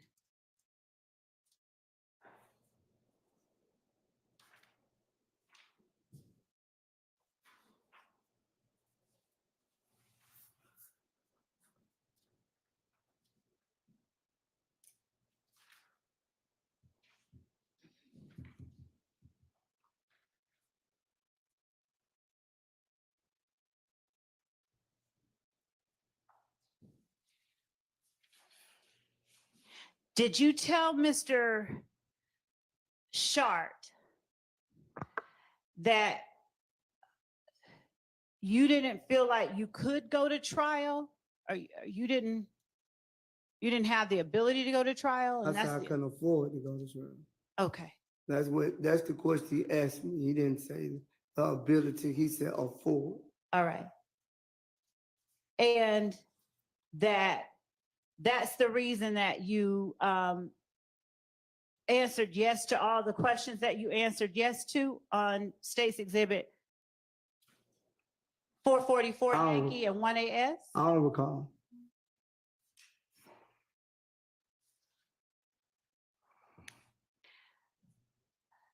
Having had time to think about it now, do you remember and realize that your sentencing acknowledgments placed you in peril of probation revocation if you testified inconsistently with something you said was true during your plea agreement? I don't think I testified nothing that wasn't true today, if I recall. Do you remember testifying on last week when I asked you specifically about portions of what you agreed to, and for you to tell me if any part of it you're now testifying is false, to label it false, and if any part of it, if it's all true, to tell me it's true? Do you remember me having that conversation with you? I remember the conversation, but you had put so much on, I don't even recall what went on. Do you remember me putting in front of you State's Exhibit 447Y? And Yes.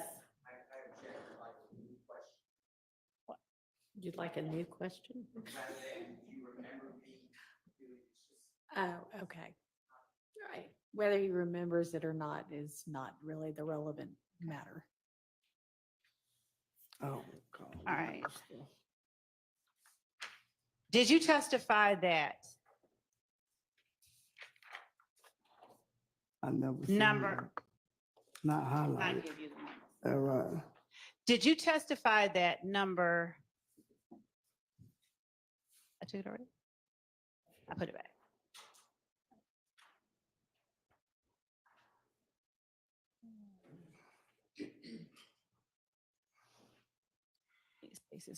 at 1AS.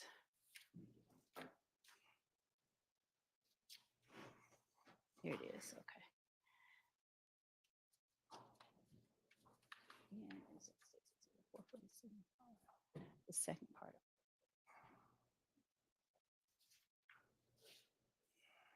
Did you testify that, looking at this, at State's Exhibit 1AS, did you testify that number 3 under defendant's factual acknowledgments is not entirely true? No, I didn't say it was not entirely true. I think I remember I said the part of the support of YSL, and you put Care as a robber gang member. I told you I didn't even know he was that gang at the time. And if I made a mistake anywhere else, I made a mistake. All right, do you remember me putting, now I have to ask, do you remember, Your Honor? Do you remember me putting State's Exhibit 444Y in front of you? I remember you putting all these papers in front of me, but I don't like. Do you remember me asking you to go over each number, and if one of it is true or one of it, Oh, go ahead. do you remember me asking you that if all of the statement is true, to tell me and label it true, but that if any of it is not true, to call it false? Do you remember that? I don't recall that, Ms. Love. Like I told you, you've been confusing me for so many days. You've been confusing me since I've been on this stand. So I don't know, like now, you jump from one thing to another thing. My brain don't move as fast as probably yours.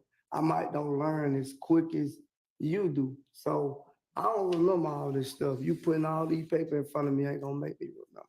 Okay. All right. So whatever you trying to get to. All right. We're just getting to the questions. So we'll take it slow. I don't remember. All right. 1AS, that is the document you signed, right? Yeah. All right.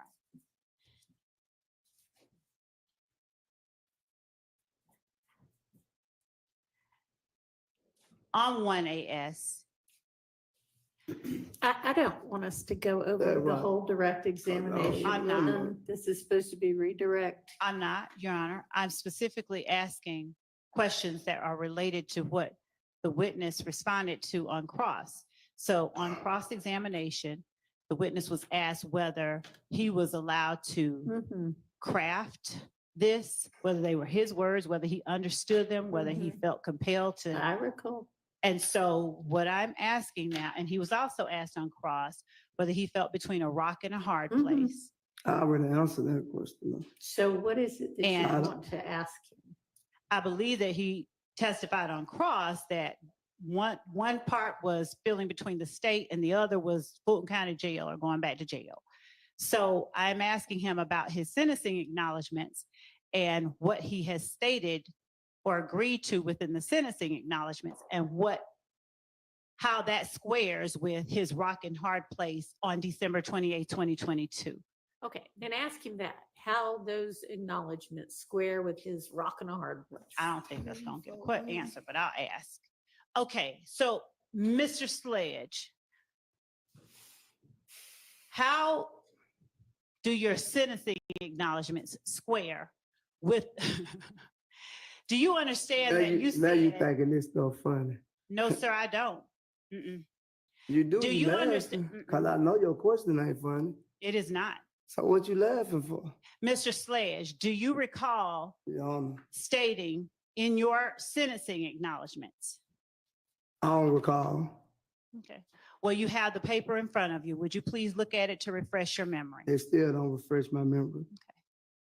Your Honor, the state tender states Exhibit 1AS as evidence of a prior past recollection recorded.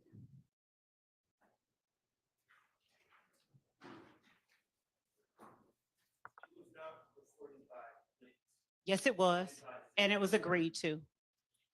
I object as well, Your Honor. This is not past recollection recorded, It and is. past recollection recorded does not come into evidence. I have to get you the code section. You're right, it doesn't. He read it into the record. That's exactly right. We already read it into the record though, and not we, but you. You already read it into the record once. Your Honor, I'm asking, all right, fine.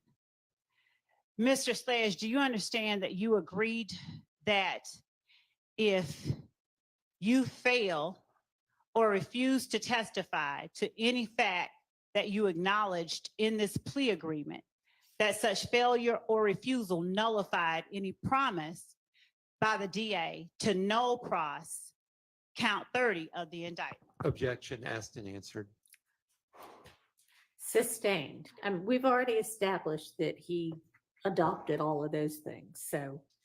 So understanding that as of last week, you understood the sentencing acknowledgements, it did not place you in what you called between a rock and a hard place with Mr. Sharp, as far as coming in here and testifying to something different than what you put in the factual acknowledgements. I came, from my understanding, I would be able to explain the things that you wouldn't change.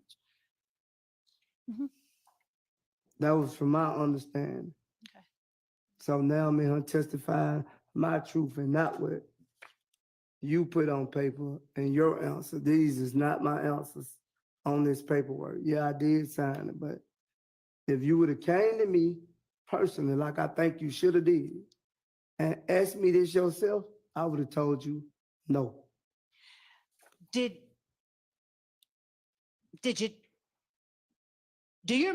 you testify that lay low were my words and not yours when I asked you on direct examination about defendant Williams giving YSL members money to lay low after the murder of Donovan Thomas? When you asked me at that meeting, I told you he couldn't have gave YSL money to lay low because I'm the only one that stayed in Atlanta. No. I told you he gave me money to get out of harm's way. I borrowed $300. I'm talking about in court last week. Do you remember saying, I didn't say lay low, those were your words? Them is your word. I didn't say lay low. Do That you was remember? already on this paper. I never used the word lay low to you not one time. All this stuff that you trying to say, it was already on the paper. You changed certain things and then we agreed. And then I'm gonna be honest with you, I didn't even want to say that. I got another paper that's saying you changed number 8. It went from one thing to another thing. You don't want to red flag that. No, I do. Actually. Okay. So, thank you. Because you changed the personal knowledge and I ain't changed it. Thank you for that. I would have never said yes to that. When I got to the last paperwork, I thought we had an understanding of what the emails my lawyer sent you. So do you now remember getting multiple versions of states 444Y that was changed at your request? Not all of it. Okay. Well, let's just show you. And you tell me which ones you remember. Sure, they gonna make me remember them and stuff. Okay. I ain't gonna remember none. So do you remember asking the state to change more than one thing on the factual acknowledgement? A lot of things.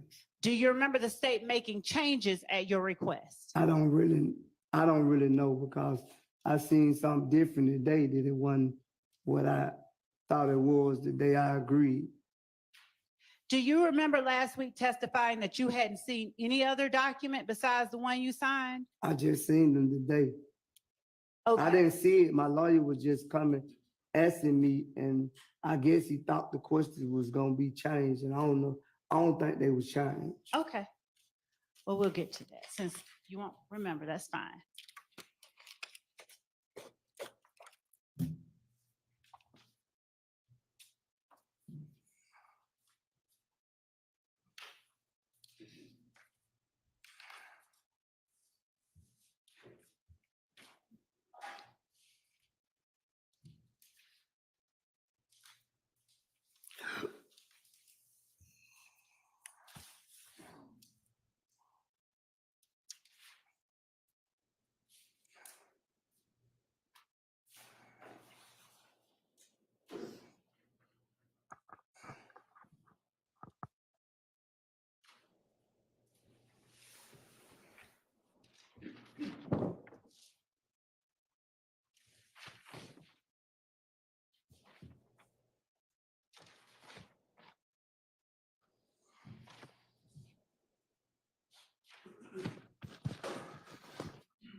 When you were asked by Mr. Sharp about April 28th, 2015, Jeffrey Williams, he only asked you whether Jeffrey Williams was with you in addition to you and Mr. Zachary and Mr. Garlington. Is that right? Is my memory correct? I don't recall. Okay.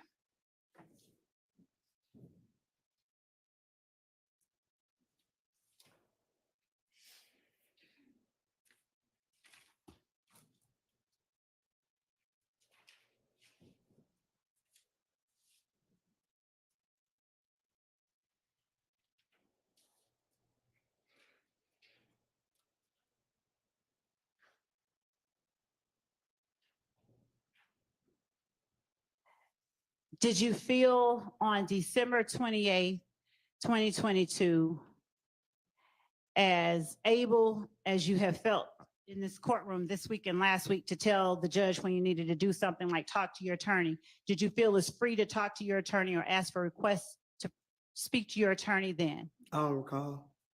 You don't? No. Okay.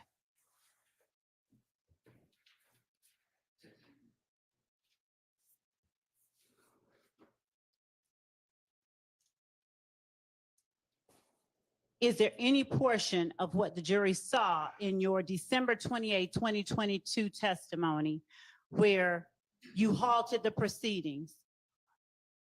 Or what wasn't seen? Did you ever halt the proceedings on December 28, 2022 to ask to speak to your attorney? I don't even know the word you just used. Did you ever stop and say, Judge, can I talk to my lawyer like you have today and last week? Like I told you earlier, I ain't sitting over there. I'm sitting up here supposed to be telling my truth. And it's like you're not accepting my truth. I wasn't sitting over there in County Blues. I was sitting over there in County Blues. I'm in the free world. So it's like, I couldn't stop and say that over there. Why couldn't you? Because I don't understand that. But once I got up there, I thought I could. Because you told me that. You said, anything you don't understand, you didn't tell me that December 28th, right? Did your lawyer? No. My lawyer didn't tell me to stop neither. So sitting next to your lawyer, did you ask him questions? Not talking about what they were, but did you ask him questions at the table? I would ask the witness to be allowed to answer the questions. Judge, I'm not asking him what was said. I'm asking him. It's the province of the what? Oh, no, that doesn't. Overruled. Sitting at the table next to the lawyer you had known for 15 years, were you able to ask him questions? I probably could have, but I didn't. And in the back, when you were with the lawyer you've known for 15 years, did you ask him questions? Yeah, I told him. Well, if he wants to share it, it's his to share. I don't want to. I don't want to share it. Okay, I don't want. Specific about what you and your. I don't want to share it. And I'm not asking you what. I'm asking I don't you, want. did you? She just said I didn't have to share it. She said you didn't have to share the content. I'm asking Well, I don't want to share it. I don't recall. I'm asking you, did you ask I don't lawyer? recall. I don't recall. Here you go. Are you saying that now because you're just frustrated? Here you go again. Here you go again. Here you go again. Exactly.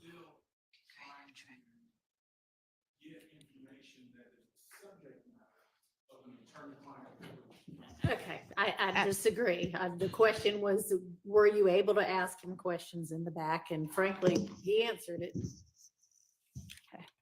before he didn't recall. So, thank you, Judge. All right.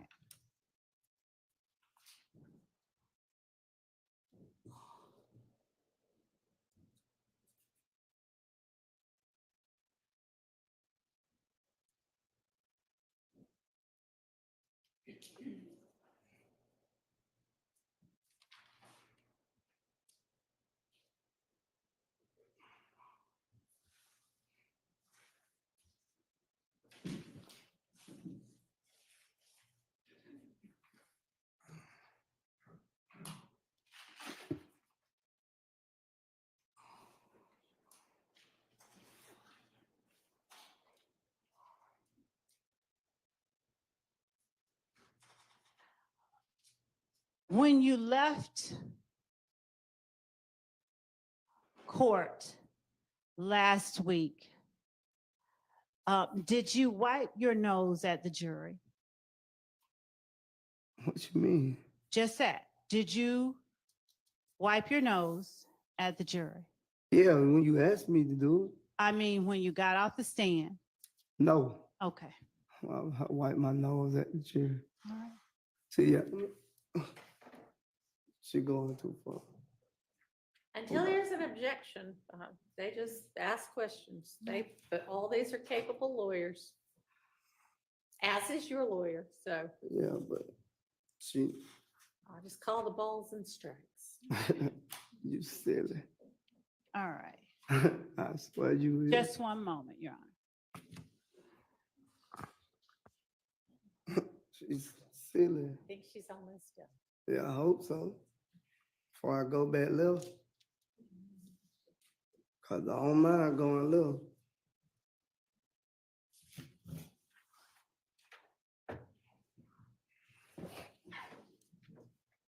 What do you need to say? Go back left. Arguing back and forth with you. Okay. You just being petty now. All right. You felt differently on December 28th, 2022.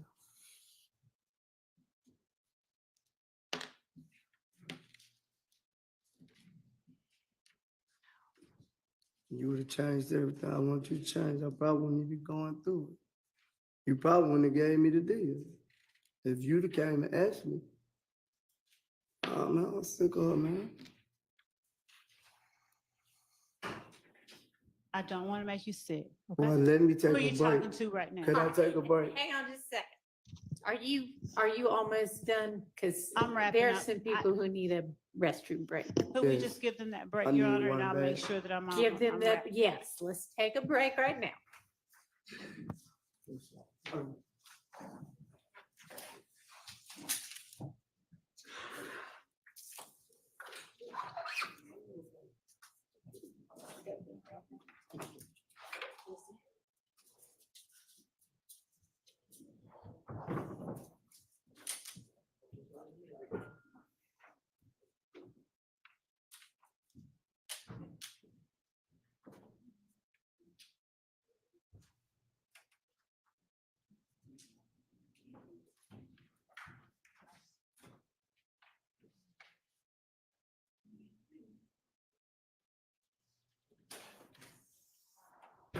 All right, we'll be in recess.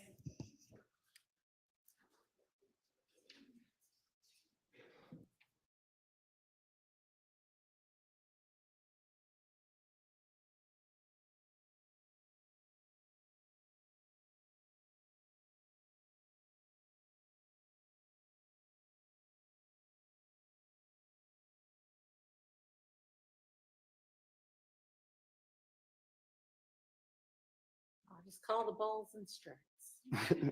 You silly. All right. I swear you will. Just one moment, Your Honor. She's silly. I think she's almost done. Yeah, I hope so. Before I go back left. Oh I no. don't mind going left. Oh no.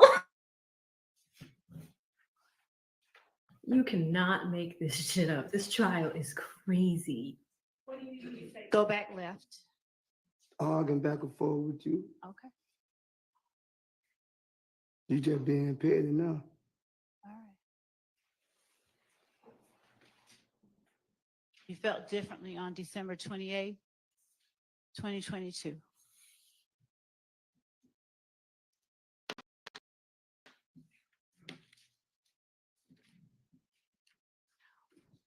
You would have changed everything I want you to change. I probably wouldn't even be going through it. You probably wouldn't have gave me the deal. If you'd have came and asked me. Oh man, I'm sick of her, man. I don't want to make you sick. Okay? Well, let me Who take are a you break. talking to right now? Could I take a break? Hang on just a second. Are you almost done? Because I'm wrapping there's up. some people who need a restroom break. Could we Yes. just give them that break, I Your need Honor, and one I'll back. make sure that I'm on. Give them I'm that, wrapping. yes, let's take a break right now. Yo. Oh my word. Did you see her? She was about to lose it. She's just like, who are you talking to right now? Wow. She has definitely lost him. Let me just speed up a little bit. Okay, they were on their break. Oh my God, guys. This is so crazy. I've never seen a trial like this. I've never seen a prosecutor lose a witness like this. Never. Like it, you cannot make it up. Not only did she lose him, she was about to get in the mud with him. He's like, let's go left. I'm about to bat left. Because the judge is like, I just call the balls and the strikes. But here's the thing, the defense team is letting her crash out. Do you notice that nobody's objecting to that? Crazy, guys. I mean, I was telling you, you cannot make this up. It's so funny. Like Thugger Daily, I just saw something he posted. He said this is probably one of the worst days that Love's ever had. It's crazy, guys. I don't even remember where we left off. We're going to read a few of these super chats while this debauchery is taking place. They're taking a quick bathroom break. And I think that the judge saw Love getting hot and was just like, nope. People need to take a break. Go take that break. Because that was about to be an argument, like a full-blown argument. And I worry, I mean, Mounk Tounk is giving it to her. But at the same time, I hope she does not, I mean, she could take his plea deal away. She could. He could be going back to jail. This is crazy. This is crazy. Somebody said they were about to take a nap and then she let loose. So look at this. We did a poll an hour ago, right? An hour ago when they came back from lunch. We were asking if she was going to be able to keep it together and continue being, you know, nice to him. Because she did have a different tone when she came back to lunch or from lunch. She had a different tone. It was very noticeable. But then, you know, the poll, you guys, 5,000 of y'all voted. Half of this audience voted. And I asked you, do you think she can keep this nice act up? 5% of you said yes. 86% of you said, hell nah, AV. And 8% said maybe. So we're going to end that poll. The hell no's have it. Y'all were absolutely right. You were. It's crazy. It's crazy to watch, but we'll see how the end of the day shapes up. You know, she is supposedly, allegedly, almost done with Mounk Tounk as well. And none of the defense attorneys, they might have an opportunity to say something again, but this is just not a good look for Love at all. It really isn't. So, I mean, we're watching it all unfold. The world is watching. So it's crazy. It's crazy to watch. But shout out to Identity with the €2 and says, perhaps Hilton used those earbuds, hence the baby. Interesting. Thank you so much, Identity. Shout out to Anthony, who says our courts exhibits downloadable for viewing. You have to know where to find them. The Fulton County system, I try to get into on their website all the time. And for some reason, you can't check out when it comes to documents. But as far as exhibits, because they're exhibits, they're keeping them. Some of them have been publicly released, like for example, the one I showed you guys earlier. If y'all want to check that out during the next break, we can do that. But it just kind of outlines how, and I think they used it for opening argument. It outlines all these crimes. It tells the story, paints the picture, all of that stuff. So thank you so much, Anthony. Shout out to Little Hyde with the 2. Little Hyde says she's trying to put on a show for the jury. Well, Little Hyde, it seems that it's not working very well. So we'll see what happens and what the rest of the afternoon holds for us. It's going to be interesting, but this is not good at all. It is a dumpster fire, to say the very least. Shout out to Howell, who gifted a membership. Thank you so much, Howell. Thank you for helping us grow the community. Shout out to Jeanette with the 10. Jeanette says, forgive me. Whitaker is calling attorneys to the bench because she doesn't want people to hear she is Glanville's footstool, who is going to lay down next and rest their feet on some belly. Oh my gosh. The shenanigans. Jeanette is hardcore. Thank you again, Jeanette. Shout out to ABC123 with the 2 says, can we rewind? Oh no, put that on the shirt. Oh yeah, this is when she said that to Mounk Tounk. She's like, can we reset? Can we rewind? He said, no. I should put that on the shirt, right? Shout out to Sammy with the 5. Sammy says she also just proved she records their conversation outside of jail. I didn't even pick up on that. That's a good observation, Sammy. Yeah, because here's the thing. And this is where she started to get hot. Now she's getting some of the last things that the jury's going to hear, right? With this particular witness. So she wants to clean up that whole coaching piece, that Starbucks conversation, right? And Mounk Tounk, that's when he started going rogue. You know, he is tired. You know, she's asking the same questions in different forms, but she wanted to clear that whole thing up, right? And Brian Steele asked about it last week. Didn't work. So that was a big fail. And then with this, now we're going through the plea deal, and Mounk Tounk is like, hey, listen, some of this looks different. And, you know, if you had just bought the document and made the changes that I asked you to make, then we wouldn't be having all of this difficulty, right? That's where she started to lose it, because she didn't expect him to say that. She didn't expect the combativeness. And now she's starting to get frustrated because she's like, who do you think you're talking to? It's getting crazy. It's getting crazy. So thank you so much, Mixed Chick Sammy. Shout out to Natalia with the 2. Natalia says she's back hollering. I mean, somebody had me dying earlier where y'all were like, instead of scrambling and scraping, it was screaming and scrambling and screaming. That's what it was. It was hilarious. Thank you so much, Natalia. Shout out to Anthony with another 2, says, love Mounk Tounk. I did not love Mounk. I did not tell you that. Yeah, she was. Notice that that's in caps. That is completely appropriate, Anthony, because that's how it sounds. Thank you so much. Shout out to Kelly Kell with the 2, says Atkins is frozen. If I don't move, will I disappear? He is. That's a weird place to be in, because Atkins probably reports to her. Like, this is probably his boss, but, you know, it's his colleague as well. Notice that he hasn't been, you know, usually he's supporting her by writing things down, looking up case law, stuff like that. You have not seen this man move at all. He's like Wizard of Oz, like the Tin Man. He's like the Tin Man, just frozen in time over there. So, I mean, that's got to be a tough job, you know. But thank you so much, Kelly Cal. Shout out to me with the $2.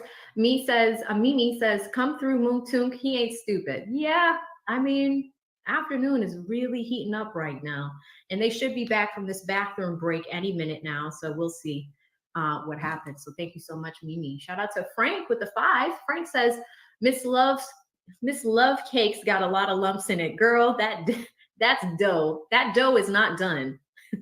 You're too funny, Frank. Thank you. Shout out to Sub with the 5. Sub says, nice act. Nice act. It's over soon, as she asked about the meeting. That's right. Because I think that she was going in to protect, you know, kind of protect herself in a sense. Simone did this last week as well when Woody's testimony was wrapping up. So it's pretty crazy. We'll see if, I wonder if they're going to rescind Mounk Tounk's plea deal. I'm going to poll you guys on that next once they come back. Shout out to Sick Day Cooking Again with the 5, who says this is Love's fault. She refused to move on, and now she made a mess for herself. Now she's threatening him out of butthurtedness. Yeah, straight up. I think, yeah, you guys are right. She kind of dug this hole for herself, and now it's kind of hard to get out of it. You know, and then remember, when you have to keep your cool. So much about being a trial lawyer, and especially someone that's seasoned like her, so much about this is remaining calm in situations. It's hard. Tensions run high. But like, look, we just talked about this on Friday. The judge was just talking about professionalism and decorum and things like that between her and Brian. Now she's going at it with her own witness. It's crazy. It's insane. But it's like, it's a train wreck and you can't look away. Like, we're just watching it. We're just like, geez. We're all at home watching this. Like, what the heck? Craziness. But thank you so much, Sick Day. Shout out to Kissin' Pink with the 5. Kissin' says, someone gifted me a membership. I don't know who it was, but I love and appreciate you. Thank you so much, Kissin' Pink. And thank you guys, whoever gifted this membership. This is Kissin' Pink saying thank you. Shout out to D the Bull with the 5. No comment, no question, pure love of the game. Thank you so much, D. Shout out to Aaron with the 10. Aaron says, I'm not a lawyer, but I think she's doing good. She's trying her best to portray that he is working for the defense and he isn't letting her get that off. Okay, Aaron, I like that. I like that standpoint as well. On the contrarian view, really, really cool. Thank you, Aaron. Shout out to Anthony with the 2. Anthony says another hostile witness, 2 so far. I think there's been far more than that, Anthony. Like Lead and I first, we covered this case when it first came out. We didn't think you guys were interested because the viewership was really low. But then when Woody took the stand, we got back on to the case. But that means for about 5 months, there have been witnesses and almost 124 days of trial. This is not the first time that the trial has gone off the rails with these witnesses. This is not the first time that there hasn't been shouting matches in the courtroom.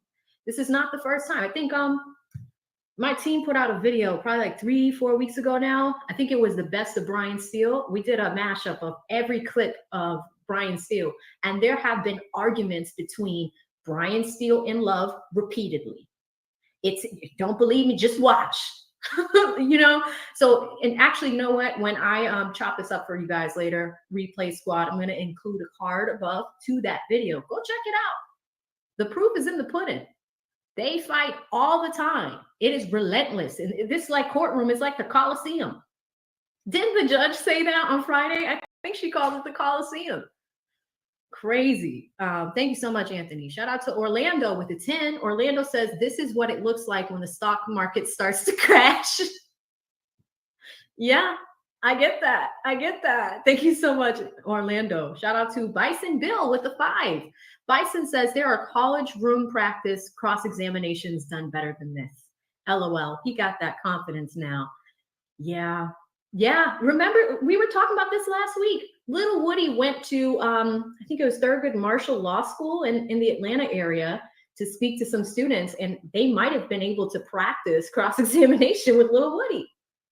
But that's the thing. So much about trial, so much about what happens in trial is understanding a lot of things.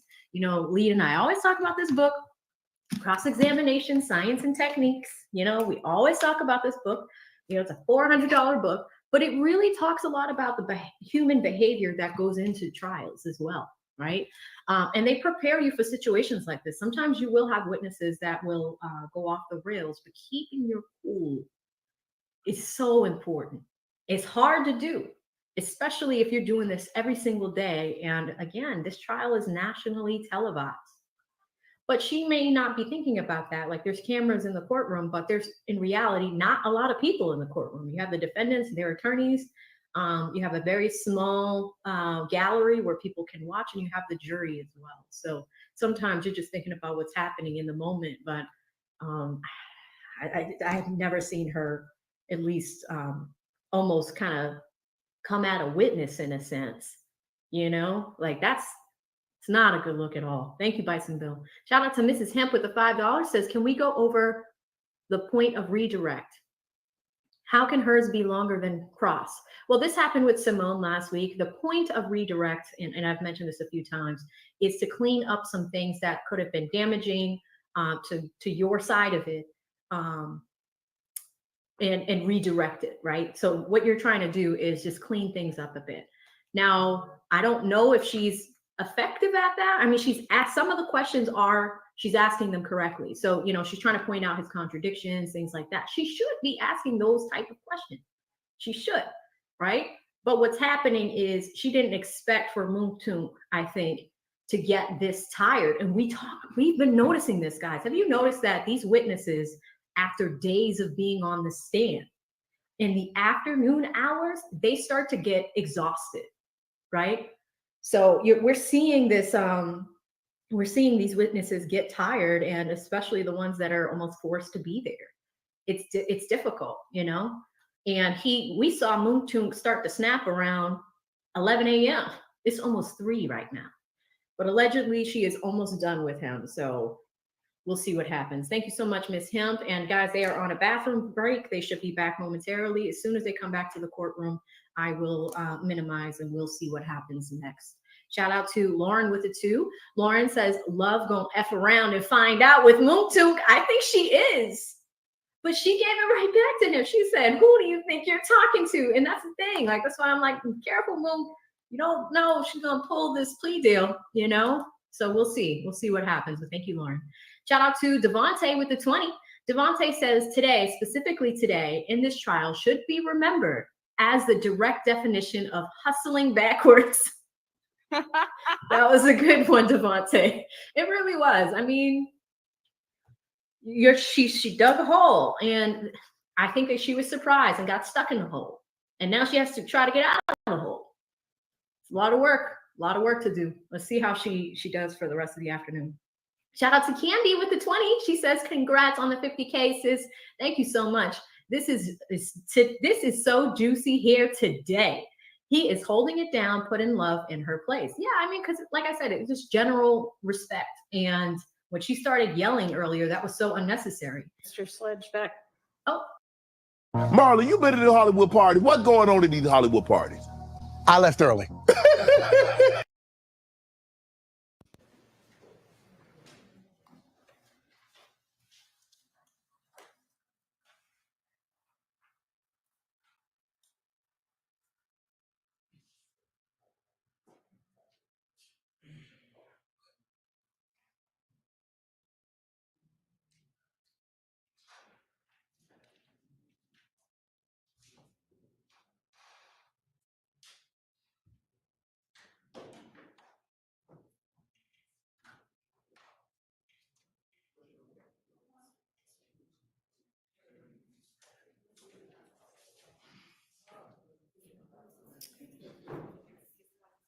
Said Miss Love, I see this email, and Miss Persfield's, she's not with us, but she's back in the office, so you can add her back to the emails when you're sending stuff. Yeah. Shout out to Maduke with the 2. Maduke says he is walking her without a leash. It's bad, y'all.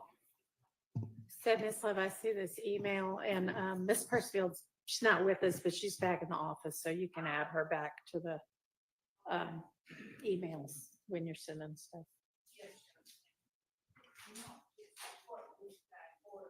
No, don't worry about it. I can do that. Shout out to Penny G with the 5. Says Mounk is spanking love, and I'm loving it. Y'all are entertained. Y'all know where Mr. Wright is? Oh, Monk's lawyer is missing. Okay. Shout out to King Hawk with the 2. He says, that's the next shirt, AV, before I go back left.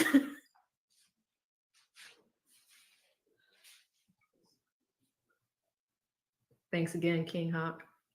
Shout out to D the Bull with the 2. No comment, no question, pure love of the game. Thank you, sis.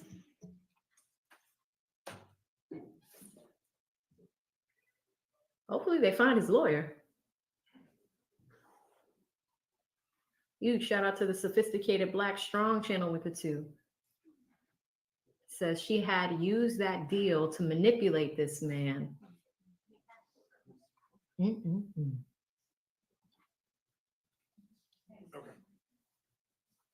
Shout out to Unrelenting with the 2. Says he is thinking, might as well get my 35 years worth. Seriously.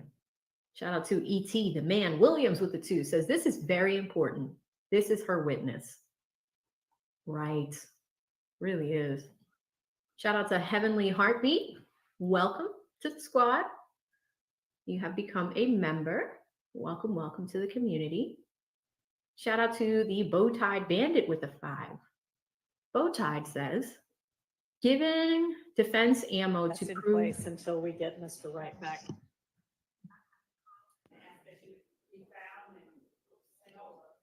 I think our Sergeant Ingram just went to retrieve him. Okay, now they can't find Mounk Tounk's lawyer. Anywho, the Bowtied says, giving defense ammo to prove coercion on recross. If she tries to take the plea deal away, his lawyer can argue suborning perjury. That's a good point. That's a really good point.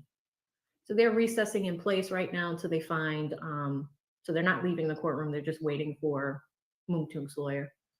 Shout out to the mixed chick. Sammy with 10 says, when the state's witness is talking shit about the ADA to the judge, that's crazy. Yeah, I mean, how many times did he look at the judge and was like, she's out of line right now. This is too much. It's interesting because I wonder if Mounk Tounk and his lawyer are having a conversation right now. And that's why they can't find them. Shout out to Devontae with the 10 says, AV, you need to make your face during who are you talking to the thumbnail for some clips. Listen, my editor is going to love today's footage. He is going to love it. Seriously, I could not believe that she said that. That was crazy. Thank you, Devontae. Shout out to She Loves Fantasy with the 2. T-shirt should say, I don't mind going left. Y'all like that one. We got to do a poll on the shirts. We need a Mounk Tounk shirt before the end of this day. For sure. I don't mind going left. It's between that and you're making my brain hurt. It's a lot. There's so many ideas. Thank you, Fantasy. Shout out to Andrew with the 2. Andrew says, odds, Steel Shark lose it before the end of this trial. I mean, those are some high odds. I mean, we've seen Brian have some shouting matches. Brian has lost his patience. Friday was a tough one for him. Like, I felt bad watching that. She's objecting every 5 seconds. It was crazy. But thank you so much, Andrew. Shout out to Caleb with the 10. Caleb says the jury can see how she's acting with these defendants. Her trying to humiliate them is making her look wild crazy. Really is. Thank you so much, Caleb. Totally agree. Shout out to Bam, who became a member. Welcome to the community, Bam. You're going to love it here. Shout out to Wylet, who gifted a membership. Thank you, Wylet. And if you received that membership, please say thank you to her. Very, very sweet of her to do. Thank you, Wylet. She also drops a $2 super here and says, Thug gonna use the squeak in his next mixtape. Imagine his music after all this. He's got so much material to work with. Thank you so much, Wylet. And just a reminder, guys, we're waiting for court to come back in session. It's a recess in place right now. They're just looking for Mounk Tounk's lawyer, and the debauchery will continue. Shout out to Anthony, who became a member. Welcome, Anthony. You're gonna like it here. Shout out to Michael with the 2. No comment, no question. Pure love of the game. Thank you, Michael. Shout out to Mimi back again with the 2. Says, ordered my what you mean hat. Follow you on lead 2. Thank you so much, sis. Yeah, guys. That's why I'm asking about these shirts. We have a trial watch merch store. So we have the what you mean. We have I did these crimes. I just ordered a YSL Luna, her pet bandana. So we put those up. You know, there's a few of you guys where you've just been super, super supportive. So there's like 2 or 3 of y'all that I need to send some stuff to on the house, of course. But I appreciate you guys looking into the trial watch merch as well and helping us come up with the ideas. Like, you know, this really is your community. So whatever shirts y'all have, whatever ideas you want to see, you know, this is stuff that we make for you. So thank you so much for all the support. That's all right. We have you back here. Okay, we found his lawyer. Back to the debauchery, y'all.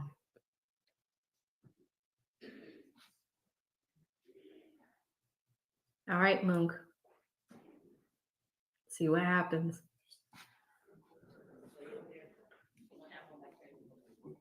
What are we looking at? Wonder what happened to it. Oh, you know. While we wait for the jury, shout out to Darth with a 5. Darth says she was going to revoke the deal anyway. That's why she keeps bringing it up. She keeps holding it over his head. Proof it was signed under duress. It's a really good point, Darth. Thank you. Shout out to Patrick, who gifted 5 memberships. Patrick, very nice of you. Thank you, Pat. Hope you guys said thank you to Patrick when he distributed these. Wylet back again with the 2. She says, also, I love that you pronounce my name right. Yes, I got it right. Yes. Thank you, Wylet.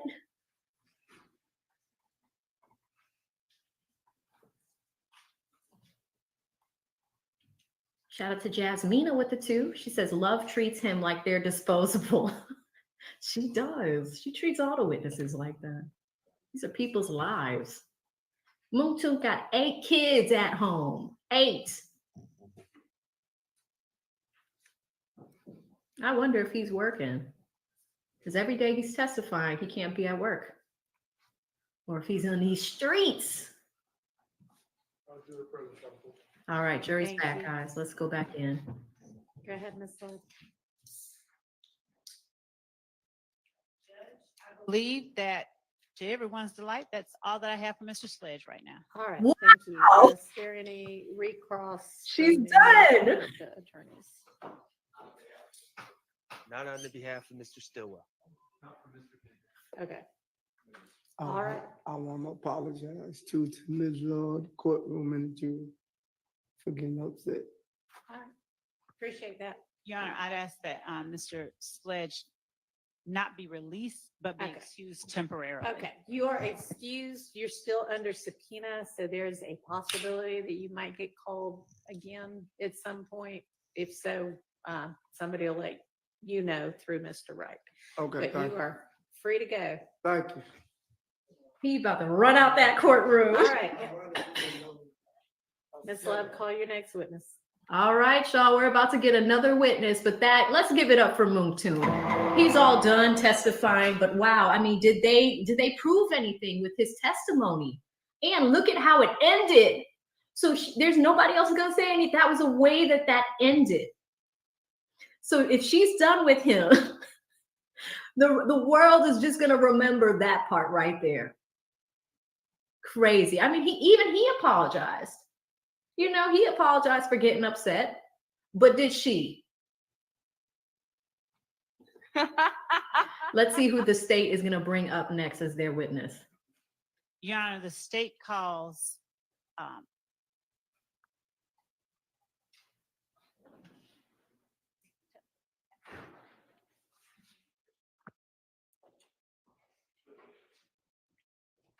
I believe that I will be calling a lieutenant, but if not, it will be Mr. Wright. Okay. All right, now we're going to lieutenant. So this sounds like somebody that is in law enforcement that might have investigated the case. And if that person is not there, then they're going to call up Mounk Tounk's lawyer, who is also under subpoena, cannot leave the courthouse. Yeah.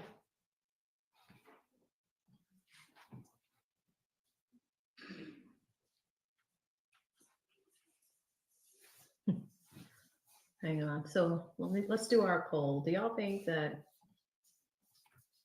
is Mounk Tounk going back to jail? Because his lawyer has to testify, right? Let's do yes, no, and maybe. Go ahead, vote it up. Let me know what you think. While y'all do that, I'll catch up over here.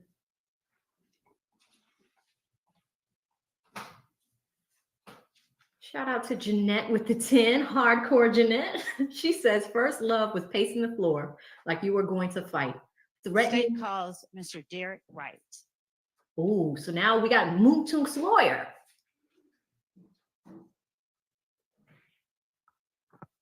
All right, what is she gonna ask? So she's gonna ask Mounk Tounk's lawyer. And remember, there's an opportunity for cross on Mounk Tounk's lawyer. I do. Right, Derek, D-E-R-E-K, Wright, W-R-I-G-H-T. Good afternoon, Mr. Wright. Good afternoon. Forgive me for putting you on this stand. This is not a place that I know you normally reside. Sustained. I'm going to take these away from you. Put these over here. Mr. Wright, I will not be getting into matters of privilege. I'll just ask you a few brief questions regarding your interaction with the state as it relates to the witness that just testified. Okay. First of all, would you please tell the jury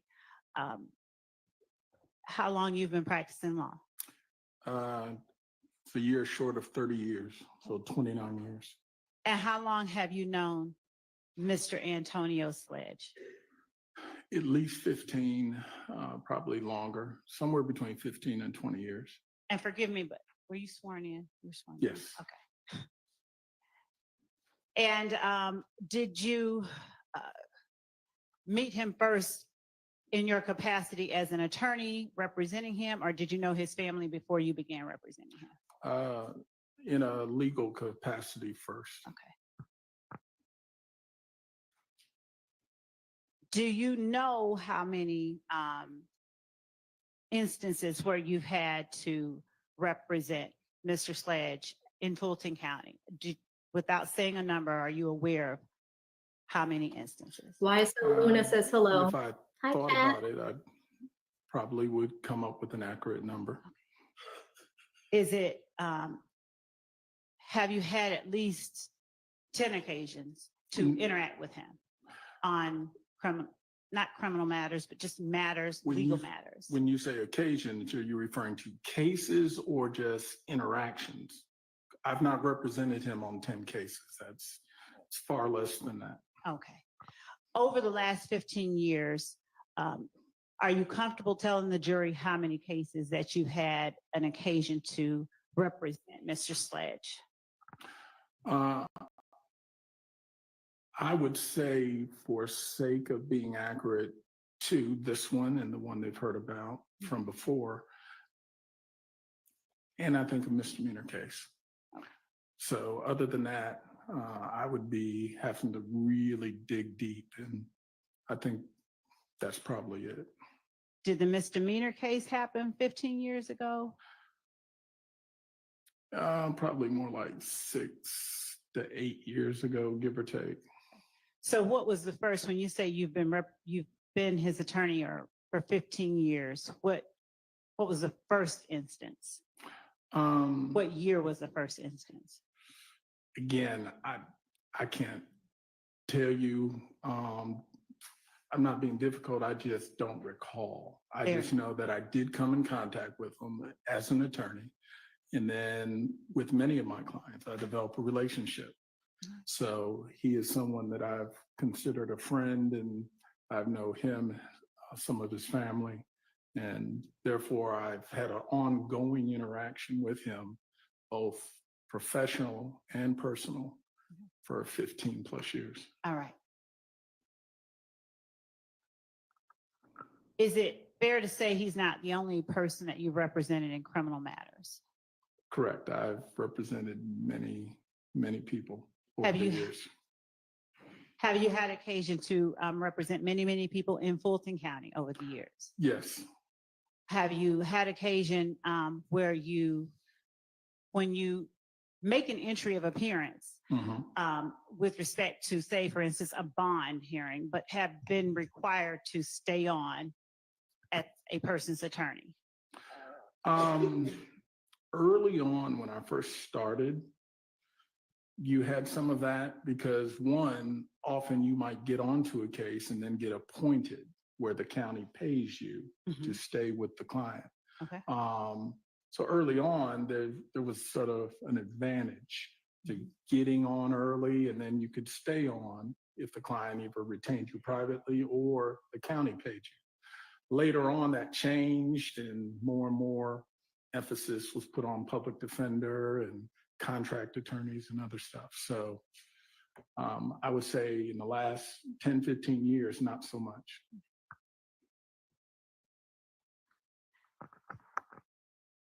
So if you signed on to represent a person in the last 10 or 15 years for one thing and wanted to withdraw, the courts have allowed you generally to do that? Generally, it depends where you are. If you're in Toombs County, Toombs County don't let you withdraw. Once your name hits the paper, you're the attorney regardless of whether you get paid or not. There's some other counties like that. Okay. Fulton is generally pretty liberal, where Fulton, if you and the client come to a disagreement or if money, Mr. Green doesn't show up, that also is a reason that you can sometimes get out of a case. So from that standpoint, Fulton is a little more understanding that sometimes the attorney and client have to go separate ways. Without getting into the specifics of what you may have shared with your client, unless he waives it and you've been given permission to, and you'll have to tell me if that's the case. Well, I'll tell you now, he has not waived attorney-client privilege. That is fine. So I am restrained by the laws That's of our absolutely state. okay. Okay. So without getting into anything that is privileged information, would you tell the jury if information that is said between you and your client in the presence of others, such as Lieutenant Lancico, a lawyer from the state, whether that information is considered privilege? It's a two-part answer. Yes. From an attorney-client privilege standpoint, that conversation may not be privileged because it's been said outside of me and the client, meaning there's more individuals hearing it. Right. From a plea negotiation and whether plea negotiations are admissible in a court of law, that is beyond the attorney-client relationship, but an admissibility issue. And therefore, the question of this conversation isn't so much an attorney-client, but whether if it's a plea negotiation or it's the furtherance of one, is it admissible?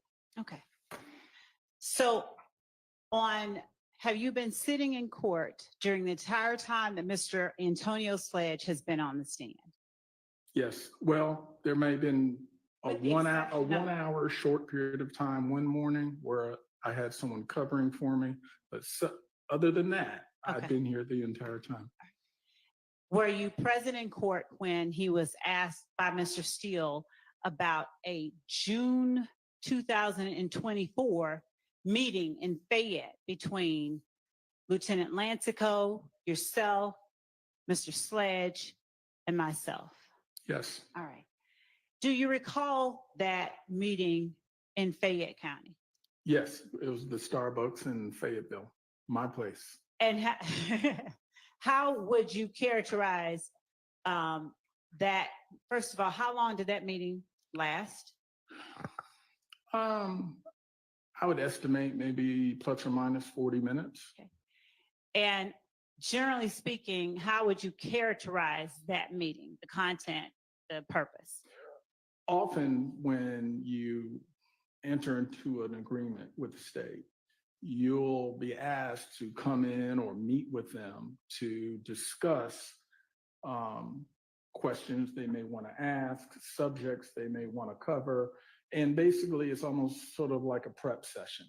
And from the defense side, we're also trying to get an idea. What are you going to ask us? Where are you going with things? Mm-hmm. So it's sort of both sides feeling each other out.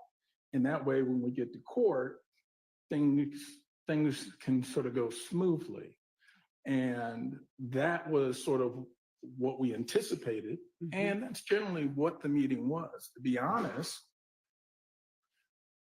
we did not get into the details of testimony as much as I am generally accustomed to. Most of it was, Ms. Love, you getting to know my client and getting a feel for him, and vice versa. So honestly, a lot of the details weren't discussed. It was more of a feel each other out kind of meeting, in my opinion. Okay.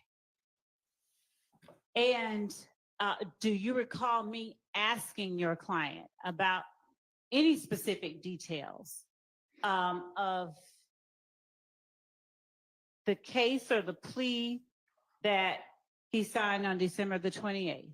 There was discussion at that meeting about the plea that he had signed, a couple of videos, and again, I'm generalizing because I don't have an exact memory of everything. And again, because you didn't get into a lot of the details, like, to be sure, there was no script, there was no, here are the questions you're going to be asked. It was a very generalized kind of conversation.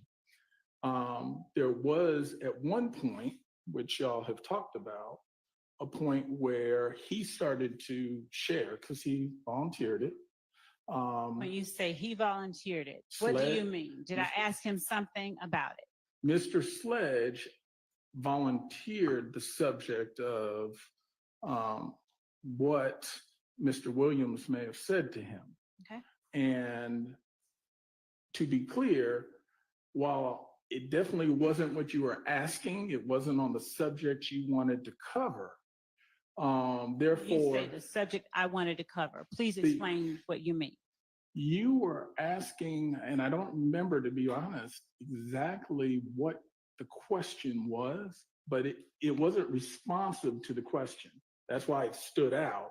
And when you heard what he was saying about Mr. Williams, there was an immediate reaction where it was, that's not what I'm asking you, is what you said to him. And he said, well, he went on, said what Mr. Williams told him. And was that the part where he's saying he encouraged me to take? What part are you talking about? This is what I've observed discussion in the courtroom about what he said about Mr. Williams telling him to take Woody to see the police. And the point was, as his attorney, as a defense attorney, I took it as that wasn't a subject you wanted to talk about and you weren't asking him about. But I can't say that I ever heard you say, don't tell the jury. It was nothing that definitive, but it was simply, that's not what I'm asking you.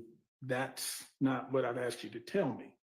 And ultimately, we sort of moved on from it. But it was just clear he very much wanted to say it, and that wasn't what you were looking for in terms of whatever the initial question was.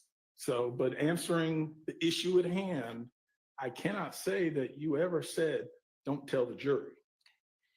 And listening to the questions that I put upon your client during direct examination and redirect examination, where I've asked the question and his response has caused me to say, that's not what I'm asking.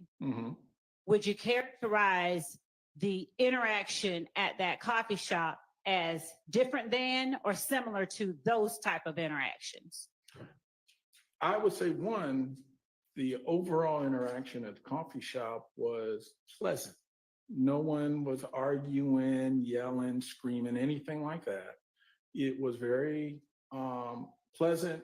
You'd ask a question, he'd provide an answer. And then even when we got to that, it still wasn't combative. It was simply, that wasn't what I asked you, or what I'll ask you. It was, again, that just wasn't a subject you were going to be asking him about. So it sort of came and went. And when you say that's not or wasn't a subject I was going to be asking him about, is it your testimony that my response had to do with the question? Your Honor, I'm not. And honestly, he's a lawyer. He's gonna be able to handle it. I'll give you a little leeway. Thank you. When you tell the jury that I said, that's not what I'm asking you, was your understanding that that's not what I'm asking you related to the question that I had just asked that he seemed to have not been responding to? It was to the question. That is, that was not the subject matter or topic you were asking a question to. Again, I did not hear it. And again, maybe I'm biased because this is what I do, but I did not hear it as an instruction to say, don't you tell the jury this, or I want you to only tell them about that. It was, that's not what I'm asking you right now. I'm not going to ask you about that. As in, so I did hear that extra part, but again, it just reinforced the idea that you weren't instructing him to limit his testimony in any way. It was just clear that wasn't a subject you planned on going into. So as a defense attorney, of course, yeah, my bell rang and I said, that's a hot topic, but it wasn't any ethical issue because I didn't hear you in any way try to discourage him or instruct him not to convey that information if asked. Okay. Now, were you present or were you asked by anyone else whether that was something that had been said? Well, I wasn't asked, but I will say I am defense bar through and through for almost 30 years. Just as I, in this situation, sort of call balls and strikes. I'm not on one side or the other. And when one side has contact with me, I'll reach out and have contact with the other side to make sure both sides are getting information. And I did reach out and contact Mr. Steele, I believe, or it may have been Max, to say, hey, we did sit down, we had a meeting. Quite honestly, you know, there's no big secrets or anything about the meeting, but I will say there was a situation where when one subject came up, it wasn't what she was asking about, but it resonated with me because knowing what the issues of this trial are, I knew my brethren in the defense bar would want to make sure they knew Sledge knew or was told by Mr. Williams to take Woody to the police. Now, I imagine they may already know it, but they may not have known that Sledge had that information. So just as the state was aware of it, I wanted to make sure the defense is aware of it. And I've also made him available so that if they wanted to question him, he could also be questioned by them. In other words, fair to both sides. And were you present when Mr. Sledge was in communication via Zoom or some other way Absolutely. with Defendant Williams' attorney? Correct. In fact, there's not been a single attorney that's contacted me, and it's only a handful of times, but they've always contacted me to talk to Sledge. Okay. Every attorney has shown perfect professionalism. Were you asked by any counsel for any defendant whether the state ever instructed Mr. Sledge to not tell the jury that Defendant Williams encouraged him to go to the police? Let me answer it in two parts. Yes, I have told them. No, were you asked? That's the first question. Oh, okay. Let me make sure I'm addressing the question because, you know, us lawyers, we like to talk. So did Mr. Steele ask you if I told Mr. Sledge, don't tell the jury that Defendant Williams encouraged you to go to the police? Did he ask you that question? I don't recall him necessarily asking the question, but I told him my observation of that conversation. And Mr. Sledge told him his observation of that, really on the same Zoom meeting. So he actually, without having to ask it, received it from both me and Mr. Sledge. And even at that time, I said, I did not hear it that way, but if my client says he heard it that way, then he heard it that way. So it's quote unquote, two people hearing the same thing may take it a different way, especially one who is a defense attorney. Did I inquire that of you after hearing that from Mr. Sledge? Should I ask you about that? We have talked about it, yes. And did you tell me that you told Mr. Steele? No, I didn't hear that. Yeah. Well, I told Mr. Steele, I never heard you tell him, do not tell the jury. What I told you was that I've explained, I didn't hear her say that. I heard that she didn't seem to like that topic, but I can't say that I heard you instruct him. But my client insists that that's what he heard. So that's I know it's not a black and white answer, but that's the gray answer where my client has been very consistent saying, this is what he heard, but that's not what I heard. So I'm not gonna juice it up for the state or for the defense. I can only convey what I in good faith heard. And is there anything in particular that you recognized or saw that made you think I did not like that topic? Knowing the general idea of what the case is about, that ultimately the state's theory of the case that Mr. Williams. Without getting into what you believe the state's theory of the case is, I'm asking you specifically what you observed that made you believe. And Your Honor, I'd ask. Not what she was asking, so no. Go ahead and ask your question. Thank you. I'm sorry, please go again. I'm asking you what you observed me do or say facially, non-facially, verbally, non-verbally, that led you to believe in some way that I didn't like that topic. The fact that you stopped him pretty abruptly, meaning as he was going into it, he sort of answered anyway. So it wasn't that you didn't yell, you didn't scream, you didn't do anything, but it was just, as attorneys, what we're really good at, I know we're gonna say talking, but listening and picking up.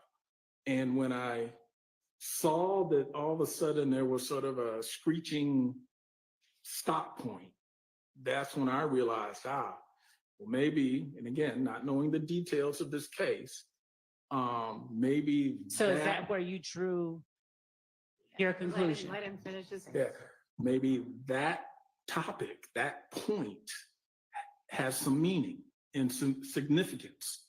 And that's where my thought was, okay, well, just as something may be significant about it in talking to the state, let me also make sure I've conveyed to the defense, hey, that might be some sort of topic. And again, I didn't know what he did or didn't do because my role sort of stopped pretty early in this. So again, my thought is if I'm neutral in calling balls and strikes, I want to make sure that they also are aware that may be a topic of interest. And but nothing about your body language or your mannerisms went to anything more than just, hey, maybe there's something there that someone needs to look into. Did I tell him that's not what I asked in a way different than you've heard me say that when he's on the stand? No. Okay. And when I've said that's not what I've asked, when he's been on the stand, did you draw a conclusion that that was something I didn't want him to tell the jury? I didn't draw the conclusion, but I did draw the topic was not the topic you wanted to talk about, which of course I said, why? But it wasn't, I didn't extrapolate from that, oh, you're trying to make sure he doesn't tell the jury. Did you ever describe the meeting that we had as one where it was supposed to be kind of a get to know you kind of meeting? Yeah, I mean, that's in truth what it felt more like a let's feel each other out, get to know each other. And before your client offered up the information, Doug encouraged me to go tell the police or take Woody to the station. Mm-hmm. Before we continue on, I just wanted to provide some context here. This is Mounk Tounk's attorney. He was there to help Mounk Tounk with a series of different things over the years, but specifically, he is the one that represented him in signing this plea deal. Okay, what they're talking about is a reference to a Starbucks meeting between Mounk Tounk, his lawyer, the DA, and a few folks from the DA's office. Now, is this relevant to the case itself? No, this is really about Love bringing him to court to discuss that meeting. So that's what we're watching unfold right now. I believe the defense will have an opportunity to cross him, but let's keep going. Had I asked him any questions leading up to that? That was towards the later part. You had already gone through some questions. I think we had asked about video. We had asked about the history of Cleveland Ave and the formation of certain gangs, not notwithstanding YSL, but even before YSL. Mhm. So there had been plenty of conversation, and again, more of a get to know who Mr. Sledge is, where he's from, what part of the city, how he met folks, like how he met Mr. Williams, and those kind of things. So this particular part that we've been talking about wasn't the beginning, it wasn't the middle, it was probably more towards the end.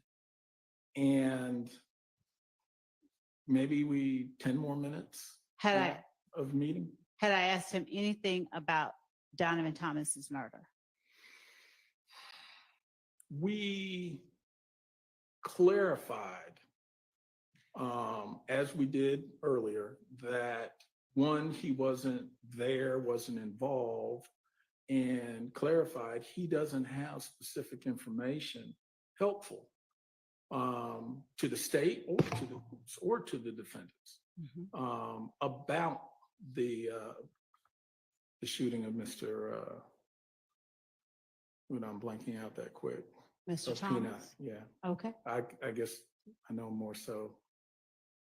All right. Now, you mentioned videos.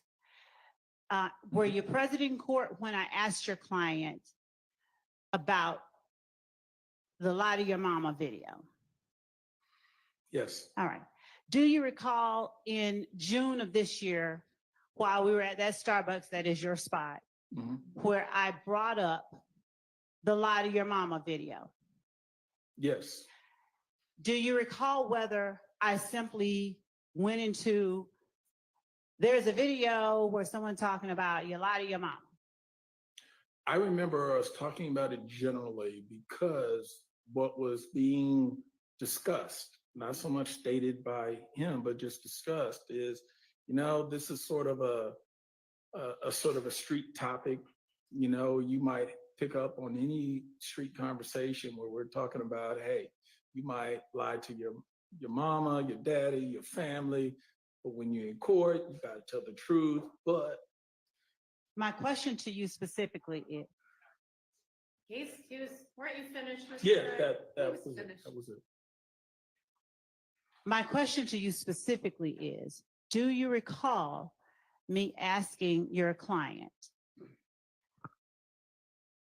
I want to ask you about a video where they're saying you lie to your mama, you lie to your kids, and your client saying, that's not me. Do you recall that interaction specifically? Partially. I remember the conversation and the topic. I don't remember his answer being no. I remember that conversation led to a conclusion that this is something that's just said in the street. And he didn't necessarily have a point of origin of it or this or that, but it was just something that's in the street. So that's why I can't give you an answer to both parts of your question. Mr. Wright, do you recall me telling your client, so is the answer you don't recall him saying that's not me? Correct. Okay. That's okay. I remember it being played. Wait, you remember a video being played? I want to say, I don't know if it was played or we heard the audio. On what? Well, it is likely I would have had that conversation. Would I have said God or some other analogy which made sense? Something. But it's more likely that I, at some point, made sure I said words to the effect of, when they ask you questions, assume they know the answer already. This is more of a testing, not a inquiry for information. So that's why I'm saying I may not have used those exact words, but I'm sure I probably did have that exchange in terms of the concept. And when would you find it necessary to advise your clients in such a manner? When they are in a cooperation agreement, and once we realize they're putting us under subpoena, we actually have to testify. And then the posture sort of changed. That it's not just, hey, we're willing to testify. It's no, you're going to testify. do, understand, you come in, you're gonna have to tell the truth. Here. And the state's gonna question you and ask you some things. And when they do, that's when I would say, don't think you're gonna outsmart them and you're smarter than everyone in the room. You need to almost assume they already know the answer to the question. And therefore, being truthful is always in your best interest. One, it's the right thing, but two, it's the smart thing. Prior to that meeting, had you already been made aware that your client would be testifying? Well, yes, the purpose of the meeting was, they are going to have us testify. Right. So we need to meet with them and see what questions they're going to ask. And like I said, just as y'all are feeling us out, we're feeling you out to get an idea. Okay, what things are they going to talk about? Are there any issues that are going to happen? And based on the plea and the fact that there was, we'll just say, some tussling or adjusting in terms of what the state was thinking of his factual proffers and what he was thinking, I figured this would also be a good time to start to iron some of those differences out and make sure that we're all on the same page as to what he can testify to and what he can't. So you do not recall saying that in response to my telling him that we have a video of him saying they lie to your mama and you lie to your kids and get in the courtroom and tell the God's honest truth? I may have said, wait. That's the video you're referring to. You're asking me, did I counsel him about assume the state knows? In response to my saying to him, I have a video of you, not anybody else I'm talking about, but I have a video of you and him sitting back smiling. And then you saying that you have no memory of that. I may have, only because listening to the dynamics of the situation, that would have been a time it would have triggered me to say to him, hey, this is, make sure you understand, you need to be straight with them. So I don't have a specific memory, but just knowing that I've been doing this a while, Okay. I'm sure I probably did. Okay. Now, back in November of 2022, did the state seek, do you recall getting an email from me asking whether your client wishes to speak with the state about the case? I believe November 17th. I could be wrong, but I believe that was when I received that email. And you might have got one in November 17th. Did you also give one? I'm going to show you what I had marked and provided to counsel for the defense, but I'm willing to show again as State's Exhibit 450 Yankee, if anyone wants to see it. Sure.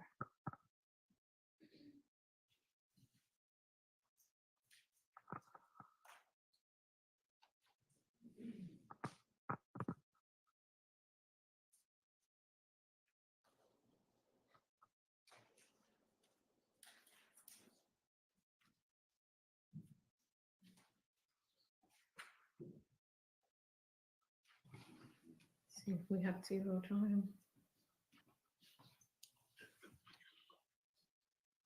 Oh, I left them.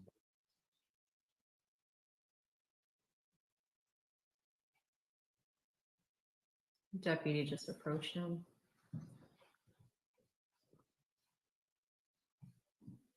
I'm wondering if she's getting a video ready.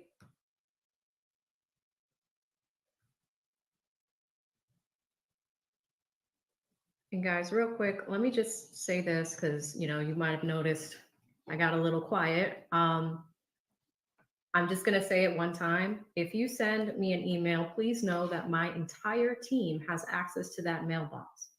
My entire team will read it. So if you have suggestions about things, that's fine. We'll take them. But I've noted on every video that our inbox is for business purposes. So I just want to say that politely. I understand that sometimes constructive criticism will happen, but I would just like you all to know that business email is for business purposes. Let's go back in. And let me see if I can skip ahead.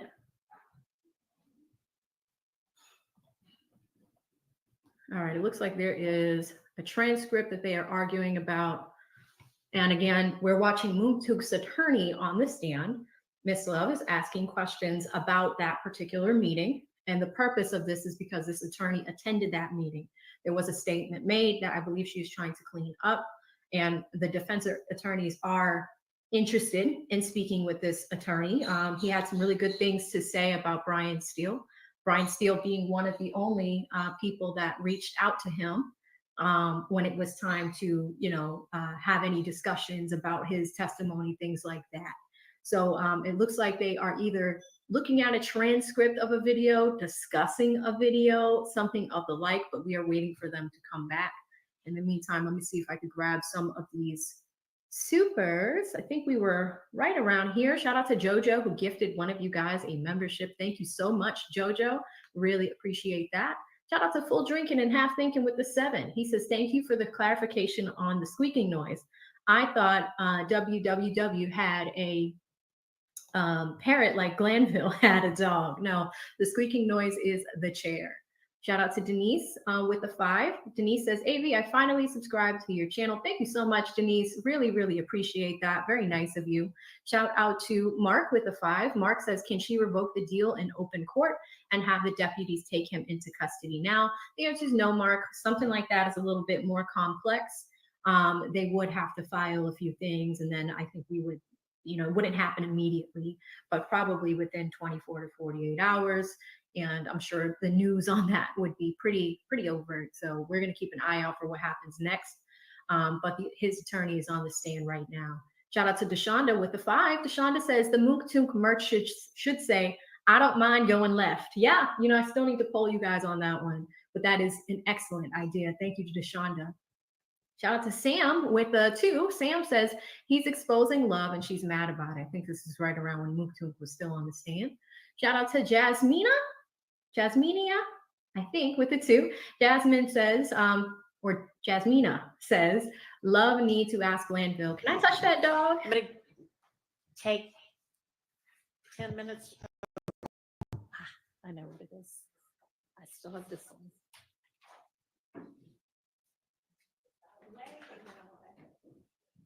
All right, we're gonna take, it's okay. 10 minutes or so, maybe 15, maybe longer, who knows? To give them an opportunity to look at a couple of things. Okay, so the court is on a quick break. The defense attorneys need to review something. So they need a few minutes to review whatever that is. It looks like it was that document that they had up at the front of the sidebar. So I will go ahead and read a few of these super chats while we wait, and just keep the court up on the side here so we will know as soon as they return. And real quick, I want to shout out a Venmo that just came in.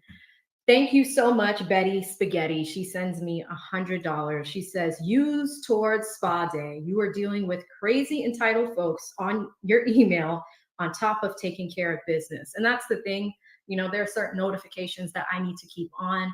I keep my email notifications on because I do need to shout out your cash apps, and that's how I keep track of them. That's why my phone is here. But I can always see a few, I have someone that manages my mailbox, and they do flag things that come in. Sometimes, you guys will send us documents live. Sometimes you'll send us requests for consultations. You'll send us, matters that are unrelated to the trial, and that's all good. But thank you so much, Betty. You're absolutely right. I'm usually open about these things, but I just want to make sure that your suggestions are business related and we keep it there. But thank you so much, Betty. That really means a lot. Are they still talking? Is she one label 451 Yankee is the. Hold on, let's go back. They were supposed to take a break. All right, so the jury's leaving. What's going on? You're free to stay or free to step out. Do you want him to step out? Or, yes? Okay. Do you mind stepping out?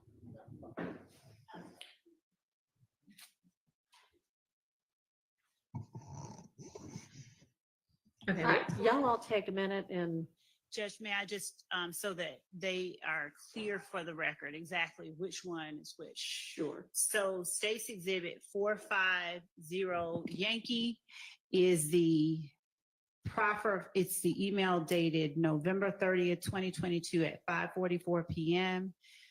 From myself to Mr. Wright. And it is, the attachment is proffer form / it says, "Good afternoon, Attorney Wright. It is always good speaking with you." That's the one labeled 450 Yankee. The one labeled 451 Yankee is the email sent from me to Attorney Wright that is labeled / agreement and dated December 27, 2022 at 4:57 p.m. It starts, "Here you go, Derek." And attached to each email is the attachment that was sent at the time the email was sent.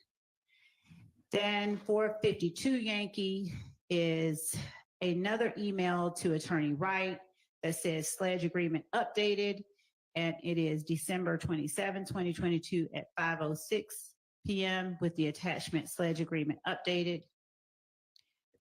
453 Yankee is the email sent to Mr. Wright from me, dated Wednesday, December 28, 2022 at 1:45 p.m.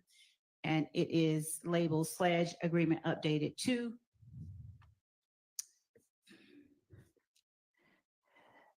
.454 Yankee is the email sent from me to Attorney Derek Wright at Wednesday, December 28, 2022 at 1:46 p.m. Labeled / agreement updated to. And then 455 Yankee is the email from me to Attorney Derek Wright, labeled / agreement updated to, sent Wednesday, December 28, 2022 at 1:54 p.m. And the body of the email says, "Use this one!" And attached is the agreement or the updated agreement to. And then 456 Yankee is the email from me to Attorney Derek Wright on Wednesday, December 28th at 2022 at 2:34 p.m. labeled / agreement updated 3. Okay. And that's it. All right. And do you plan to potentially utilize all of these exhibits? Yes. With this witness? Okay. But they're also included. All of them are also included in the email that I sent. Yeah, I see each of those in that email from about an hour ago. Okay, so those are all emails. So you'll want to take a few minutes, those of you who haven't had a chance to look at them and look at them. All right, I'm going to step off the bench for a minute to handle another matter, but I'll be back in 5 minutes or so.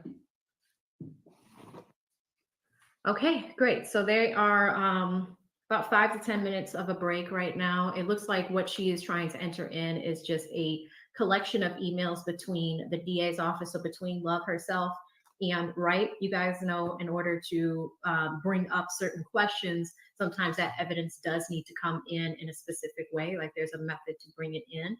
So she needs to show it to the defense attorneys. So they are right now reviewing those emails, making sure everybody's okay with them, and they come in without an objection, and she'll continue her questioning of Mounk Tounk's lawyer from there. So again, thank you so much to Betty Spaghetti. That was really sweet of you and much needed. Sometimes, there's a lot that we're trying to do here, and we can't stop and fix everything immediately all the time, right? Because this is, some things I understand that people want to see some changes. but you got to give it some time. You got to give it some minute. So thank you so much, Betty. I really needed to read that when that came in. So thank you so much. I think we left off around here. Shout out to Sam with the 2, says he's exposing love and she's mad about it. We got Jasmina, I think that's how you say that. Mr. Pickles, this is where I left off with the 20. Mr. Pickles says they've got to be looking at the remaining 100 witnesses like, are they going to go rogue too? Is there any recourse for the defendants have against the DA's office? This is moved beyond impotentness and into the realm of conspiracy. Yes. So are there any recourse for the defendants against the DA's office? Well, we got a few questions here. Let's go to the first one. They've got to be looking at the remaining 100 witnesses like, are they going to go rogue too? Yes, this is why witness preparation is important. But at the same time, look at how long their witness list is.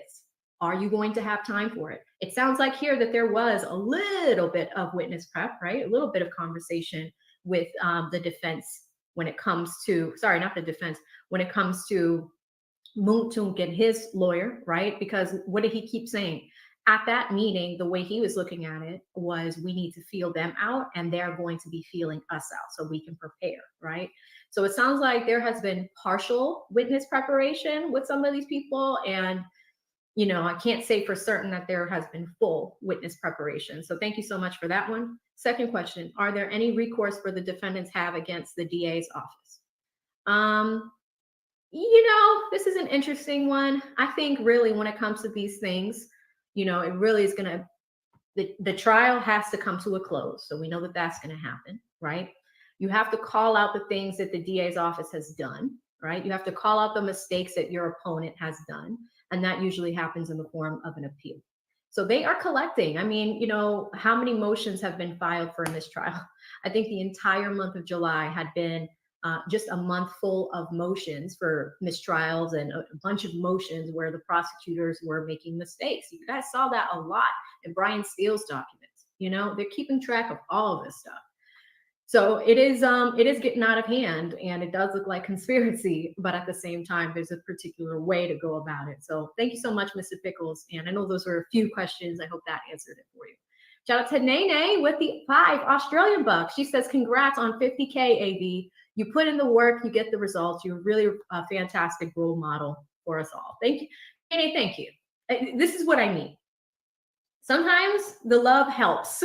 When there's negativity, positivity is the cure. And, you know, the email wasn't terrible, guys. It's just, you know, there's just some things I have control over. And there are other things where people are like, fix this now. And it's like, give me time. I can't do it while the stream is happening. You know, some things take time. And, you know, I just wish people were a little bit more patient, but you can only do so much. So thank you, Nene. Shout out to Mike the Mob with 5. Mike says he asks, think it's funny because I know your question's not funny. She needs to be stuck at the bar level. This is not once, but many times. Kind of confused on that one, Mike the Mob, but thank you so much for the super chat. Shout out to Kayleen with the 5. Kayleen says, YouTube, please fix the membership issues. I want to support AV. Thank you so much, Kayleen. Yes, you guys know we've been frequently checking with them. I will probably have somebody check with the YouTube creator team tonight. But again, they haven't had a fix. I mean, I could see it on my desktop here. The join button does appear there, but sometimes if you're looking from an iOS product from your phone or an iPad, you will not see the join button. So thank you so much, Kayleen. Shout out to that girl, Shine with 5. Shine says, love is ruining her own reputation with each witness. Yeah, that last one was not good. I mean, this is a little bit better. I think she's trying to, you know, pull some things out in her favor. Like, you know, did I say those words, you know, like, did I instruct the jury, you know, for certain things to be removed from the jury, even though Mounk Tounk said, yes, that's how Mounk Tounk interpreted it, you know? So the attorney is saying something, he's supporting Mounk Tounk, but he's also being in the middle and just trying to be balanced here where he's like, did I hear you say those words? No. Candor to the tribunal is really important for attorneys. The attorneys have to be honest about things, and that is what this attorney is doing in front of the courtroom and the jury. And yes, the jury is in the room while his, you know, this Mounk Tounk's lawyer is on the stand. Thank you so much. That girl shine. Shout out to Danny, who became a member. Thank you so much, Danny. Really appreciate you. You're going to love it here. Shout out to Bison Bill with P2. Bison says, let me leave Big Mounk alone. And that comes from love. Yeah. I mean, she was, that was really difficult to watch, but I am glad that it is over with. And now we get to see some new witnesses for the rest of the week. So it's good that this is done on a Monday. And then it is likely that maybe this takes a little bit more of today into tomorrow, and then we can get down to the next witness. So thank you so much, Bison Bill. Shout out to Anthony with the 2. Anthony says, don't named witnesses give numbers. This makes 97. Yeah, I think this is really unplanned. If you guys remember Friday evening, right before trial ended and, Steele and Love were going back and forth, this attorney spoke about that particular issue, right? Like that particular meeting, because it came up on Brian's cross on Friday. So if anything, I don't think this is 97. I think we actually go back up to 98, 99. This is adding somebody, because this seems like it was off the cuff and unplanned. He was subpoenaed, so I don't think it was planned. I could be wrong, but I just wanted to mention that one. Thank you, Anthony. Shout out to Lemuel. Lemuel, I hope I'm saying that right. He sends a 5 and says he just won this case on appeal. He does not realize she's stuck too until the case is over. Sorry, Lemuel. Thank you so much. Sometimes I try to pre-read in case you guys have typos and stuff, and correct as we go. But thank you so much, Lemuel. Shout out to Edgar with the 10. Edgar says Love has no problem bending the law when it suits her, and when it suits her. Damn hypocrite. Thank you so much. And Edgar, I see what you're talking about. For some reason, Edgar's super chats, it has words in duplicate. It's very strange. I don't know why that's happening either, Edgar. Does anybody know a fix on how Edgar can fix that? Edgar's back with another 10, and Edgar says Love is going to figure out a way to put him back in jail. Her witness is who she feels don't cooperate. Yeah, yeah, because they're trying to stay out of jail, but it looks like, this 35 years is hanging over his head, right? That was an opportunity to go back to jail. Same thing. You've got Woody, where, he was saying whatever he needed to say to stay out of jail, right? And it is interesting that these folks are, in a way, it looks like they're forced to testify. Shout out to Lemuel again with the 2. Lemuel says she can't revoke his probation or plea after this. In the plea agreement itself, I think that there is a clause that says that they could take back the plea at any point at any time, or something along those lines. There is a clause in there. So she could. So thank you so much, Lemuel. Shout out to Ayla Expose with 5. Ayla says Whitaker is strategic, pretending to help Love so she can move up, but allowing Love to fall on her face. She knows it's over. It could be, yeah, because remember, she says all I do is call the balls and strikes. She can't really pick a side. She shouldn't be picking a side, right? There are some things where we see some ropes on one side more than the other side. So interesting. Thank you, Ayla. Shout out to Will, who became a member. Welcome, Will. And shout out to North Carolina. Look at that. Interesting picture. Welcome, Will. Shout out to Edgar again with the 10. He says, AV, can you please put my email address up again? Some people have been asking. Yeah, so, guys, we talk about Edgar really doing some great work in the community.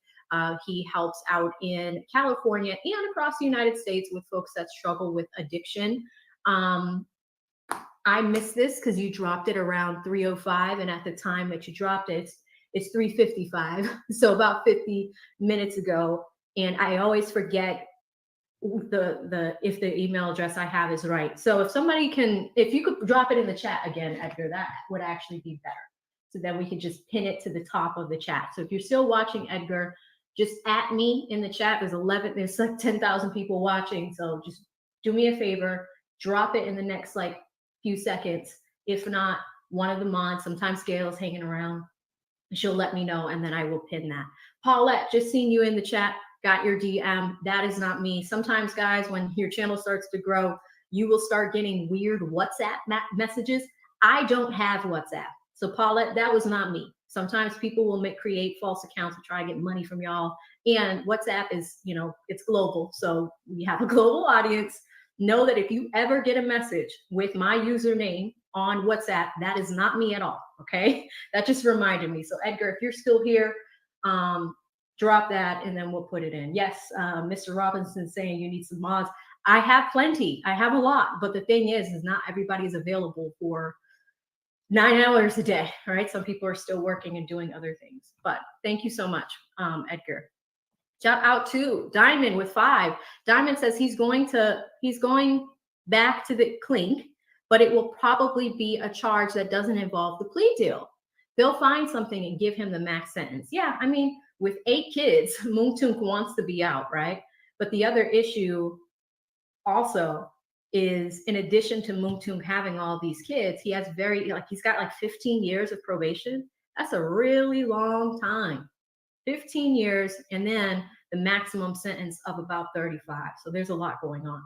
But thank you so much, Diamond. Shout out to Edgar again. He goes, I'm not sure why my messages are coming out in duplicate. Yeah, we'll try to help you out with that, Edgar. I'm not sure why that's happening. I don't think I've ever seen that happen before. Very discussed everything yet. So we'll call you. You can go ahead and remain outside. We'll let you know. It looks like we might be back. All right.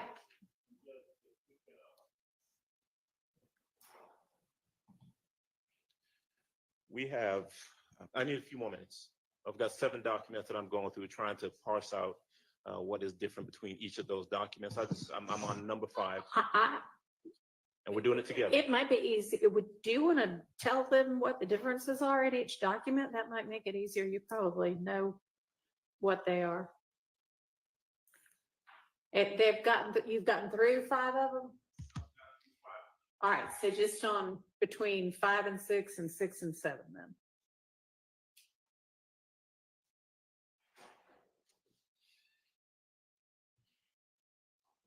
Which would be, I guess, between 454, 455, and then 456.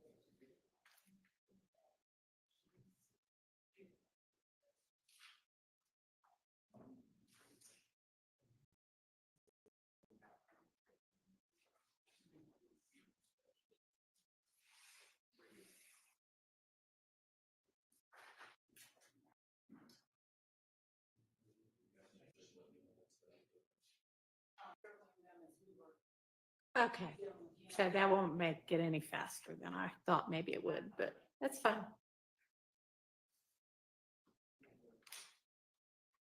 So are you going to be asking details about, is it what the changes were or just that there were changes? That there were changes in potentially what they were. Okay. All right.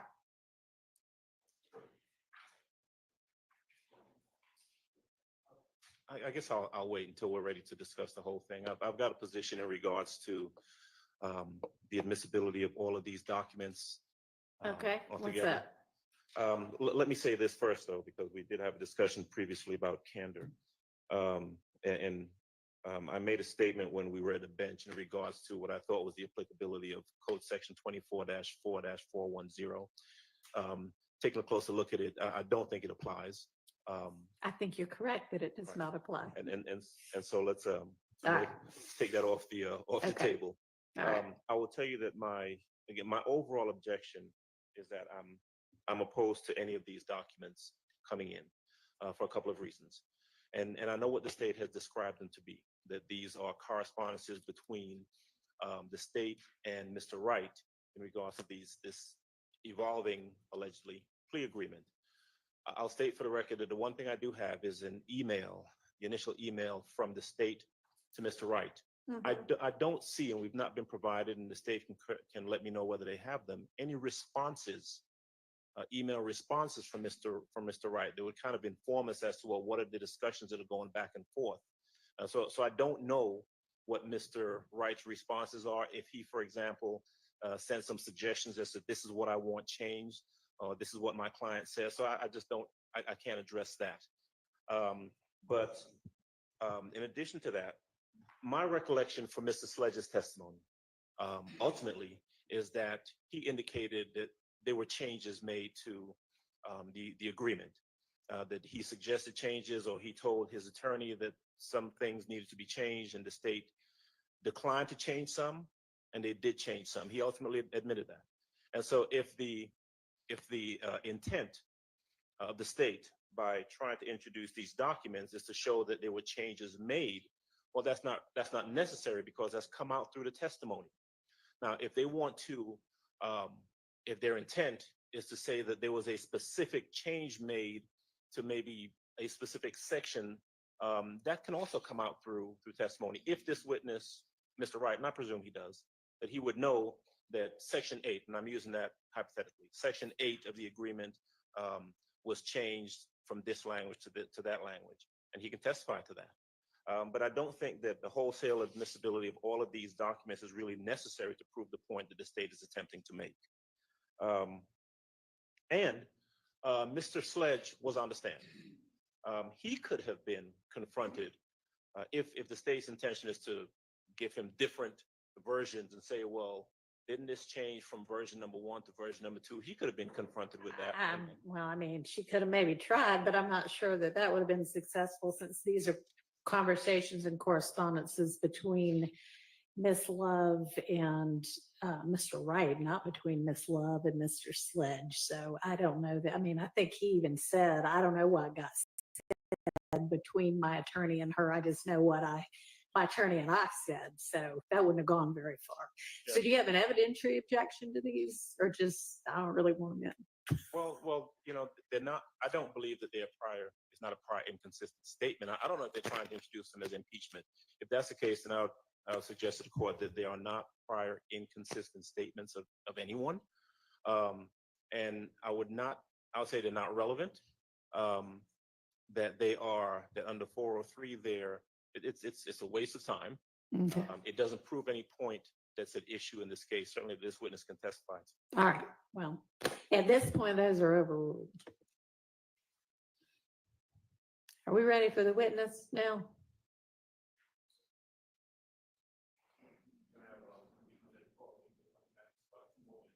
Two minutes.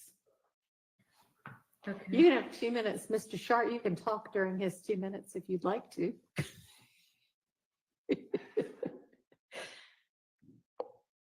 Yeah, no, I was just trying to support Mr. Adams here a little bit, because we're essentially with these different documents. The documents didn't even come through on my email, so I was sent them afterwards. But we're just trying to identify the changes. So it's just taking us a minute Okay, to well, go through all. you get 2 more minutes. I didn't get an answer to that question. Maybe I didn't direct it to the state. Okay, well, I don't know whether they've got the responses or not. I don't know whether they want to use them or not, but he is on the stand. So if they don't end up using them, maybe y'all can get them in if you want to. Well, but we don't have them if they exist. And I guess I'm asking the state to indicate whether or not those items exist. Were their responses? I think that when Mr. Wright responded, it was via telephone call. I'll check my email to ensure that I'm not inaccurate, but I think that it all happened. I would send him something, we'd have a conversation, I'd send him something in response, but he can correct that. And if something's going on with these mics.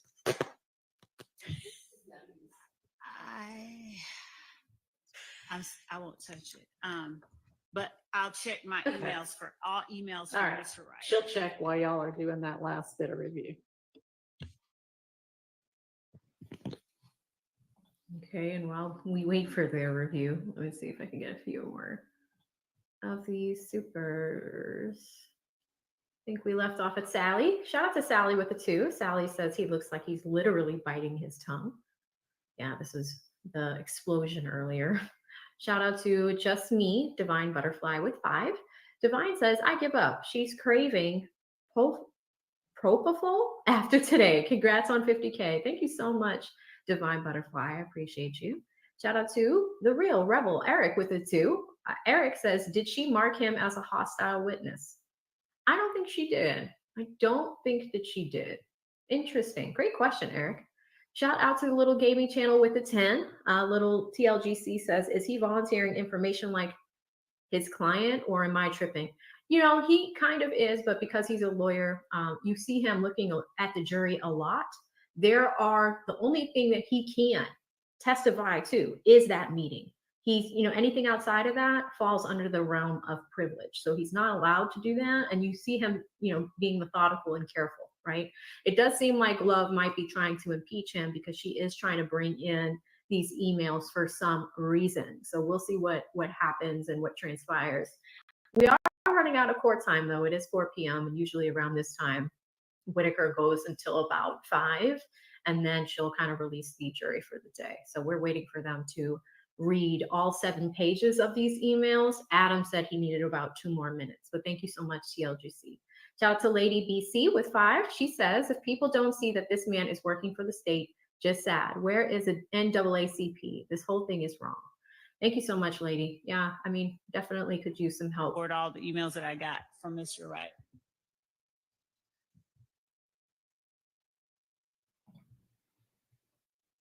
Shout out to that girl, Shine, with the 5. Shine says he's not a good lawyer. Still would have objected to testifying against his own client as work product. Thank you, Shine. I'm going to call you Miss Davis. I don't want to butcher your name, sis. She sends me a $5 super sticker. Thank you so much, Miss Davis. You are the best. Shout out to JC with the 2.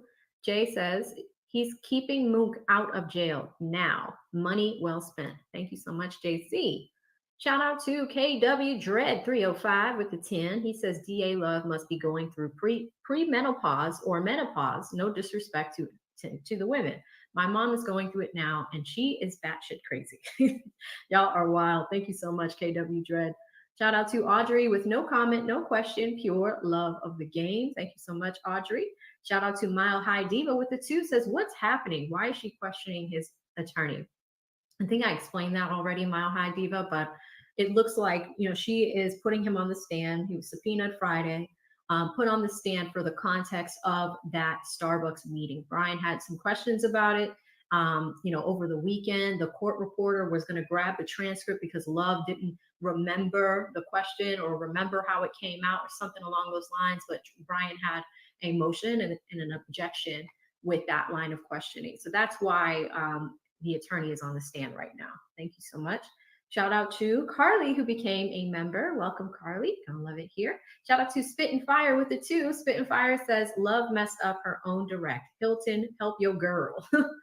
Yeah, I mean, it was a pretty rough direct examination and redirect with Mounk Tounk. And I don't think she thought that Mounk Tounk was going to go rogue today. He did apologize, but at the same time, you could tell she's frustrated. Even with his attorneys on the stand, she did speak a little bit louder, but you could tell that the demeanor had slightly changed compared to the way that she was talking to Mounk Tounk. Shout out to Grammy68, been a member for a month. Grammy says this trial is a complete farce, such a waste of dollars. It is. Thank you so much, Grammy. And thank you for being a valued member for a month. Very sweet of you. Shout out to ID Grow with $4.99. Him, you just being petty. You're just being petty now. Her, was I petty on June 8th? Now that was the epitome of petty. She's completely lost it. Yeah, there's a lot going on with Love. A ton. Shout out to Matthew with the 2. Matthew says, is there a real difference between exhibits and evidence? Interchangeable words. That's actually a really good observation. Exhibit A, which is evidence. Yeah, I think it's really just wording, court jargon. There could be a difference. There probably is. Sorry, guys. I'm running out of gas. I'm starting to get tired. We're on about to be on hour 7. That's when I start mispronouncing words, and y'all are like, it's not bot, it's brat. I don't know. It happens. The life of a streamer, right? Shout out to Subs Glove, I think. Subs GLV with a 5. Subs says, this case is lost because when you have to put 2 of your own witnesses' attorneys on the stand to attempt to cover your ass, I'm sure the jury feels the same. Yes, absolutely. Totally agree. Shout out to the Little Gaming Channel with 5 who says, love looks like a bottle of Pepto-Bismol. Yes, the suit color choices are interesting to say the very least. Shout out to Logan with a 5. Logan says, what are the chances a guilty verdict holds up on appeal? Well, I imagine that if it goes up on appeal and it is guilty, that the guys would probably stay incarcerated for a little bit. But it is very likely that all 6 of these defense teams will absolutely be fighting that decision. They want not guilties.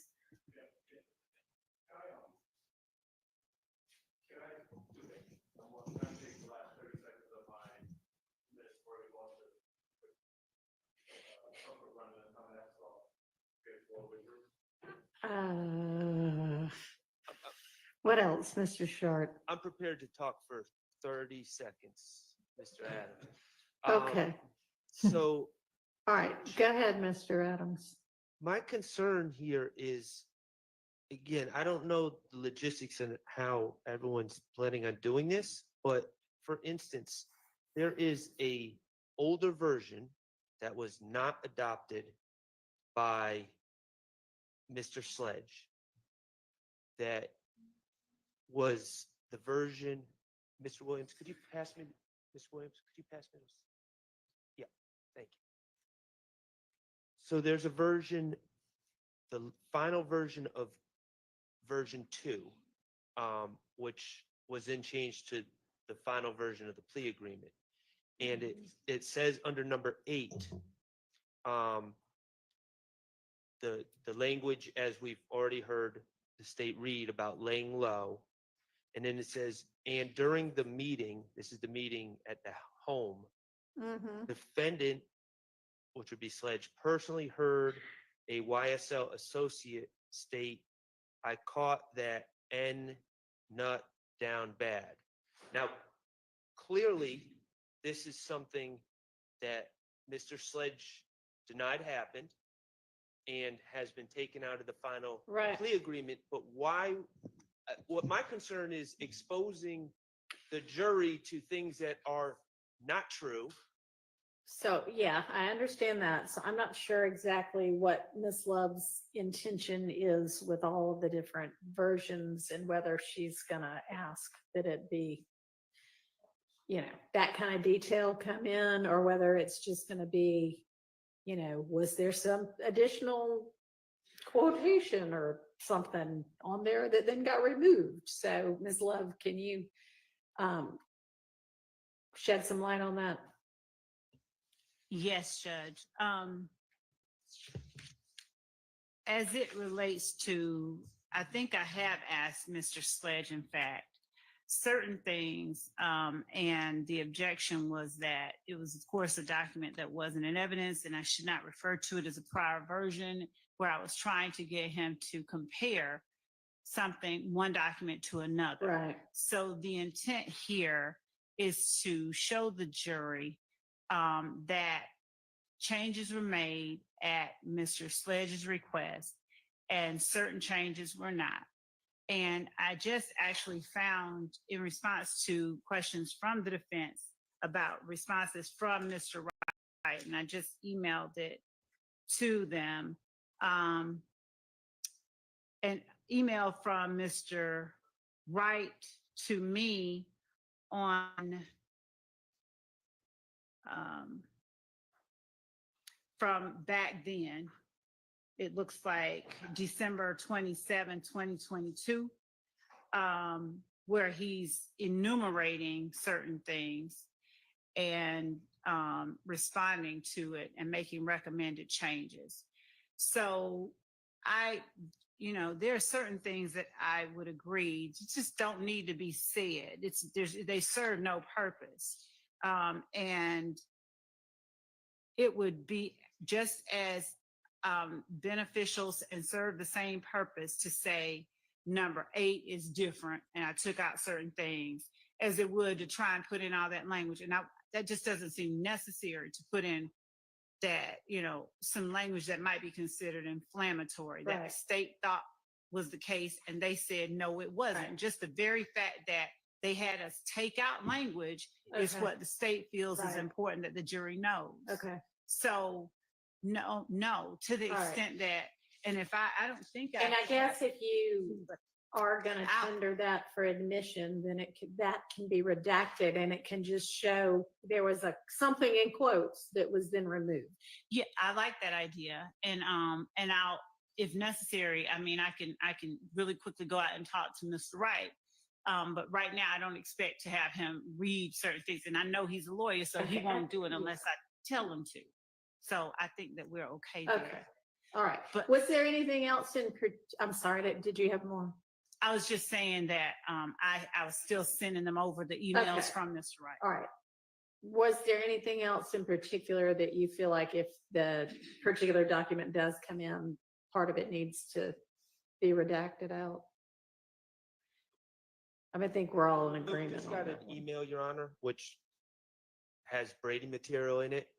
Was just sent to us. I haven't seen what? It didn't 10 seconds ago. What? Yeah, it's interesting. What? I don't have it yet. You cannot. Too slowly, some of us quicker than others. Right. You cannot make this up. What? And I know we've got the jury back there waiting, Judge, and I'm not trying to belabor anything. No. But this is trying to kind of handle this on the fly as we're getting emails. I understand. In the middle of this. Oh my God. Okay. Sure, thanks. And we're also having 8 copies sent over for the court and the defense. And Brady material again? They just had Brady training. Oh my God, this case. Oh my God, this case. Oh, all right. Y'all know what Brady material is. Basically, a prosecutor's job, one of the things that they have to do, if there is ever any evidence that is submitted that exculpates, the guilt of any of the defendants, the prosecution must turn it over immediately. It looks like Brady material is coming over. That's at least what the defense attorneys are saying. You see Max over here running around the courtroom.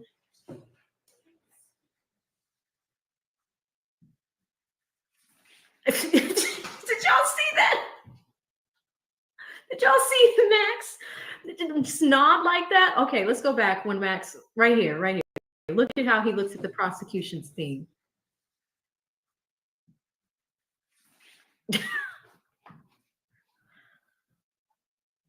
Okay, this is wild, Jules. Dee Dee says the judge is not going to do anything anyway. I don't have words. Is this response the one that is going to change to the final? So I should be looking at the one just prior to the final when I'm looking at what he's saying? I'm sorry, wait, what? Which version is this in response to? Okay, so I don't know what was just given to you, but I get the same. This is what Ms. Love just sent to y'all, or what? Yes. Okay, so whatever you sent over at 4:12.36 p.m. today. That was Mr. Wright's December 27th, 8:43 p.m. response. What? So the December 27th. Hold on.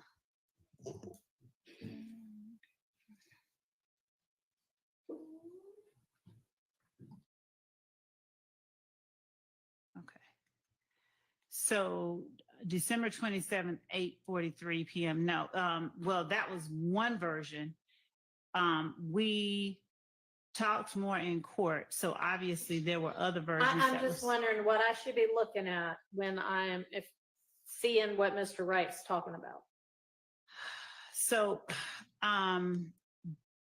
if it's December 27th, 8:43, let's see, going back to December 27th to a That December is gonna be 7th. the 506, It will have to be, 452Y. yes, that looks right. That looks correct. And then, All right. December 20, but there were other versions sent back as we talked more in court the next day, December 28th. So 453, 454. I know. Your Honor, Yes. to answer your question, this email sent by Mr. Wright on the evening of December 27th would have been between the sledge agreement updated and sledge agreement updated 2. Okay. All right, that's what I thought. And is the alleged Brady, what is that? Item number 3? I hadn't read it all yet. Sir, I haven't either, but certainly number 3 is absolutely Brady.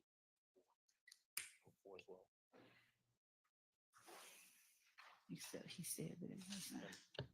And it also obviously conflicts with what they kept as his factual acknowledgement. So it's clear, A, that Mr. Wright was telling them that's not true, but it's still maintained. They still kept it as a factual acknowledgement. Okay, well, this isn't actually saying that's not true. Well, It's saying the real issue was, well, the factual which he acknowledgement- actually denied on the stand, but The factual acknowledgement says, while associated with YSL and to support and express loyalty to YSL, and then it says, and wherein on behalf of YSL, defendant threatened, and it all goes to intent and state of mind, and that's the important part of this case. No one's denying that the video was made, but what is the reason behind it? And from this email, Mr. Wright is clearly telling the state in an email on December 27th, the video may have seemed like an issue was gang related, but it was actually about a girl that Sledge was dating and Kel started kicking it with her. That was the real issue behind that. Not denying the video, but the real issue was the girl. That is Brady. That was never shared with us. okay, I'm not sure that that's Brady. I understand you to be saying that you think this is a denial of it being something done to support, and I don't know what the language was, support and whatever, the gang.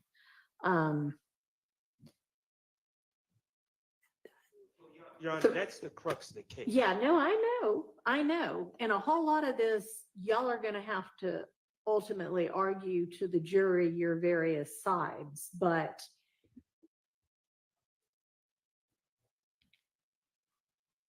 for this to say, it seems the video may have seemed like the issue was gang related. The real issue was the girl that a member of a rival gang was then sleeping with, that was one of the alleged gang members' girlfriends.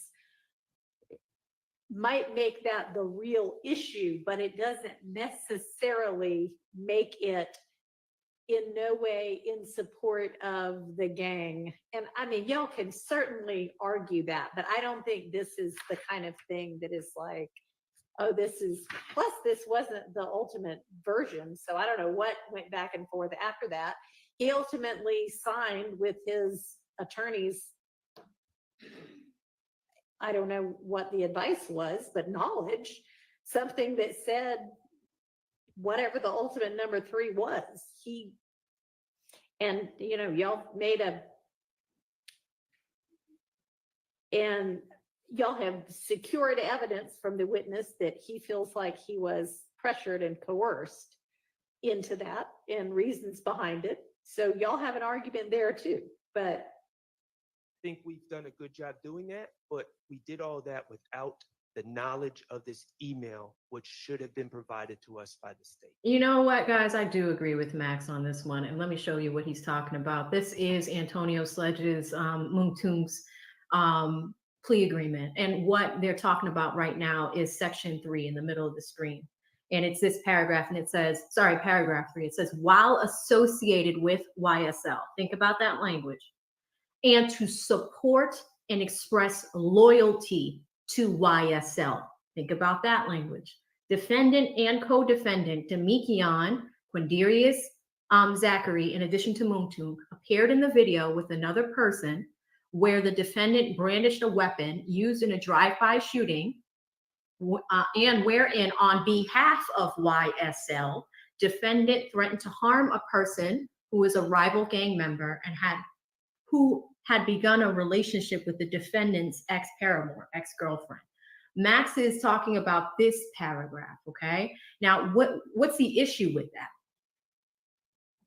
What they're saying is with these drafts of the plea deal going back and forth, because remember, Love said she had 7 emails. That's what the attorneys were just reading. 7 emails going back and forth with the with Mounk Tounk's lawyer on the draft of the plea deal, right? So that means the final version of the plea deal, section 3, had all those extra things added on. In furtherance of YSL, in support of YSL, on behalf of YSL. That's what Max is arguing about right now, because it looks like the original version did not have that verbatim. It did not have that language in it. And it says that it was on behalf, it had nothing to do with YSL. In fact, it was because of the girlfriend issue. So I'm gonna go ahead and hit play to see how this turns out. I just wanted to show you guys that real quick. That's my only. And for what it's worth, the a significant portion of the state's questioning and then a redirect of Mr. Sledge focused around whether or not he had there were specific things that he had asked that they change. And so what we end up having here, what we know now from the email that we didn't have before, is that, again, going back to number 3, right? Number 3, as in its final form, talks about being associated with YSL, and talk about the video and where he's brandishing a weapon using a drive-by shooting to harm a person named Kel, a rival gang member. But the state knew, certainly when they were redirecting Mr. Sledge a little while ago, that Mr. Sledge, through his attorney, had given them the information, had specifically denied that number 3 was accurate. All right. Y'all are saying had specifically denied, and I don't read it that clearly. I don't think that's a specific denial. That's more of like I'm clarifying that this is really more about the girl than anything else, which it frankly is. So, okay. I mean, I hear what you're saying, but I don't read it that way. If you look at number 4 also, Your Honor. Okay. Number 4 of the defendant's factual acknowledgments, and you got to excuse me because I'm kind of flying back and forth between the different versions. Yeah, we all are. But number 4 talks about on April 28th, as reflected in the indictment, that the defendant and fellow SL associate Demikion Garlington, I'm just reading it into the record so I can perfect it, committed a drive-by shooting using the firearm defendant wielded in the video reference in part 3 of this section. So I'm looking at the email that we just received. Right. And it gives a whole total different accounting of that, where, and of course, this is coming from Mr. Sledge because Mr. Wright says in his email, he said he didn't know because he was cool with Peanut, who was seeing his cousin, would even be at family reunions together. He thinks shooting Peanut was not planned, but more impromptu, or at least very short, or a little planning. He said he didn't know until after it was done when it came on the news. He had been watching the Patriots versus Steelers games with it, then the news reported it. So this again. Yeah, that entire paragraph is not even in the version that we're looking at right now. Like the one I just following along, it's not even in there.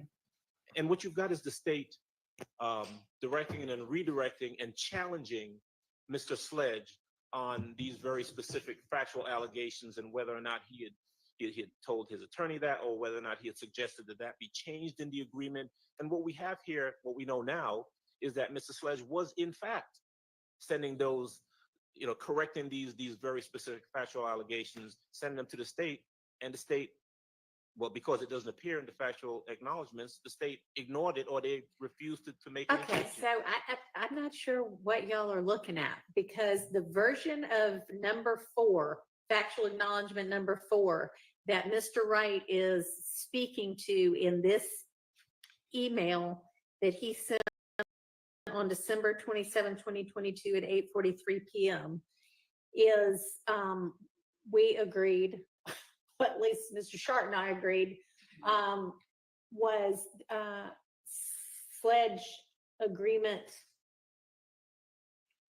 the one that is 452Y, from the one that's called Sledge Agreement. Well, there are 2 that are called Sledge Agreement Updated, but this is a correspondence between 452Y and 453Y, but ultimately the end product. After the one labeled Sledge Agreement Updated that came from 12/27 at 5:06 p.m. And that one reads, on January 10th, 2015, before the murder of Donovan Thomas Jr., defendant had personal knowledge that YSL associates were planning to murder Donovan Thomas Jr. Mr. Wright's response to that is essentially, Mr. Sledge does not think the shooting of Peanut was planned, but more impromptu, or at least very short or little planning. So that clearly got changed, because our final version doesn't say they were planning to. Thank you, Brian. Yes. May I incorporate? So I cross-examined Mr. Sledge, and the state's theory is that there was a, quote, gang war starting in approximately the fall of 2014. Right. That escalated with the fight on January 6, 2015 of Mr. Copeland at the Club Crucial. And then it culminated and then went on steroids thereafter, after January 10th. I would have used number 4 that you just read, Your Honor, to show that there was no animosity between Mr. Sledge, who's a supposed YSL member, and Mr. Donovan Thomas, who's a supposed leader of a, quote, rival gang. The reason I say this is because I knew about it. So listen, I want to make it clear. I knew about it because I spoke with Mr. Sledge through his lawyer. So I actually asked these questions. Right. I didn't know about this email. But So the email. Go ahead. I'm sorry. But no, don't apologize. But the email is Brady, because what the state was saying is these 2 divisions. They put, I didn't put Mr. Sledge on YSL, and that there is a total collapse between human beings. And that, to me, I learned Brady to be anything that is potentially exculpatory or impeachment or mitigation.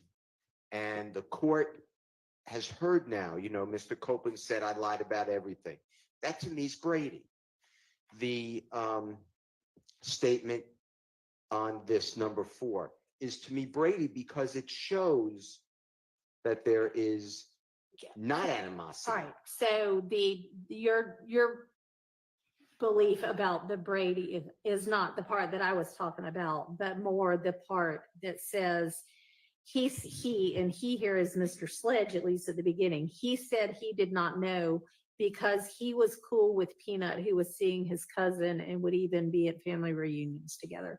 Does the he change there, and is the he become somebody else was cool? Who is the he that was cool with Peanut? Do we even know? We don't. I believe that is Mr. Sledge. Okay.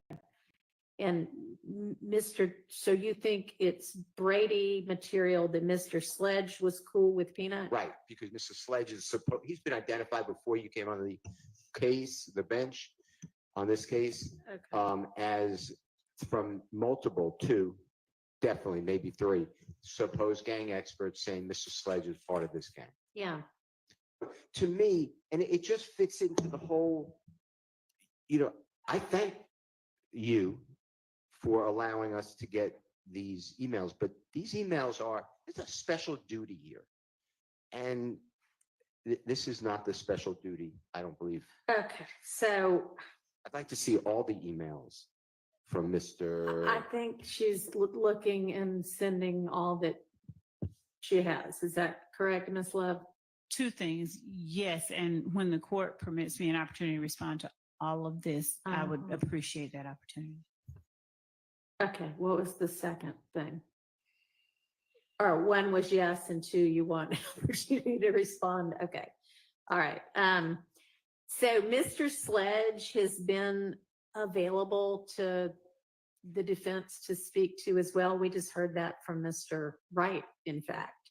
And so I'm sure that Mr. Sledge, if asked, would have told anybody that asked, especially the defense, what his relationship and thoughts about Peanut were. So He did, and I even Okay. asked him about it, and he answered similar to this. all right. But that really is besides the issue. The issue is that the prosecution has to do. There's one thing. There's a Brady duty, and then there's a Brady violation. There's no violation because I knew about it, and it came out of court. But there is still the duty. Okay, a Brady, I mean, we all know what Brady material is, I hope.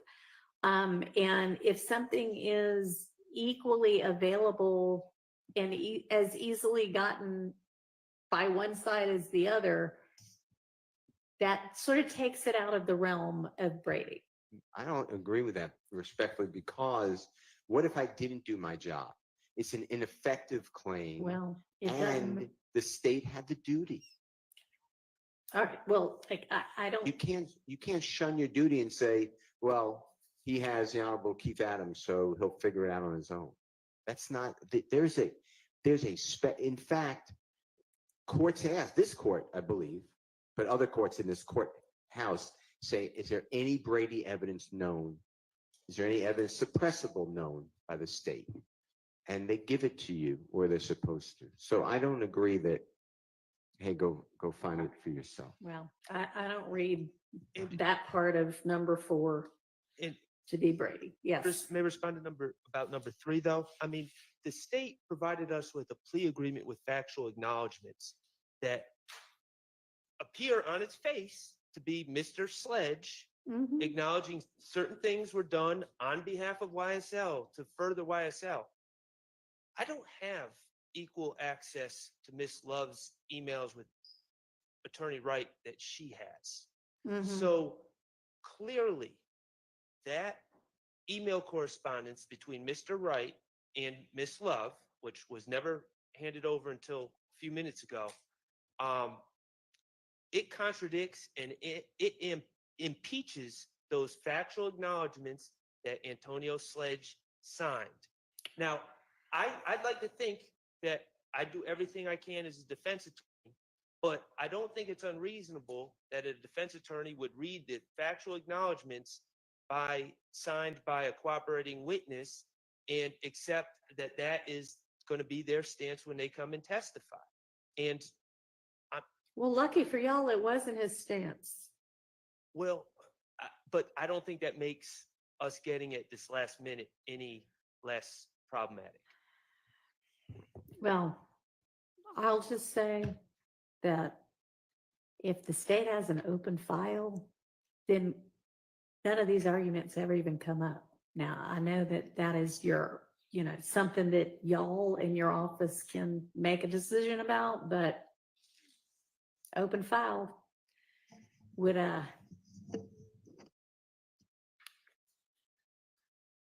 just exactly what I said. Wow. So. Okay, Ms. Love, what do you want to respond to? What do you feel like there still needs to be a response to?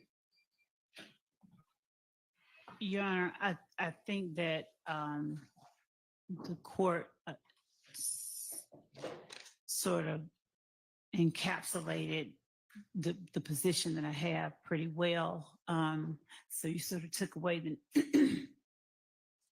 many of the responses that I had. And so, in as much as anything else that Mr. Wright sent to me is being printed out, I think we have them all printed out. I'm going to send them over and disseminate to the counsel for the defense and to the court. Okay, thank you. Do I understand that to mean that there are more coming? It sounds like it. Should I just send the jury home for the day? Okay. Can you release them for the day? Tell them they're under the same instructions they always are. Thank you.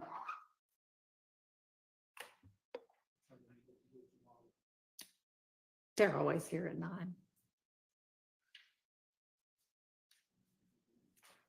Yeah, a lot of you guys are in disbelief that this argument is happening. This is the second Brady violation in less than a month. The judge seems to dismiss it all. And it's sad to see. You know, she's trying to say that what the defense is saying doesn't necessarily fit. I agree with Brian's interpretation. I'm just going to put on the record that in terms of what is and is not Brady, I mean, the Brady v. Maryland case establishes it, and there's all kinds of Georgia case law that sort of reiterates it. And one of the prongs is definitely that the defense did not possess the evidence, nor could the defense obtain it with any reasonable diligence. She's saying that because the state had an open record, they could have been able to find it. Well, I mean, you can disagree with it, but it's what the case law That's holds. that's because the case law in an appellate opinion is saying the defendant, the accused, convicted person, the criminally accused is now complaining and wants the case reversed because of a Brady violation. And then there's a 4-part test. And one of the parts is, was with due diligence this information accessible? I'm not saying that. Before that, there's a Brady obligation. That falls upon the state, whether it's easily accessible or not. If 2 experts say different things and the state puts them both on the witness list, but doesn't give the accused to say, hey, one expert says actually it's favorable for your client, and they hold back that report, that's a Brady obligation breach. Now, the fact that I was on notice that there's another person on the witness list, you would expect me to interview the person, and I would have found out about it. I mean, I think I understand what you're saying is that if it is exculpatory or impeaching, there is an obligation to provide it. Okay. I guess I am looking at it from the position of, if you are claiming at this point, here's another Brady violation, I have to look at what are these factors, and I don't find those factors to exist here. And that's why I thought I always said I knew about it, so I'm not saying it's a violation, but it is an obligation of the state. We shouldn't be getting it. I should have really had this before I cross-examined Mr. Sledge. Should have had it before trial. And Brady, the way I understand it, is an ongoing obligation that triggers immediately.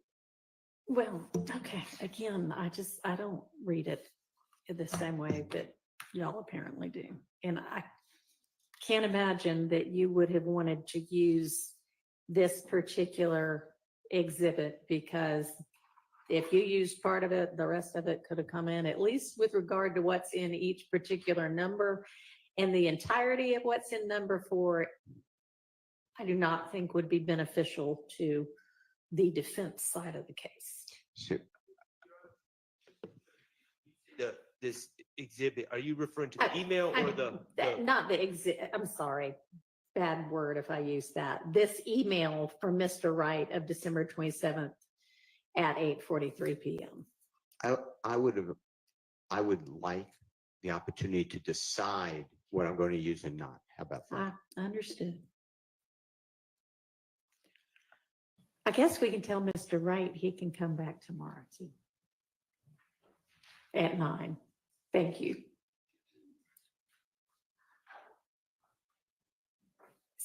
So have you, did you say you were going to print or you were going to forward the whatever other emails there were? I have printouts. Okay.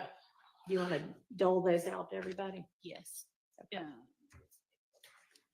Yeah, guys. Shout out to Pretty Esquire. Shout out to Legally Shay. There are attorneys in this chat right now that was looking at that as a bad call.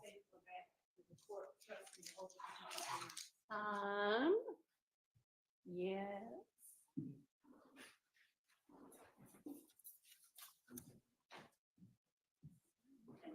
And maybe we need to get an extra stapler down here.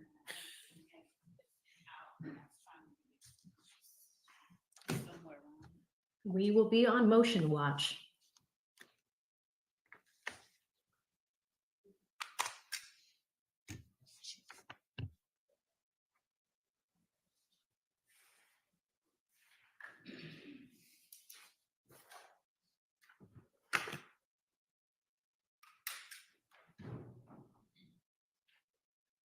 So the jury's gone for the day, guys, and we're dealing with this issue right now.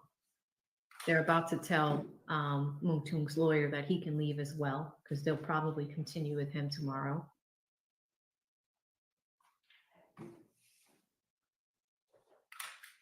A lot of y'all have questions about what the relief is in a situation like this. They've got to file either a motion to recuse, even though we just got assigned another judge, and they've got to get that approved.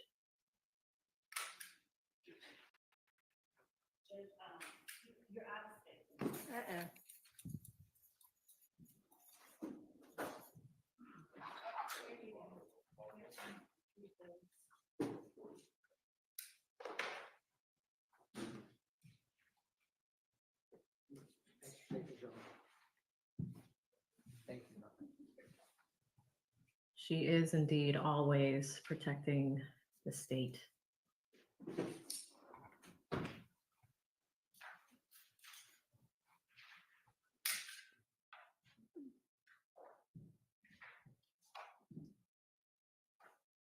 But it does also just expose so many things that we didn't know about the case. These defense attorneys wanted to see these emails. They're like, oh, you got emails between you and him? They could not wait. And they picked up, that's why they wanted to take time to review it. They have to carefully review the 7 emails.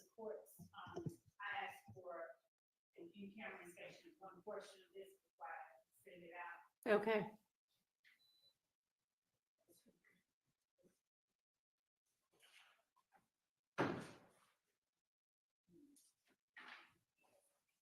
A lot of people are upset about this case. You know, some of y'all have sent me emails that you yourself have sent to the judge.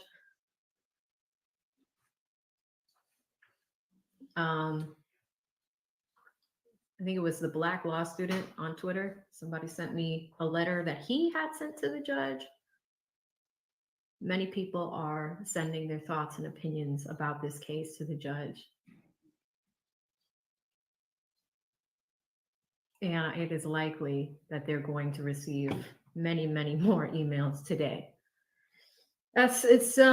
It's tough to see. I'm gonna keep my eye out on motion watch because I'm looking at some of their faces as they are reviewing the emails. Doug over there typing, so he might actually be typing a motion right now. You never know. You never know. But yeah, I agree with Brian. I think that they should have had access to these emails and not get them on the brink of the 11th, at the 11th hour. Because here's the thing: this was an unplanned witness. This is absolutely an unplanned witness. The only reason why she has him up there is because of what came out on Friday. So it looks like she was printing extra, like all of the emails, all the correspondences between her and Mounk Tounk's lawyer as they came up with the factual acknowledgments on his plea deal. You know, even with Max, he had a problem with paragraph 3. Adams had an issue with paragraph 4. And they're saying that included Brady material, right? And that those paragraphs have changed. We can't even compare paragraph. The record Yep. for you. In Ray Haney, Haney. And that's 355 Georgia Appeal 658. It's footnote 1, Brian has another case. 2020. And it reads, the state has a duty under Brady versus Maryland and Giglio versus United States. Giglio is Giglio, to disclose favorable evidence to the defendant in a criminal matter. This includes disclosure of impeachment evidence which could be used to show bias or interest of a party on the part of a key state's witness. And I say that solely because I don't believe what the court was saying about the 4-part test. That comes afterwards, after a person is. Right, I thought I'd clarify that.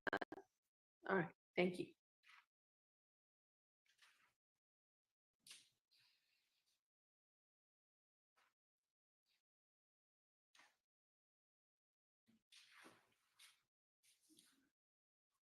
There is never a dull day with this trial.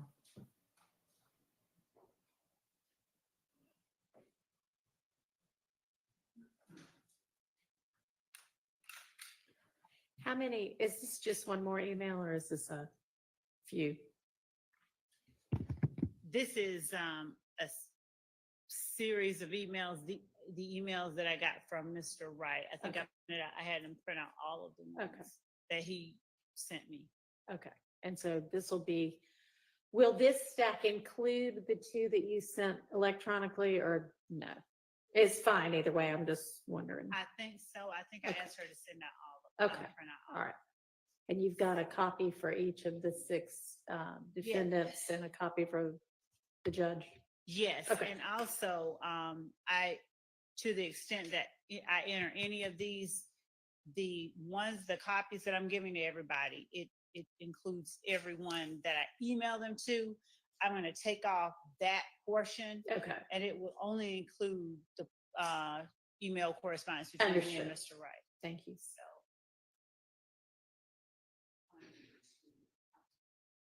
And thank you, Shay. If y'all are interested, Shay is breaking down the case. She's breaking down the 4-part test right now on Brady. I captured her first 3. Here goes 4. So if you're curious, you can rewind that part. Thank you, Shay. And Shay is an attorney. Thank you. Barred and practicing. Thank you, Shay.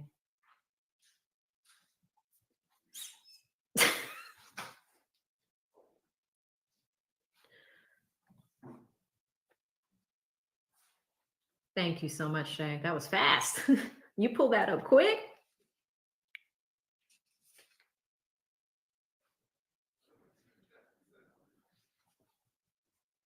All right, so she printed all the emails, stapled everything, just passed them to the defense. Defense is now, each table is now examining the emails. I'm going to see if any other issues come up.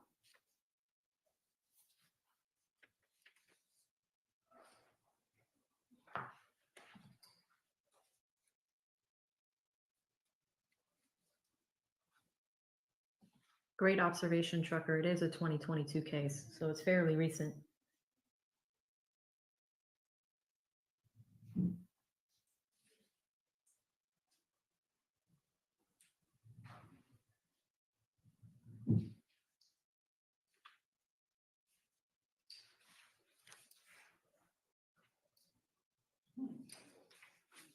They're all reviewing. You can see Adams reviewing. You can see Weinstein reviewing.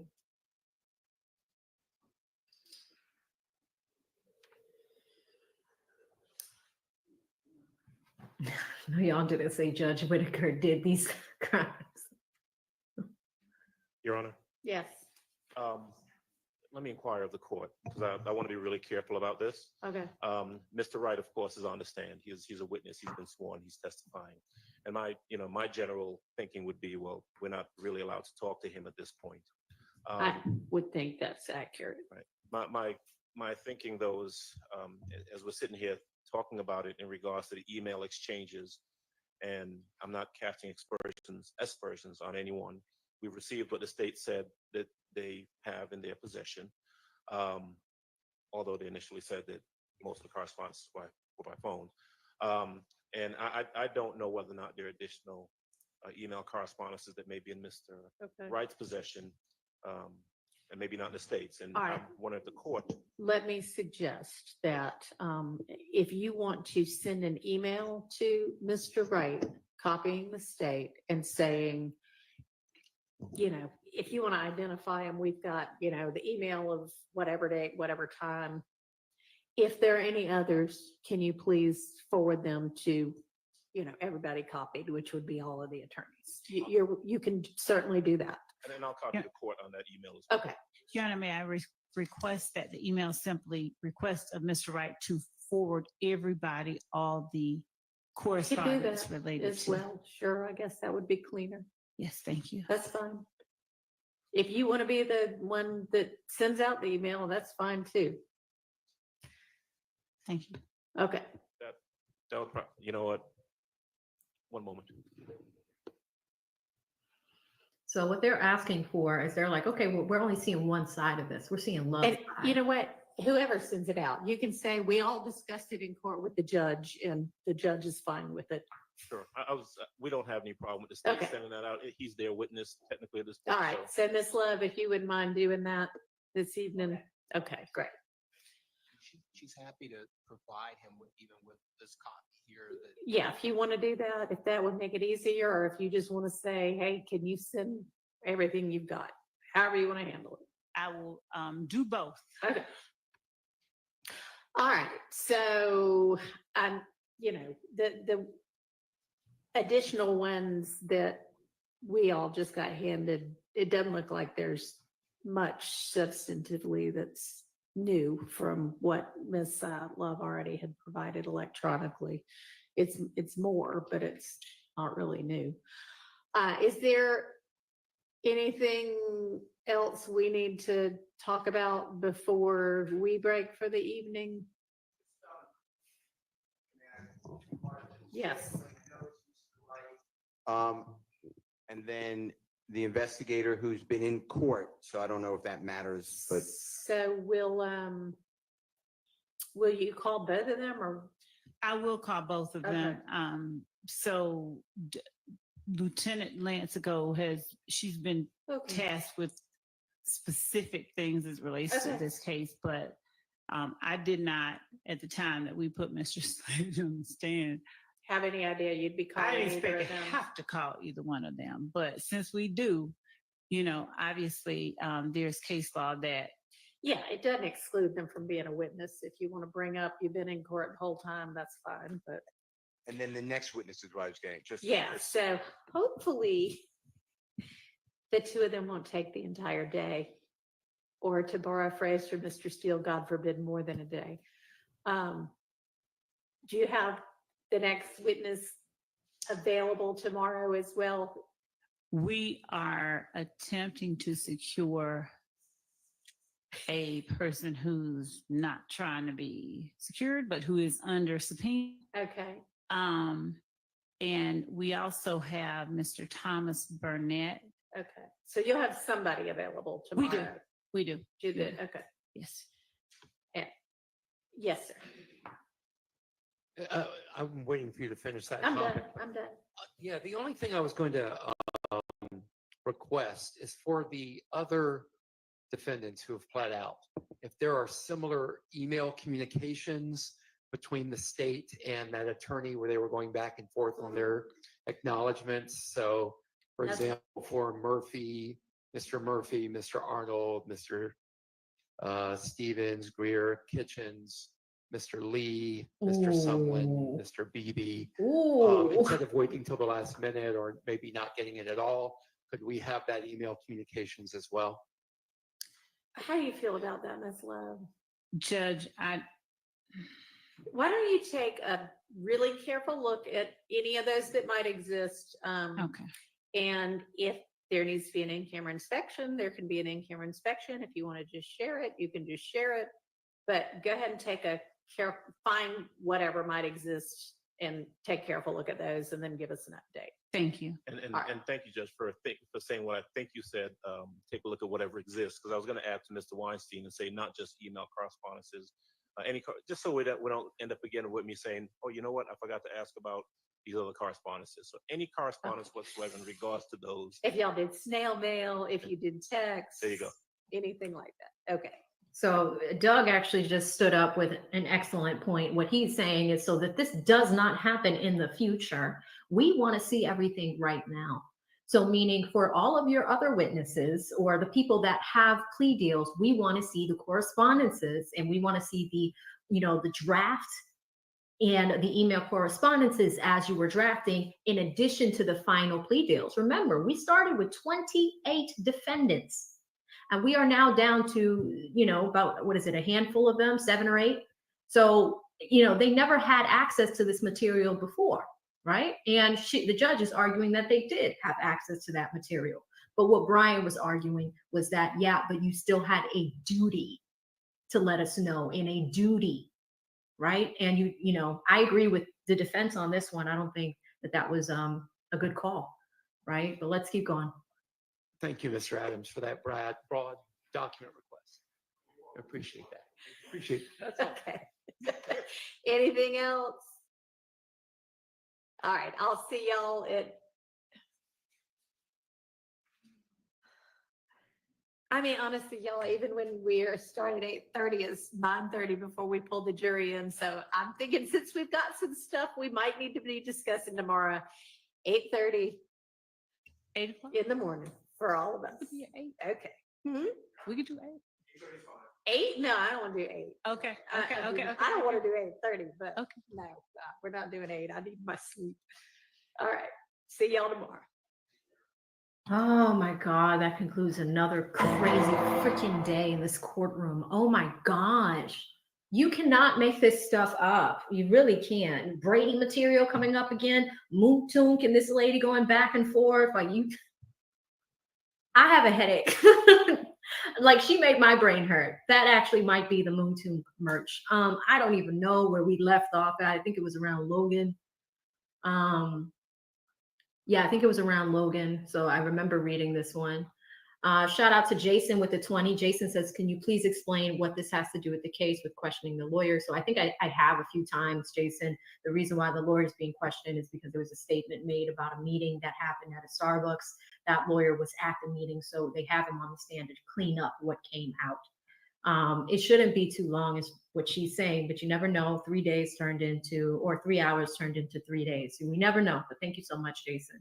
Shout out to Shannon, who became a member. Welcome, Shannon. Shout out to Jojo with the 2. Jojo says the t-shirt should say, I am not a child. Or I think he said, don't yell at me like I'm your child, because, she was yelling at him, and that wasn't okay. It wasn't okay. And it didn't really look very professional. So thank you so much, Jojo.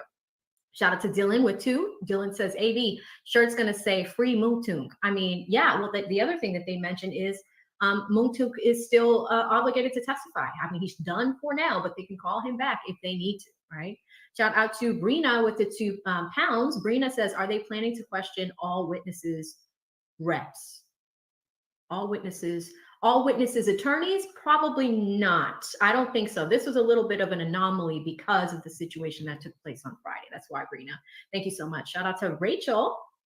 Rachel? Interesting. With the 2 says, can the judge please hurry her up? Thanks, AV. Thank you. Really appreciate that. Shout out to JC with the 5. JC says, do you know if they will try and pull Sledge's plea deal? Do you know if they will try and pull Sledge's plea? Do the kids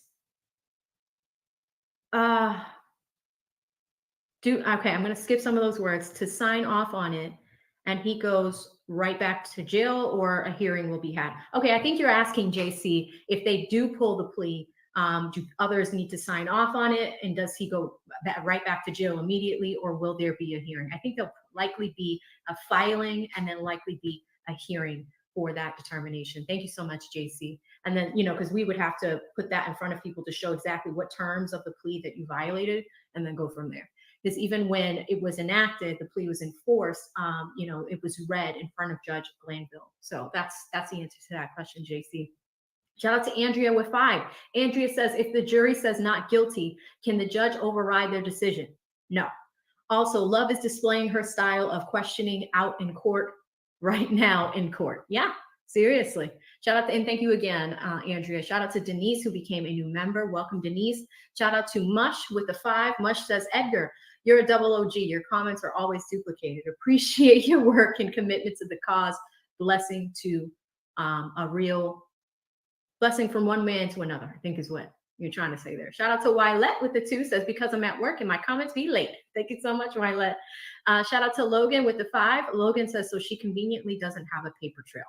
Yeah, and again, it's scrambling and scraping last minute, grabbing all the emails. And, Weinstein actually made a really good point, because they're going to want to see her other correspondences. If there is potentially Brady material here, it's likely that it's in other places too. That's why they want to see it.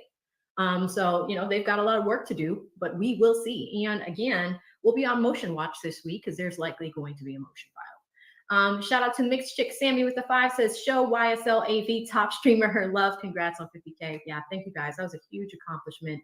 I'm really, really proud of that. We worked really hard to get here, and we're just going to keep going, keep climbing, Thank you so much, Mixed Chick Sammy. Shout out to Rod with the 20. Rod says she's not answering the question. She wasn't at that point. And remember when you drop this. Shout out to Siri? I think so. Siri with the 5 for the 50K. Great job. Very proud of you. Greetings from San Diego, California. Keep pushing. Thank you so much, Siri, and definitely will do. Brina's back with 2 pounds, says, love trying to argue her point by sending Brady. That was crazy. That was a shocker, but are we surprised, guys? We've known how many mistakes have been made here. It's so funny. I say Siri, and then all my devices start going off. Shout out to Brian with the 5. Brian says, I think the microphone distortion is love wearing a recorder/transmitter. Might explain the panty bulge in the Pepto suit. Well, all suits, to be honest. Yeah, I don't know if she's wearing anything. If this courtroom has given her something to wear under her clothing. But, they've been experimenting with different microphones. Every day somebody has a different microphone. Like we go from the game show microphone to the regular microphone, and that's what she had today. So pretty interesting. But thank you, Brian. Shout out to Orlando with the 2. Orlando says love is about to get someone to pull the fire alarm. I mean, that courthouse is practically on fire from this case. It's so crazy. It's insane. But thank you so much, Orlando. Shout out to Kelly with the 5. Kelly says, think the state missed the deadline for discovery, and they have been trying to figure out how to slide in evidence ever since. It's a good theory. Thank you, Kelly. Shout out to Lottie. Lottie sends 89 Netherlands bucks. I think so. And please let me know if it is Denmark. Denmark, that's what it was, Lottie. My bad. She says, if you waste an entire day in court failing to clean up your own mistakes, and then the end of the day by accidentally creating another disaster, it might be time to rethink your career choices. You know what, Lottie? Totally agree. Totally agree. It is just abysmal how much time is being wasted. And it's on the taxpayers' dime. Like they're not doing the best job here. And you would think that this would be a little bit more organized. All those people that are on the prosecution team, like you see all those people that are constantly, there's 2 tables there. There's a table in the front where Love is sitting along with Atkins. And then there's a table behind them of a few people. And then in the gallery, I think they also have a few people from the district attorney's office that support. But thank you so much, Lottie. And greetings from the US to Denmark. Denmark, right? Yeah, Denmark, not the Netherlands. Thank you so much. Shout out to Fangirl Jen with the 2. Jen says, love should embrace her inner Satan and wear all black. That's funny, Jen. Thank you. Shout out to Me Bless with the 2. No comment, no question, pure love of the game. Thank you so much. Shout out to Chill Panda with the 2, says, trying so hard to cover her ass, she fumbled. This always happens. This is always what happens. Shout out to Brian. Didn't he say that on Friday? This always happens. Shout out to Michelle with the 10. Michelle says, what is it going to take to have this judge see this and other issues are a cause for a mistrial? The DA is railroading this whole thing. They know the defendants are not guilty. DA cracked. Yeah, cracked. I think that's what you meant. DA cracked. Yeah. This is just really poor performance, and again, I know sometimes we can get a little bit harsh on Love, sometimes the jokes are a little bit too much for some people. I totally get that.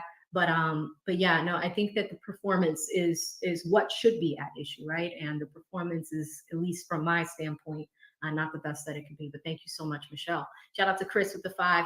Chris says, how many witnesses should you have to prove your case? I mean, at this point, there were over 100. We're just now getting under the 100 benchmark. So crazy.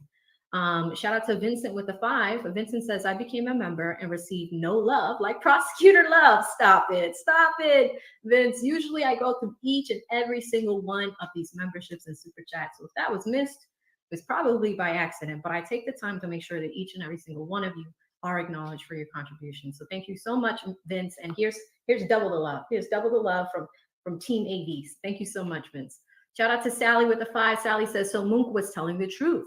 Can't the defense bring up the emails and cross of Moonk's attorney? They can, and they likely will do that. Great observation, Sally. Shout out to Mush again with the 2. Says, how is it we always see Brady, but we never see RICO? That's true. That's true, Mush. That's actually funny. We always see Brady, but we never see RICO. That is absolutely true. Shout out to Big Pulp with the 5. Says, RICO, Brady, RIP, 9/9 to 2024. Yeah, crazy, insane, Big Pulp. Shout out to One Happy White Girl with 5. Says, does anyone else think the judge is wanting to be recused? Maybe doing things on purpose. That's a great theory too. Like maybe she's, kiboshing this on purpose. I doubt it. I mean, she seems to want the case to continue, but even Brian, caught some mistakes she made about Brady material and made those corrections. So it is interesting. Shout out to Jones with the 5. Jones says, Love said her response to the emails were by phone. So is there a transcribed record of that? Likely no. Shout out to Mush with the 2. Mush says, t-shirts, merch for the defense. I filed these motions instead of I did these crimes.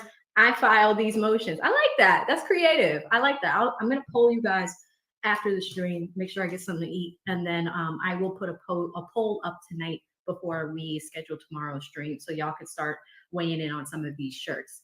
But thank you so much, Mush. Shout out to Red Bunny with the 5. She says, white woman Whitaker always responds too quick. She needs to let the state argue and hear both sides before she argues for them and before she makes her ruling. I think that's a better approach too. I mean, she has to do that with objections. One side argues, the other side responds, and then she makes her decision.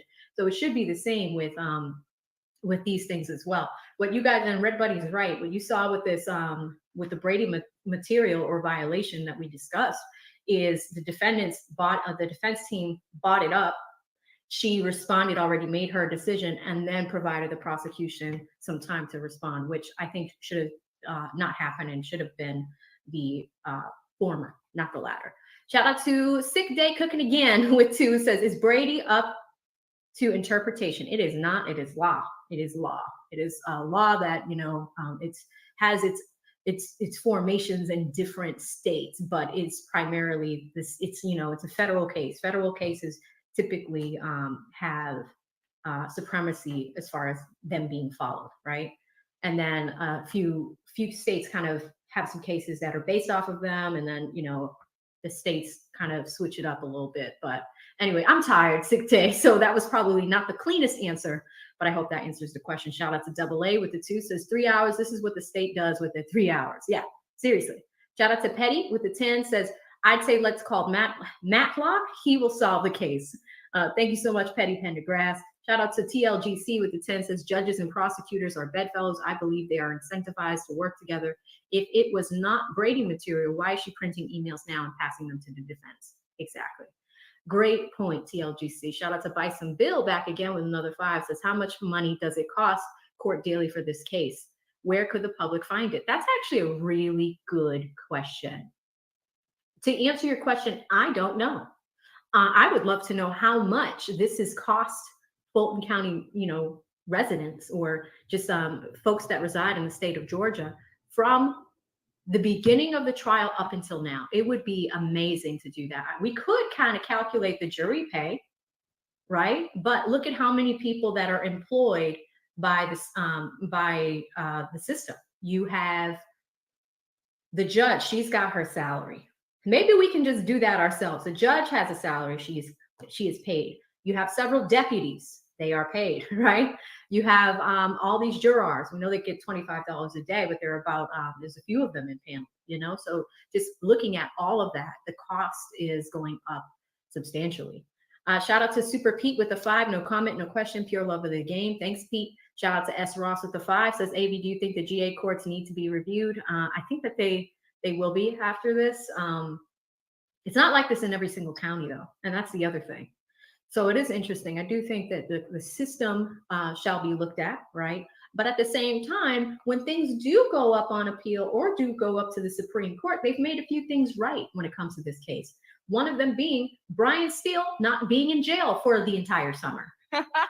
So I think that all eyes are on Fulton County and all eyes are looking at this case because there have been some favorable outcomes. Also with Glanville being removed from the case, that was also a win.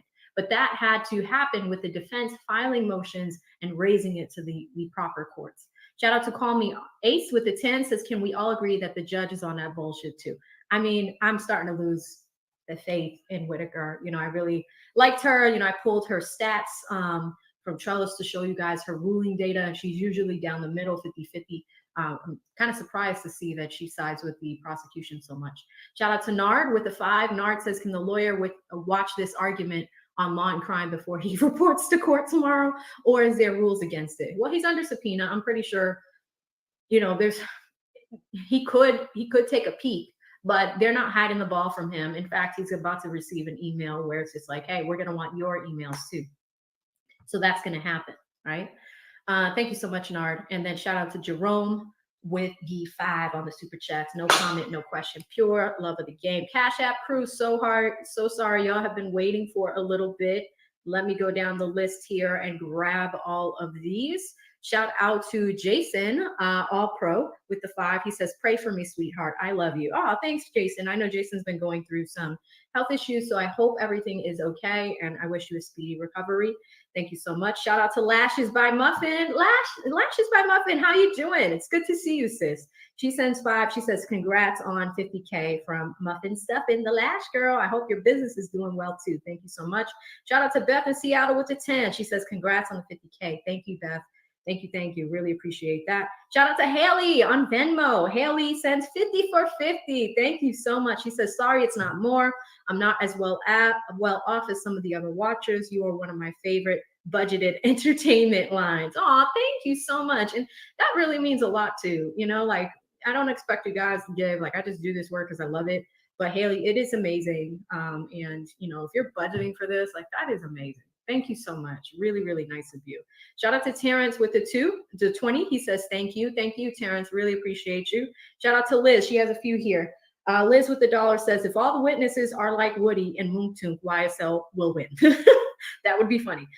Liz is back with another $1, says, I think all the witnesses are watching this trial. They could be, because they need to get ready to see what they're in for. I mean, they're not supposed to, but they're definitely tuning in. Liz again with another $1 says her redirect is always digging her grave even deeper. I mean, look at it, opened the door to Brady material. It's so crazy how that happened. Shout out to Renee with the 5. Renee says, so will Sledge be SOL if they win or lose? I don't know. I'm sorry, Renee. I wish I knew what the SOL meant. I could weigh in on the SOL for statute of limitations. I mean, he can't be charged again for the crimes that he was already charged with. And, you know, as long as he doesn't break the plea deal, he should be fine. Shout out to Terrence with the 5 says, R.I.P. James Earl Jones. Yes, I did see that. A few of you guys were talking about it in the chat. James Earl Jones was a famous American actor. He lived a very long life. It looks like he was 93 years old. He starred in Coming to America. He is the voice of Mufasa in The Lion King. He was in Conan the Barbarian, The Sandlot, Field of Dreams, Coming to America too. So many movies and such a huge pillar of the community. So it is sad, but at the same time, he lived a very long, full life. So we're really happy to see that. Okay, guys, court is over for the day. Shout out to Cersei. Just caught that super sticker real quick. Thank you so much. This is a huge day for me. Never had 11,000 people in the chat. I know, you know, some things can be challenging when we're running this production, but I really want to thank you guys for sticking with me, especially those that have watched all day. Whether you contributed or not, we're just really grateful. You guys are funding this small little media company, the little channel that could. We're growing, and you know, it's hard. Like usually when I'm with the lead attorney, we have 2 people kind of managing the stream. Now it's really just me. I'm doing all So it's not easy. It won't be perfect. I can't always monitor the chat. Sometimes I know the chat can get a little rowdy. So, you know, we'll see what we can do about some of that stuff. But again, I just want to do a quick reminder. Please just use my email for business purposes only. As you guys can see, I can't monitor it. It's a lot. I have someone that manages it. All my team members have access to it. So if you are going to reach out, please keep that in mind. You know, that's just a way for you to respect my business as well and respect what we're doing. And, you know, of course, feedback is open, but there are other forums in which you can provide that feedback. And that's all good. Okay. All right, y'all, we're going to get out of here. Hold on. One more came in. Shout out to What You Said with the 2 says, aside from law, anyone think none of them are guilty? I don't know. Maybe that could be the poll that we do first thing in the morning. But that being said, guys, thank you so much. We're going to jump out of here. Have an excellent one. Have a great night. And thank you so much for watching. We will see you in the morning. See you in the next one. Stay safe out there. Bye.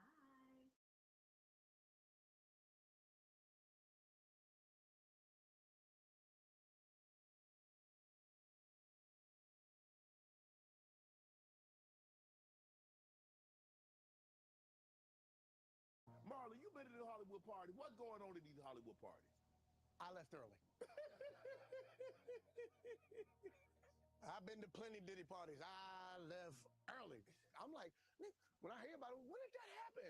At what time did this go down? Because I was there till 3:30. You mean at 3:32? So they waited for me to leave? Like, all right, good. That Wayans nigga's gone. He talked too much. All my life, grinding all my life.